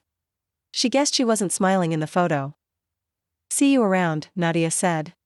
She jogged off, and Willow wondered how she had the energy to keep running. Wednesday looked at the picture and giggled. Is it terrible? Willow asked. It looks like you're miserable after running a marathon, her sister teased. Not a 5K. Griffin took a turn looking at the picture and laughing too. Willow wanted to focus on something else and realized that she did have a question. Did Nadia say that her last name was Danielson? Willow asked them, taking their focus off of the selfie. Is she related to Thomas Danielson? I think she must be his daughter, Wednesday said, after thinking about it. I knew her father was in real estate. She took a lot of pictures of houses in our photography class. Willow nodded. Now that she made the connection, she could see a family resemblance between Nadia and Thomas Danielson. They had the same hair color and face shape. She was about to ask if Willow had heard the detectives mention Thomas Danielson's conspiracy theories after they finished speaking to him, but she got distracted by a commotion at the end of the race route. She looked at her companions and then they all ran to the source of the noise. Willow realized that she did have some sprint left in her after the race. Ronald Bray was blocking the finish line. He was specifically blocking Tiffany from crossing it, but he was annoying other runners trying to pass him. Tiffany, what are you doing here? Ronald asked. Trying to cross the finish line. Will you get out of my way? She yelled as she tried to move around him, but he countered her position. Why haven't you returned my calls? Who are you? She asked as she continued to try and pass him. You don't remember me, he asked. I thought we had a good time. You gave me your number at the bar. Tiffany stopped running and froze in place. She covered her face with her hands. Another runner came to the end of the race and was not happy about Ronald blocking the way. Move, the large runner bellowed. Ronald jumped to the side. Tiffany crossed the finish line but was no longer happy about it. She stormed across it, still trying to get away from Ronald who was trailing her. Willow followed, along with her friends. She said quietly to Griffin, the bartender said that he had been rough with her that night. If he puts a finger on her now, I'm going to have to ask you to intervene. But otherwise, I think we should let them talk and see what they have to say. Maybe Tiffany will be upset enough to confess to the murder, Wednesday said. They kept a safe distance where they could overhear what was being said and rush in if necessary, but not so close that the squabbling duo would realize that they were there. "You're Donald?" Tiffany asked. "It's Ronald," he said affronted. "It says Donald on my phone." "I think I know my own name," he retorted. "Look, Donald/Ronald. It's Ronald. I just told you that. And I think you coming here is a sign. We should get together." Tiffany stomped her foot. "Maybe you didn't take my not answering your calls as a sign, but it was. I'm not interested. Okay? I was really upset with my boyfriend Lee that night and needed to blow off some steam, and I drank more than I should have. But I do really regret it now. If you must know, my boyfriend died, and I hate that I was out when it happened." Ronald stopped chasing her and stood in one place. "What did you say your boyfriend's name was?" "Lee Hunter." "You're Lee Hunter's mistress?" "Girlfriend," Tiffany said, correcting him with attitude. "And what's it to you? Did you know him?" "I was his business partner." "Business partner?" Tiffany said, scoffing. "The only partner he had was a silent partner named Ronald Bray." "That's me," Ronald said. He threw his arms up in the air. "I can't believe this is happening." "You can't believe it?" Tiffany asked, before running off close to tears. Ronald stalked away in the opposite direction. Willow stayed where she was to discuss this development with her cohorts. "I can't believe that happened either," Wednesday said. "Awkward." "But what does it mean?" Griffin asked. "It means we might have a new prime suspect," said Willow. "Remember what Ronald said in the bar? About how he had come to town to end things with his partner. How he needed to get rid of him." "His partner was the victim," Wednesday said. Willow nodded, keeping an eye on Ronald as he walked away. It's possible that Ronald Bray decided to get rid of his partner permanently. Chapter 18. Telescope wagged his tail when Griffin arrived at their house the next morning. Willow wasn't jumping around with glee to see him like her dog was, but she was pleased to see him too. "Thanks for agreeing to come later today," she said. "I feel like a real person after finally getting enough sleep." "It's no problem," Griffin said when he finished greeting the dog and shuffled inside. "We're approaching the point where there's not much more I can do before we get the proper supplies in." "I'm actually glad you said that," Willow said lightly as she led him into her living room. "You're glad that my accounts are still frozen and that we're about to reach a standstill with the renovation projects?" Griffin asked dryly. "No," Willow said, only just refraining from sticking her tongue out at him. "But I'm glad that means you'll have more free time today. I have a project for you. To help solve the case." "Please tell me that this project doesn't involve pregnancy," he pleaded. Telescope made a funny noise and Willow could swear that he was laughing at them. She had relayed the whole story of Griffin's awkward encounter with Tiffany to her dog as she talked out loud about the case. Sadly, her discussions with her dog didn't bring her any closer to an answer.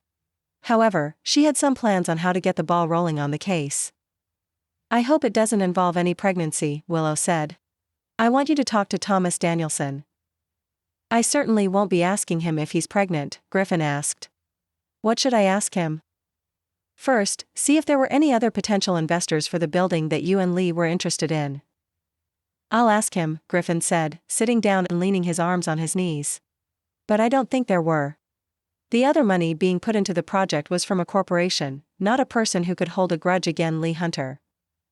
"Okay," Willow said, trying not to let this deter her enthusiasm for her plan. "Thomas might still be able to provide them with some new suspects." She sat across from him and continued. "Thomas Danielson is also involved with real estate. He might know some of the properties that Lee controlled. See if Thomas knows anyone who might have been angry with Lee." "An angry tenant?" "It's a possibility," Willow said. "Maybe a tenant was upset about damage to property or started a wrongful death suit. Landlords can be accused of a lot of things. See if Thomas knows of anything that could have led to Lee's murder." "Based on what I know about Lee Hunter's work from the first project I was on with him, I'm sure there will be complaints," Griffin said. He took a notebook out from his pocket. He flipped it open, and it appeared to be full of measurements. Now he wrote down what he was supposed to bring up in his conversation with Thomas. Willow was duly impressed. She liked having Griffin on her side, helping with the investigation. What are you smiling about? Griffin asked, looking up at her. Honestly, it had been about him writing down interrogation questions, but Willow didn't want to say that. Instead, she said, I'm just optimistic that this will yield results. Is there anything else I should ask him? Yes. See if he knows how Ronald Bray fits into the picture.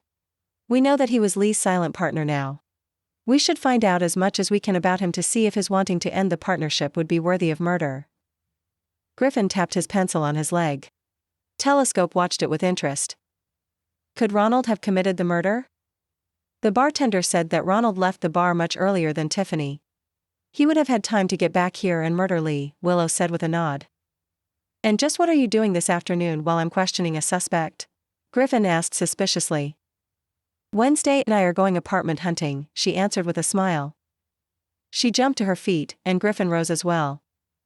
Is this something that you should tell your contractor? She laughed. I'm not really moving. But we're going to visit some of Lee's buildings and talk with the people who live there. See what they really thought of Lee. Pineview is not a huge town, Griffin said. What if they don't buy your story? I'll honestly tell them that it doesn't look like my house is going to be finished its renovation anytime soon, Willow said. So, I'm looking at other places. Touché, Griffin said. Telescope started barking and wagging his tail, alerting Willow that Wednesday had arrived. She wished Griffin good luck with his questioning and went off to join her sister so she could do her own. Willow was getting tired of pretending to look at Lee Hunter's buildings as possible places to live. The more she looked around them, the more she decided that she didn't want to live at any of them. It wasn't that the residents were complaining. Quite the contrary. Everyone there seemed to love Lee Hunter and everything that he did for the community. They all encouraged her to move in. Many empathized with her plight of having problems with her contractor. At each of the buildings they visited, Willow was assured that she would be happy living there. If she were an average renter, she would have been taken in. Many of the apartments actually did look very nice as a few people invited the ladies inside to look around. However, she was the daughter of a detective and had a keen eye for details. Willow could tell that there were certain repairs that were waiting to be completed. Because they were investigating a murder, Willow asked more probing questions than she would if she were searching for a place to live. However, she was glad that she did ask the questions. A certain pattern was emerging. Even though the tenants loved Lee, he was taking his time making repairs around the buildings. They didn't seem to think it was a big deal, but Willow and Wednesday were concerned by it. It seemed that anything from replacing a burnt-out light bulb in common areas to black mold could take months to fully fix. This is a serious problem, Willow said as she and Wednesday took a break in the lobby of one of Lee's apartment buildings. The people here don't seem to care, but taking too long with repairs is reckless. Wednesday agreed. If left alone, some of those little fixes could become big problems. There's no excuse not to replace a light bulb, Willow said, huffily. It's quick and inexpensive and means that people won't trip in the dark on what they can't see. Especially in a stairwell. If he didn't want to take care of his buildings, then he shouldn't have rented them out. Agreed. Wednesday joked, do you think we should start a revolution in the hallway? Willow sighed and leaned against the wall. I think everyone is twisted around Lee Hunter's finger. Was he really that nice a guy? Wednesday shrugged. Well, Willow said, adjusting her suit jacket that she had worn to look like a prospective renter. I'm just glad I'm not really looking for a place to live. If your house does remain a crime scene, you and Stella could always move in with me. Willow knew that her sister was teasing, but she also knew that the offer did really stand if she needed it. She wasn't sure how Telescope would like living with Rover though. He seemed to prefer Cat thinking she was a dog in small doses. She leaned against her sister affectionately and then got back to business. Let's visit one more person, Willow suggested. Wednesday agreed, and they chose an apartment that had a big welcome mat by the door. Their knock was greeted by a little old lady in a knitted sweater. May I help you? She asked. Willow explained that they were visiting the building because she was looking to rent and how she had been told that she could ask the residents a few questions about the building. Oh, I'd be happy to, dears. Please come inside. My name is Rosie. Rosie showed them in, and they took a seat on her plastic-covered couch. Her apartment was quite cozy and didn't look to be in need of repair at first glance. So, what would you like to know about the place? Rosie asked. I like it here a good deal.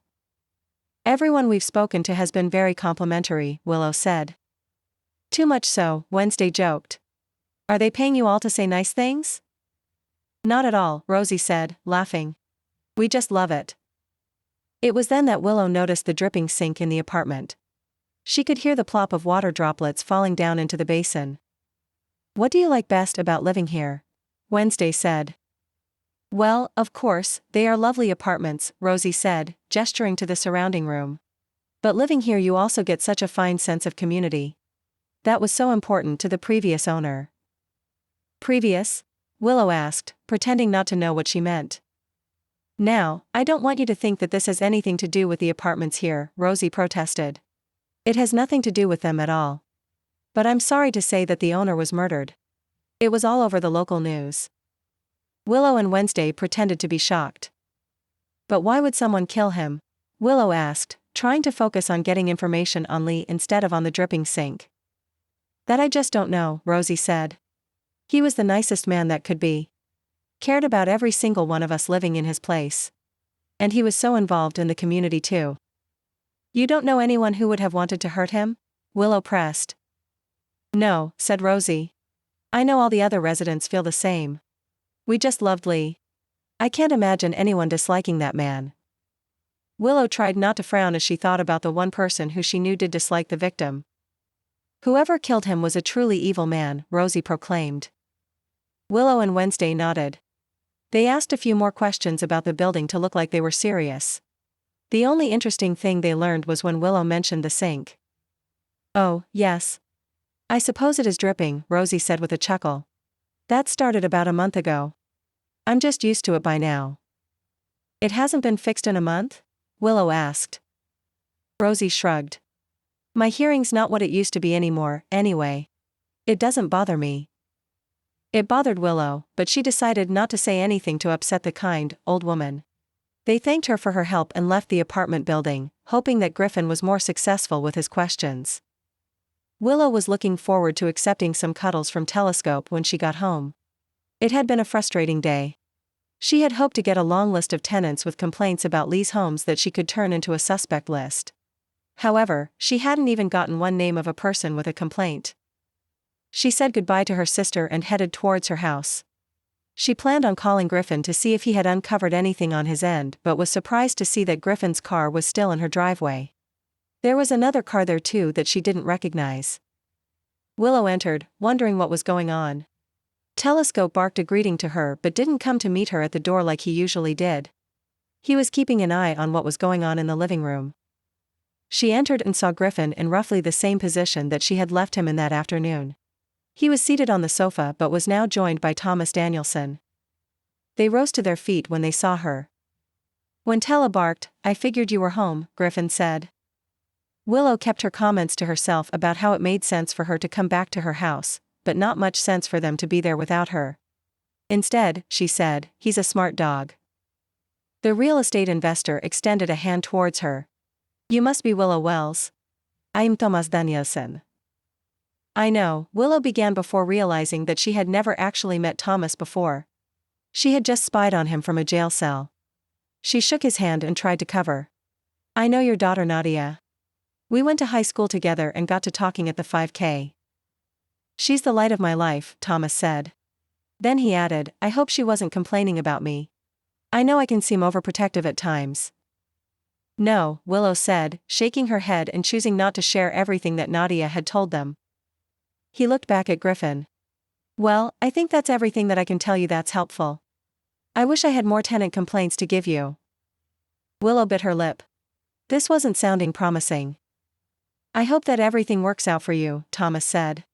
He shook Griffin's hand and waved to Willow as he left. Griffin and Willow followed him to the door and closed it after him. Once the guest was gone, Telescope was eager to get some attention from his owner. Willow felt like he was tense and gave him a good rubdown to make him feel better. He must not have liked having a new friend and a stranger in the house when Willow wasn't home. After showering Telescope with attention on his level, she picked him up. She thought he might like to be closer to eye level as she and Griffin recapped what they had learned. I'll go first to tell you about my investigation because it will be short, Willow said. I basically learned nada. Nothing? Griffin asked, disappointed. That is what nada means, Willow said, leading them back to the living room where they could sit. She told him about how repairs in Lee's buildings were slow to be fixed, backing up what Griffin had already told her. She told him how she and Willow had talked to many residents, but no one had any complaints. I couldn't find a single person with a problem with him. The same case with me, Griffin said. Thomas said that he knew that Lee didn't always repair things, but he didn't know of a single official complaint. He didn't know any specifics that could point us in the right direction either. That's disappointing, Willow said, slumping into the couch. Telescope continued to stay at her side and act as if he were part of the conversation. And I was right about the building, Griffin said, slumping into his own seat. There were no other investors who might have killed Lee Hunter to get him out of the way. Telescope barked, which Willow took to mean that he realized this was also disappointing news. Oh, I have a question, Willow said, raising her head slightly. Did Thomas Danielson seem to be full of conspiracy theories to you? Griffin shook his head. He seemed sane to me. He didn't talk about Area 51 or anything like that. He didn't mention a murder? He said that Lee's negligence could lead to murder, but no real murders, said Griffin. Willow slumped back down in her seat. He just must be overprotective towards his daughter. Telescope barked again. That's right, Griffin said. Thomas did tell me a little more about Ronald Bray. Willow nodded. Her ears might not be as large as Telescope's, but she was all ears when it came to this topic. Ronald was Lee's silent business partner, Griffin explained. He mostly gave cash backing to projects. However, after he got a string of notifications about Lee's failure to make repairs in the buildings, he came to town to stop being so silent and take a more active role. He told us that he wanted to get rid of his business partner, Willow said. Maybe he decided it would be easier to kill Lee and make the repairs himself instead of having anyone find out that Lee wasn't fulfilling his responsibility. And he left the bar before Tiffany. He had plenty of time to commit the crime. It sounded promising until Griffin held up a hand. Unfortunately, Thomas also gave Ronald an alibi for the time of the murder. Why was Ronald meeting with Thomas? Willow asked, confused. He wasn't, Griffin said. Apparently, Ronald wasn't done partying after hitting on Tiffany at the one bar. He went to another bar that night too. And the girl that he hit on just happened to be Thomas's daughter, Nadia. It was definitely him. He gave her a business card. Did it say silent partner on it? Willow asked, trying to make a joke but still sounding grumpy. Especially after I mentioned that he had done a similar thing at another bar that night, Thomas thought Ronald was a creep. He said that he should be watched. Maybe, Willow agreed. He might be a creep. But if he was at the bar that night, then he couldn't be the killer. Chapter 19. The next morning Willow sat in her bedroom, brooding. She was at a loss. After searching and searching, Griffin seemed to be the only viable suspect. Everyone else either had an alibi or loved Lee. No wonder the police still considered him to be the prime suspect. If she hadn't come to know him so well, she might have thought the same thing. She was restless. She felt like she needed to do something, but she didn't know what. She didn't have any other plans for how to find more suspects, and it was frustrating. Despite everything she had tried, she didn't feel any closer to clearing Griffin's name than when she started. She used to be good at solving puzzles. Had she lost that skill? Had she gotten too busy helping dogs through obstacle courses that she forgot what to do while problem solving? She almost laughed when she thought about it. Investigating this case was like an obstacle course. They had to jump through hoops to get answers and were sometimes running in circles. Telescope found her sitting in her bedroom, and she was struck by how much she wanted to run an obstacle course with him again. Of course, right now the one in her backyard was a crime scene, and she didn't know when she would be able to open her business. Telescope made a noise. Willow took a deep breath. She wasn't going to focus on the negative. She might not have her gym where she and Telescope could work out, but she could take him on a walk. She asked him what he thought of the idea, and he seemed eager. She had him leashed and was getting into her car to take him to the park when Wednesday called. She announced the caller to Telescope. He didn't seem bothered by the interruption. The cells are empty again, so I thought I might take my picture for the campaign, Wednesday said, launching right into it after they said hello. Do you want to help me? I'm sorry. I really don't think I'm up for it right now, Willow said. I feel so frenzied about the case, and I was just about to walk Stella to try and relieve the tension with some exercise. I do want to help you, but do you think we could do it tomorrow? There was a pause, and she could tell that Wednesday was deciding what to do. I think I'll try and take some pictures on my own today, but if they don't go well, then I'm calling you in tomorrow to help me out. Sounds like a plan, Willow agreed. And, to help make it up to you today, I'll bring Rover with me on our walk. She'll love that, Wednesday said. They said their goodbyes and hung up. Telescope was staring at Willow like she had betrayed him. He must have understood the word Rover. Be nice. She's your cousin, Willow said. Telescope sprawled on the passenger seat, looking resigned. However, after they had picked Rover up and were at the park, he did seem happy to see her. They were both frolicking on their leashes and enjoying their time in the fresh air. Willow was still thinking about the case but was glad for the change of scenery. Pineview really was picturesque with its tall trees and winding walkways. How could a murderer be living here? And who could that murderer be? The only people who had said anything negative about Lee were Griffin and Thomas. Was it possible that there was someone holding a silent grudge? Were there tenants that had been angry with him that weren't speaking out? Or maybe there had been another woman? If Lee had cheated on one woman, why couldn't he have cheated on another? If Tiffany was withholding sex from him until she got a ring, it might have encouraged him to be unfaithful. There was also the matter of the ring that was found at the crime scene. That pointed to a female killer, didn't it? Maybe this other woman had sought revenge. Willow was glad that she decided to take a walk, so she could process these meandering thoughts in a calming environment. She was already starting to feel better as she breathed in the air and enjoyed the time with her animals. At least, she was enjoying herself until she saw Cassie walking an excitable labradoodle. Willow hoped she could escape without being seen, but the labradoodle decided to run right up to them and sniff Rover. Telescope bravely inserted himself between the larger dog and his cousin. Hi, Cassie said, reining her dog in. Sorry about Dude here. He loves chasing cats. It's kind of weird that you're walking one like a dog, isn't it? Willow shrugged. She thinks she's a dog. Well, anyway, Cassie said. I'm glad we ran into each other because I really want to apologize about the vendor space. I feel horrible about it. I'll never forgive myself. It's all right. I know there were a lot of vendors, and I was asking last minute, Willow said. Before she could say anything else, Cassie said. By the way, have you heard anything new about the murder case? Is Tiffany going to be arrested? It was her, wasn't it? Or was it not her because she's the most obvious suspect? Well, Willow said, trying to think of a way out of the conversation. She was saved by a squirrel. Dude barked loudly and sprinted off towards it, jerking Cassie along with him. We'll talk soon, Cassie called as she was dragged away. Willow shook her head. The park didn't seem quite so peaceful now. She sighed and hoped she wouldn't have to make small talk with any other neighbors. But she did. This time it was a former friend's parents. She had to update them on her divorce and justify her job to them. When she finally broke away, she muttered to herself, "This is why I need a dog gym, so the dogs and I can exercise without being interrupted." Her cell phone buzzed, and she groaned. Interrupted again. However, she stopped feeling annoyed when she saw who it was.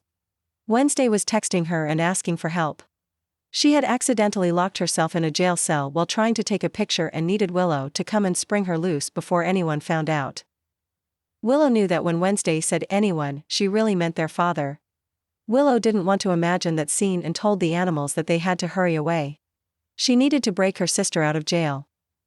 Willow didn't have time to drop the animals off at home if she wanted to get Wednesday out before their father found her, so she slipped into the police station with Telescope and Rover at her heels. No officers stopped her on her way in. She didn't know if this was because they didn't see the animals, or if they decided to let her bring her pets in because she was the chief's daughter. Either way, they all made it inside. She headed to the cell where Wednesday had locked herself in. Wednesday did look beautiful in the smoky makeup, and the black and white striped dress she was wearing would make for quite an effect in the picture, but her expression was nervous. "I'm so glad you're here," Wednesday said. "I thought I heard Dad's voice." "Well, what's the worst that he could do now?" Willow joked. "Throw you in jail?" Let me out of here." Telescope barked. Willow turned around and saw her father entering the room. They were busted. It's not what it looks like, Wednesday said quickly. It's not a jailbreak? Frank asked, cracking a joke. No, both girls said in unison. All right, Frank said, maneuvering around the animals. Let's get you out of here. He walked next to Willow and unlocked the door, opening it wide. But then, instead of letting Wednesday out of the cell, he corralled Willow into the cell as well. They stared at him through the bars. Telescope barked, and Rover let out her version of a bark, which of course, still sounded more like a meow. Do you want to join them? Frank asked. Are you accomplices too? Telescope and Rover quieted down and sat on the floor, contented to watch what would happen next. Traitors, Willow muttered. She sat on the cot. Wednesday was standing in the corner and biting her lip. Now I know that something is going on here, Frank said to his daughters. And I intend to find out what it is. I don't mind waiting all night if. He barely had to wait a minute before Wednesday cracked under the pressure and confessed. Willow stared at her sister as she let it all pour out. It's my fault we're here. I was trying to take a picture. You see, I was offered a campaign. A political campaign?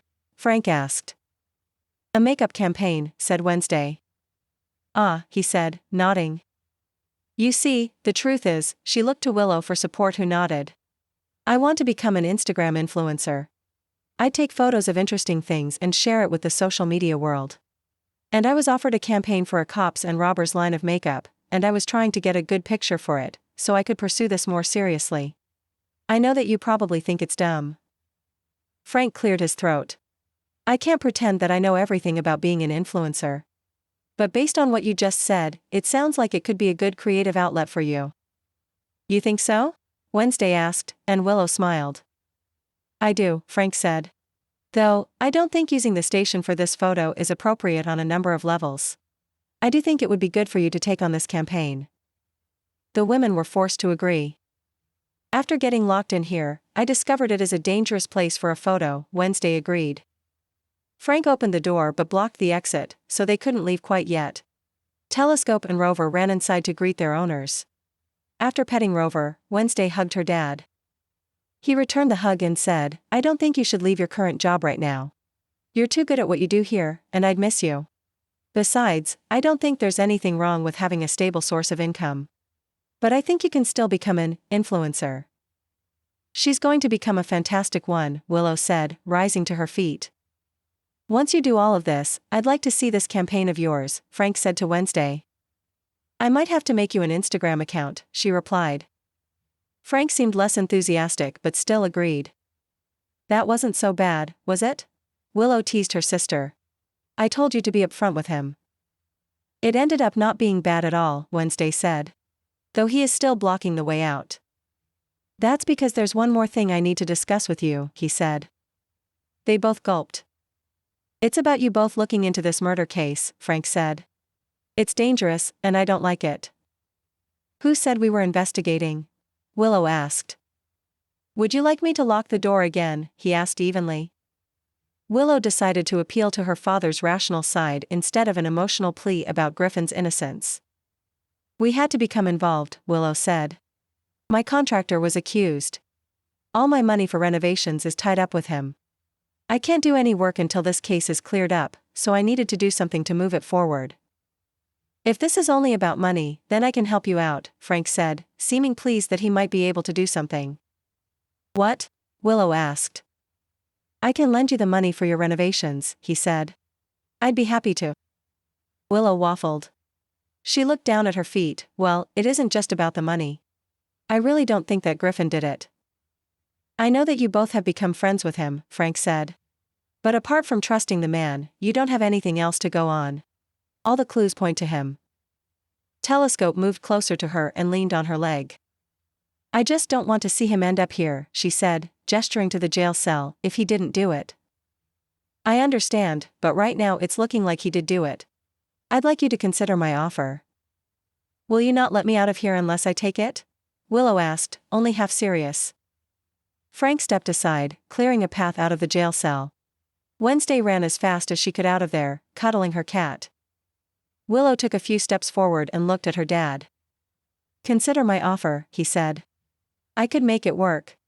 I have the money. I'd like for you to take it and get your business going so it can start on time. You just need to find a new contractor. I kinda like the one I have, Willow said.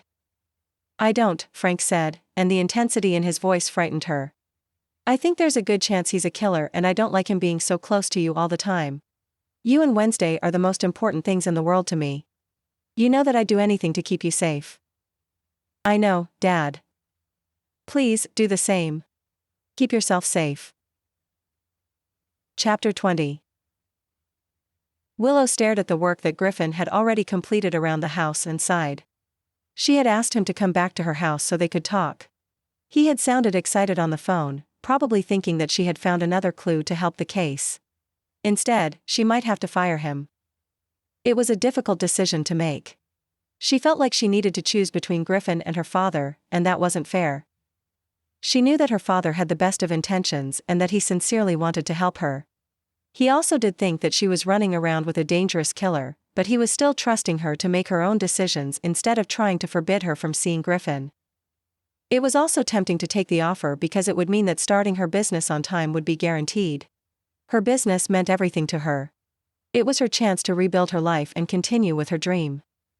Was she sabotaging herself if she decided against her father's offer? Would it be possible to gain clientele after the show training season had started? Would she lose another business by banking on Griffin being cleared? On the other hand, she was certain that Griffin wasn't the killer. She shouldn't turn against an innocent man just because the going was getting tough. What sort of friend would that make her? She knew that others in town were turning against Griffin, and she knew that it would hurt him deeply if she did too. She didn't want him to feel shunned in his community. Why aren't there any other suspects? She lamented as she moved to another room to look at what Griffin had started there. Telescope came over and barked. She sensed that he wanted to tell her something, but she didn't know what it was. What would you do? She asked him. He lowered his front half onto the ground into a playful stance and yipped. I wish I could be as relaxed as you. But maybe I took being in jail harder than you. Seeing as I couldn't fit through the bars like you could. He yipped again. Willow led him to the kitchen where she gave him a treat that he thoroughly enjoyed. Wandering around her house wasn't helping her reach a decision, and she knew she needed to come to one quickly. Griffin would be there soon. If she was planning to fire him, she'd need to figure out what she was going to tell him. She might have to practice it too, so she wouldn't let him know how emotional this was making her. But if she wasn't going to fire him, what would she say then? Would she have to tell him that she was sorry, she believed in him, but he was probably going to be arrested anyway? There was a knock at the door and Telescope bounded towards it to greet Griffin. Suddenly, Willow knew her answer. When faced with making the decision, she knew what the right one had to be. Griffin was her partner in solving this crime. He was going to be her partner all the way through. However, she was going to have to prepare him for a fight. He was the only viable suspect that the police had, and she didn't have any new ones to offer. She opened the door, and Griffin was smiling at her. He gave Telescope a quick pat on the head and then moved into the house. You seem in a good mood, she said as she followed him into the kitchen. Why? Griffin asked. Is there something going wrong that I should be aware of? Normally, she wouldn't have liked this levity when she was feeling so serious, but his good mood was infectious. She suddenly didn't feel as gloomy. Telescope must have felt it too because he began dancing around. So, what did you want to talk about? Griffin asked, turning to face her. I'm afraid I only have bad news, Willow said, leaning on her kitchen island. I spoke to my father again, and they're still convinced you did it. In fact, right now it looks like you're the only one who had the means, motive and opportunity to do so. There are no other suspects. Oh really? Griffin asked. He removed an envelope from his pocket and waved it valiantly in the air. Telescope jumped in excitement. What's that? Willow asked. More suspects, he said, grinning. Then, what are you doing with it here? Let's bring it to the police right now. We need to get them looking at other people ASAP. She was all set to grab her jacket and head out the door, back to the station, but Griffin held her arm. Not so fast. Hold your horses, or hold your chihuahuas. Telescope wagged his tail in appreciation. Why? I can't show this document publicly yet, Griffin said. Not without the permission of all the other people locked into the deal. Willow shook her head. If anyone knew how annoyingly law-abiding you are, they'd know how ridiculous it was to accuse you of murder. Griffin shrugged. I will show it to you, though. We are partners in solving this thing, aren't we? We are. Willow smiled at him and moved back toward the counter as he set the document down. It looked like a legal contract. What is this? Willow asked, figuring he could spell it out for her quicker than she could read and decipher the legalese. It's a deal the Lee hunter made with people who lived in a building he owned. They received a small settlement in exchange for their silence. Of course, now that Lee is dead, they could be allowed to speak. What will they say? Lee used contaminated pipes in this building. People could have gotten sick from it. That's terrible, Willow said. But also not that surprising from what we've heard about Lee's repair work. This was the same problem on the project that I worked on for him. I knew that the pipes needed to be replaced, but he didn't want to pay for the changes. He tried to reuse pipes from older buildings too. I knew this meant there was a potential for bacteria to form in the imperfections. And it looks like that did happen in one of his properties. I looked into his other buildings and was able to track this down. I just can't believe he got away with this, Willow said, disgusted. Telescope barked. He might not have, Griffin said. This might be the reason that Lee was killed. Because he kept using contaminated pipes? I think he was even using them in his new luxury building, Griffin said. It might be harder to get access to that, but I'll try. Willow tapped her fingers on the counter, thinking about it. It certainly made her mad to think that Lee had used bad pipes in all of his buildings, even his newest one. It might be possible that someone would kill over that.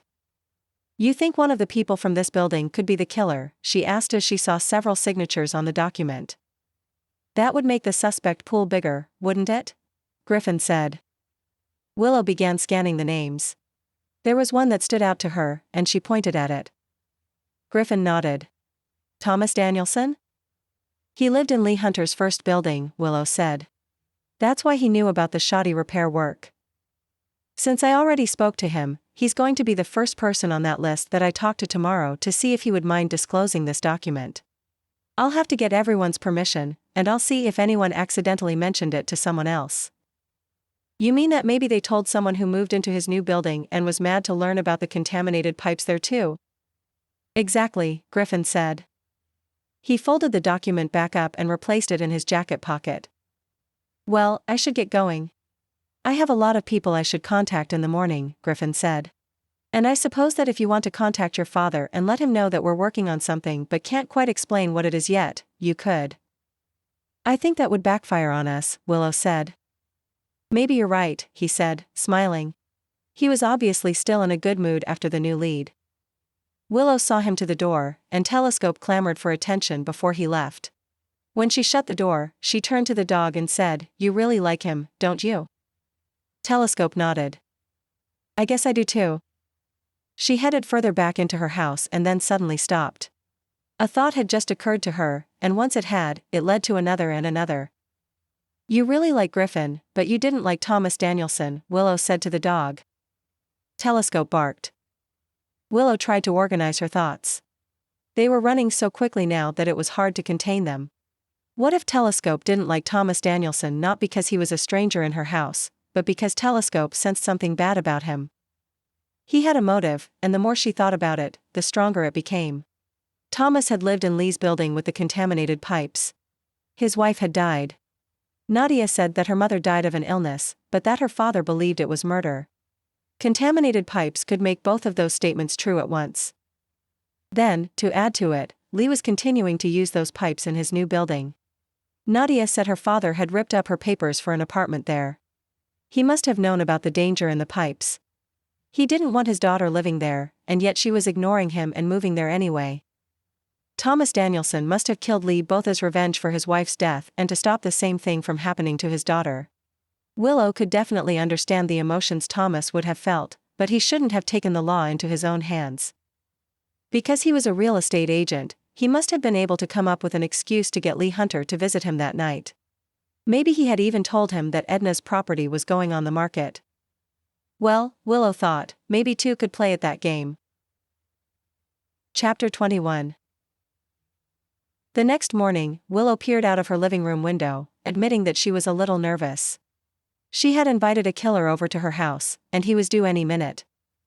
Maybe it wasn't the safest plan of attack, but she had to do something. If Griffin couldn't present that document, and it was going to take a while to get everyone to agree, then Griffin still looked like the number one suspect. There was nothing to prove Thomas Danielson had a motive. She couldn't go to her father without proof. He would think that she was just trying to distract the police from Griffin. So, she realized, she would just have to get the proof. After realizing that he was the killer, Willow called Thomas that night and asked if he would come over in the morning. She told him that she valued his opinion and was interested in selling her property right away. Of course, the real reason for meeting so early was so Griffin couldn't tip him off about the document.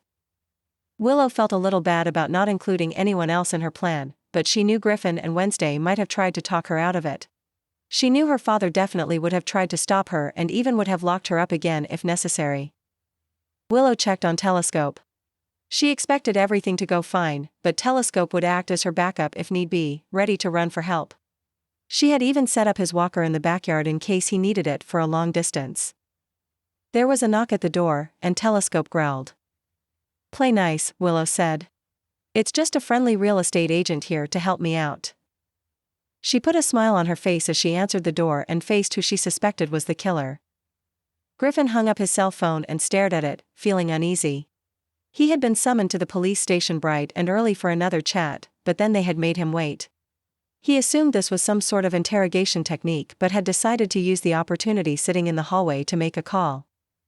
The truth was, because of the new evidence he had found, even if he couldn't present it yet, he wasn't concerned about getting railroaded for the murder.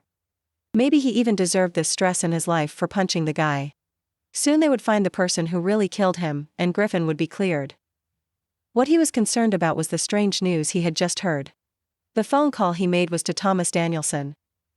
However, Thomas said that he would have to talk to Griffin later because he was on his way to see his friend and help her sell her house and dog run. Thomas had to be talking about Willow, but why would he think that her house was for sale? Chief Wells walked up to Griffin and gestured towards the interrogation room, but then he paused. "Something on your mind?" Chief Wells asked. "Nothing about the murder," Griffin replied, crossing his arms. Chief Wells suddenly seemed less like a stoic officer of the law and asked, "Willow?" Griffin nodded and stood up. Thomas Danielson said that he was meeting her to help her sell her house. She wasn't planning on selling it yesterday. "Did she mention anything about this to you?" "No," the chief said, looking thoughtful. "Something about it smells fishy to me," Griffin said. "Thomas was actually on our list of new suspects." Wednesday. Chief Wells called, and she passed by, headed toward her desk. "What?" she asked. "Are you trying to worm your way into being in my cops and robbers picture? I'm not sure how the makeup would look on you." "Her other accomplice is here," Chief Wells said, rising to his feet. "That means that Willow is all alone." Griffin rose to his feet too. "What's going on?" asked Wednesday. "I think we're going to postpone this questioning," the chief said. He turned to Griffin. "If that's all right with you?" "Fine," said Griffin. "There's a new lead that we need to check out." "Thank you so much for coming over," Willow said to Thomas as they walked through the house and headed towards the yard. Telescope was keeping close by. "I'm happy to help," he replied. "I needed an assessment that I could trust, and since you were so helpful to Griffin the other day, and because you had already seen the property, I thought you'd be the perfect person to ask." They walked onto the porch and surveyed the view. "Are you sure you want to sell it?" Thomas asked. "I know it belonged to your aunt, and you seemed fond of the place." "I was," Willow said, pretending to wrinkle her nose in distaste. "But, after finding the body here, it's not the same. And it's just going to cost too much money and work to fix the place up.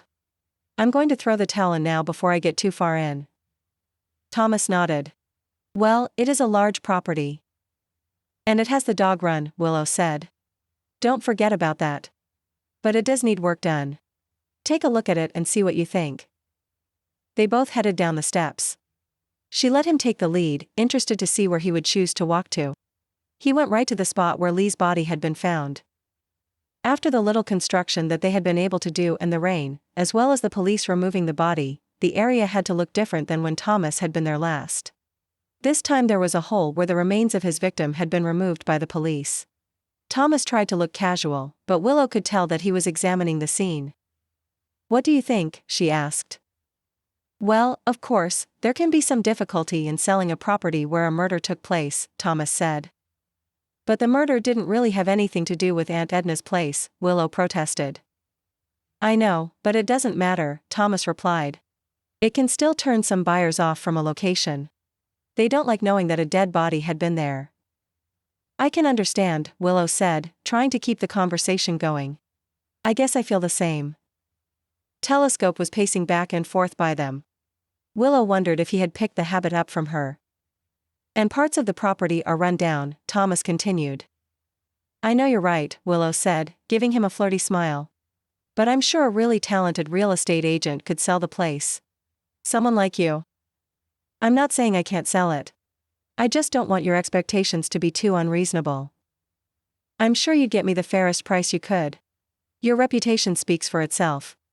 I know you're an honest man. That's why I wanted to work with you. Thank you, he said, avoiding eye contact with her. She gestured around the dog run. There is work to be done, but maybe that could be a selling point. Some people love fixer-uppers. But they like them at a lower price. I guess you're right, Willow said, trying a different tactic. She started pointing out problems with the space like Griffin first did when they looked at the run. There are a lot of things that would need to be repaired. The hoop is falling down. Some of the obstacle course pieces are leaning. I'm glad you can look at this objectively, Thomas agreed. Someone might even want to take down the dog run and do something else with the land. Willow nodded.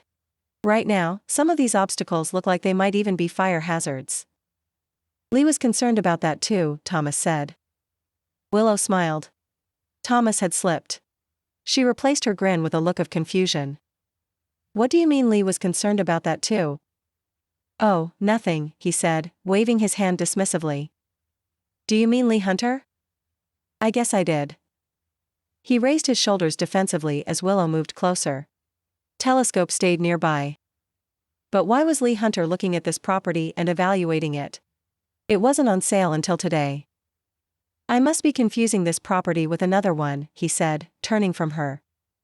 You're confusing Edna's old dog run with another property? Willow asked, not letting this go. Thomas turned on his heel and faced her. Just what are you implying? She paused and looked at Telescope. She had to be careful with what she said next. What would be the right thing to keep him talking without enraging him? I think you know what I'm implying, Willow said gently. But I also know why you did it. And I can't blame you. Who could? You know why, he asked, looking hesitant. Lee Hunter killed your wife, and he was about to hurt your daughter, Willow said supportively. You did what you had to do. You do understand, he said. He breathed a sigh of relief. Willow saw Telescope edging away from them, but she kept her attention on Thomas. It looked like he was willing to talk if she kept acting like she understood his motivation. I would have had to do something if someone poisoned my family with their negligence, Willow said. It was her artist studio, Thomas said, lost in a memory. He looked at Willow without seeming to really see her. My wife Nancy used to love to paint. She had her own studio. She drank the water there without thinking about it. You shouldn't have had to think about it in a nice building that you pay rent for. But that's what killed her. It was the pipes. And Lee Hunter was responsible. He claimed that he didn't know. That it was an accident. Nancy was already sick from the water. She wanted to forgive him. Told me to sign that form. And I tried to forgive him. I really did, Thomas said, walking around as he talked. But he said that this would never happen again. But it was going to. He didn't change at all. There were bad pipes in his new building too. Where your daughter was going to move, Willow said. She wouldn't listen to me. I knew she was going to move there, Thomas said. And so I needed to save her. In fact, I saved a lot of people with what I did. You lured him to Edna's house by telling him it was for sale and then you killed him? Willow asked. And it was one of the best moments of my life, Thomas said, as an unpleasant smile crept across his face. My daughter's birth, my wedding day, and the day I killed the monster who was threatening them. Willow couldn't help herself. Hearing him say the words was so shocking that her sympathetic expression slipped off her face. Thomas noticed. I shouldn't have told you this. Willow moved away. She heard Telescope running but couldn't see where he was. The glint in Thomas's eyes looked dangerous. She was just about to start running away when Thomas lunged at her. She screamed, anticipating the hit, but instead, she saw Thomas fall. Telescope was her hero. He had moved his walker so that Thomas tripped over it. Willow reacted on instinct and pushed Thomas again. He completely lost his balance and fell into the hole in her yard. Part of her wanted to appreciate the irony that Thomas had gotten trapped in the hole that he used to hide his victim. However, the other part of her just wanted to catch her breath and thank her dog for saving her life. "I've told you before that rescuing you was the best thing that I ever did, right?" Telescope barked and wagged his tail. "Willow." She turned and saw her dad and Griffin rushing towards her. She noticed that her dad had one hand on the gun on his belt. Griffin had rolled up the sleeves of his shirt. They were afraid that they might have to save her from a dangerous killer, but she and her chihuahua had already taken care of the situation.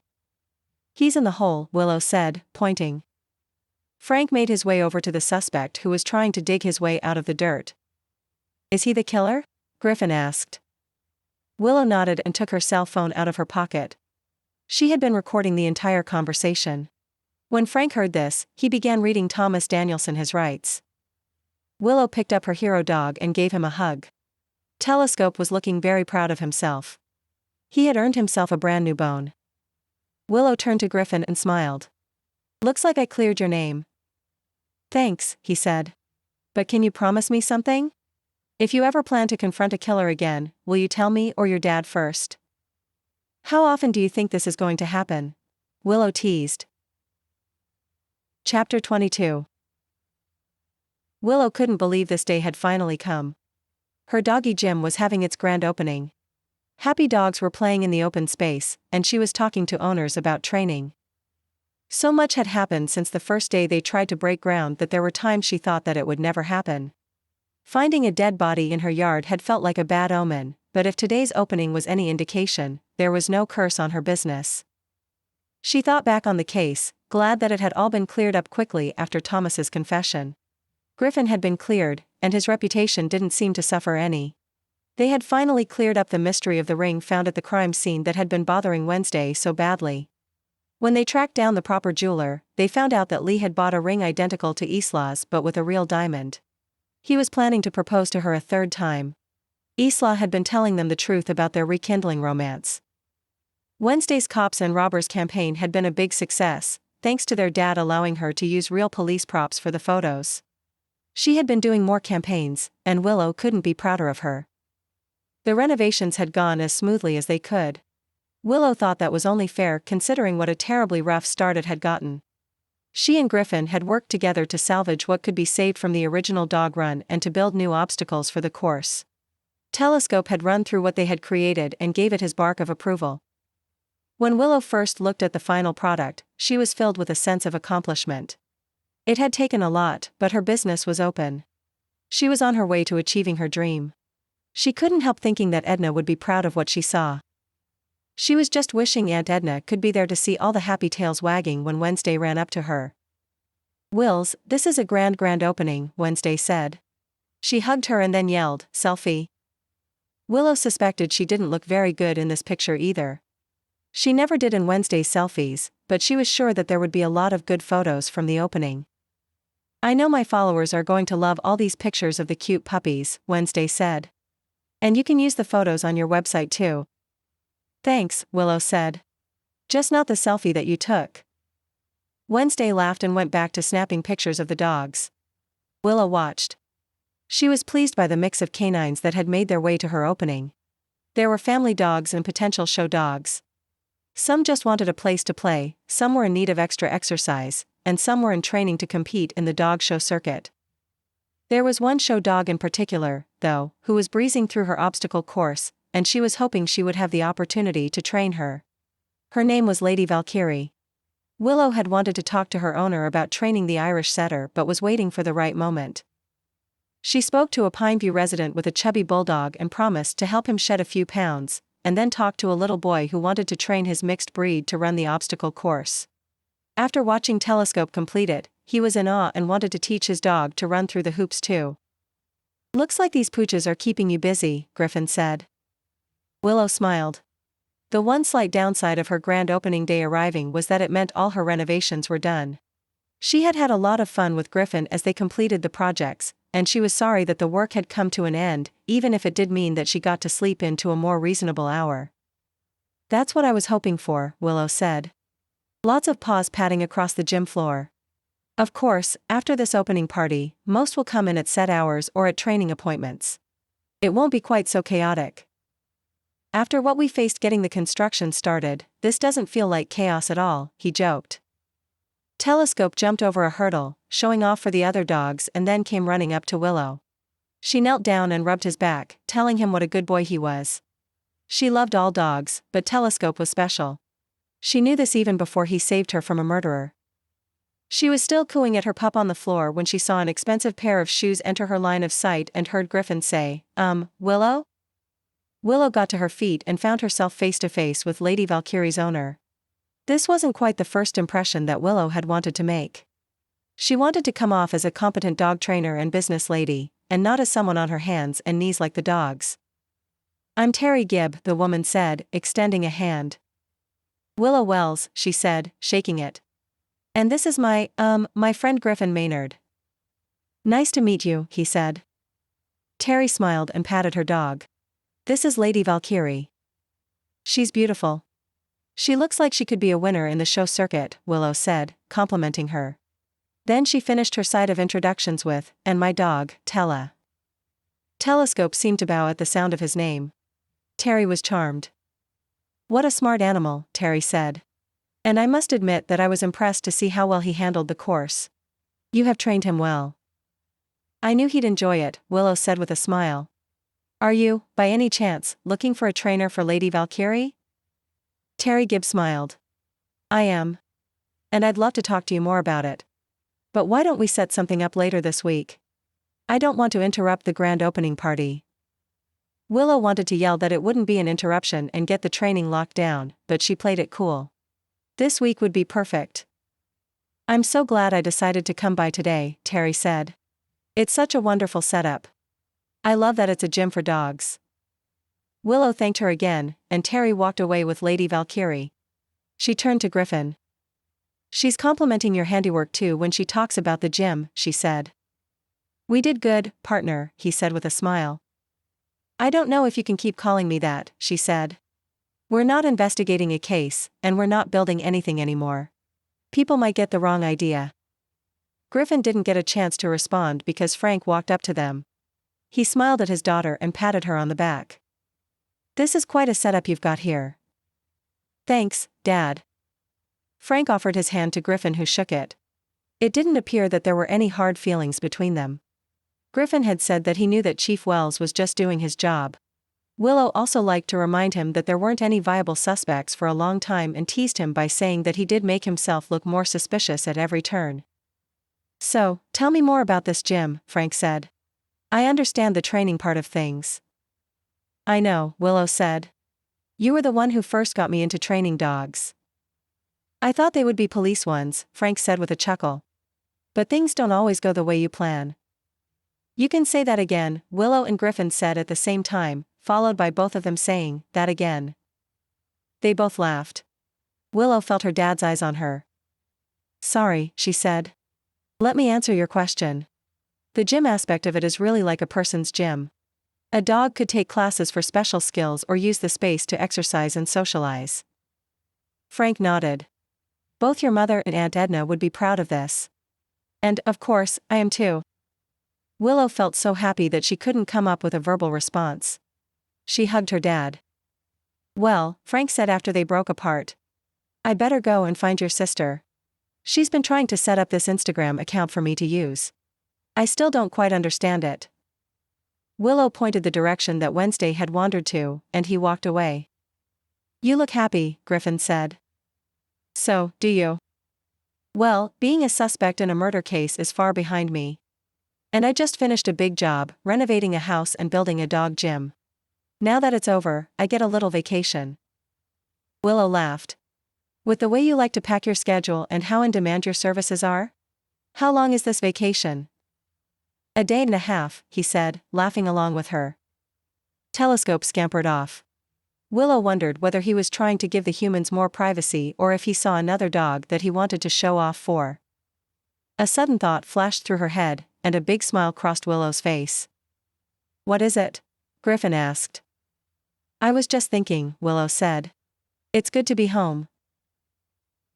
The end.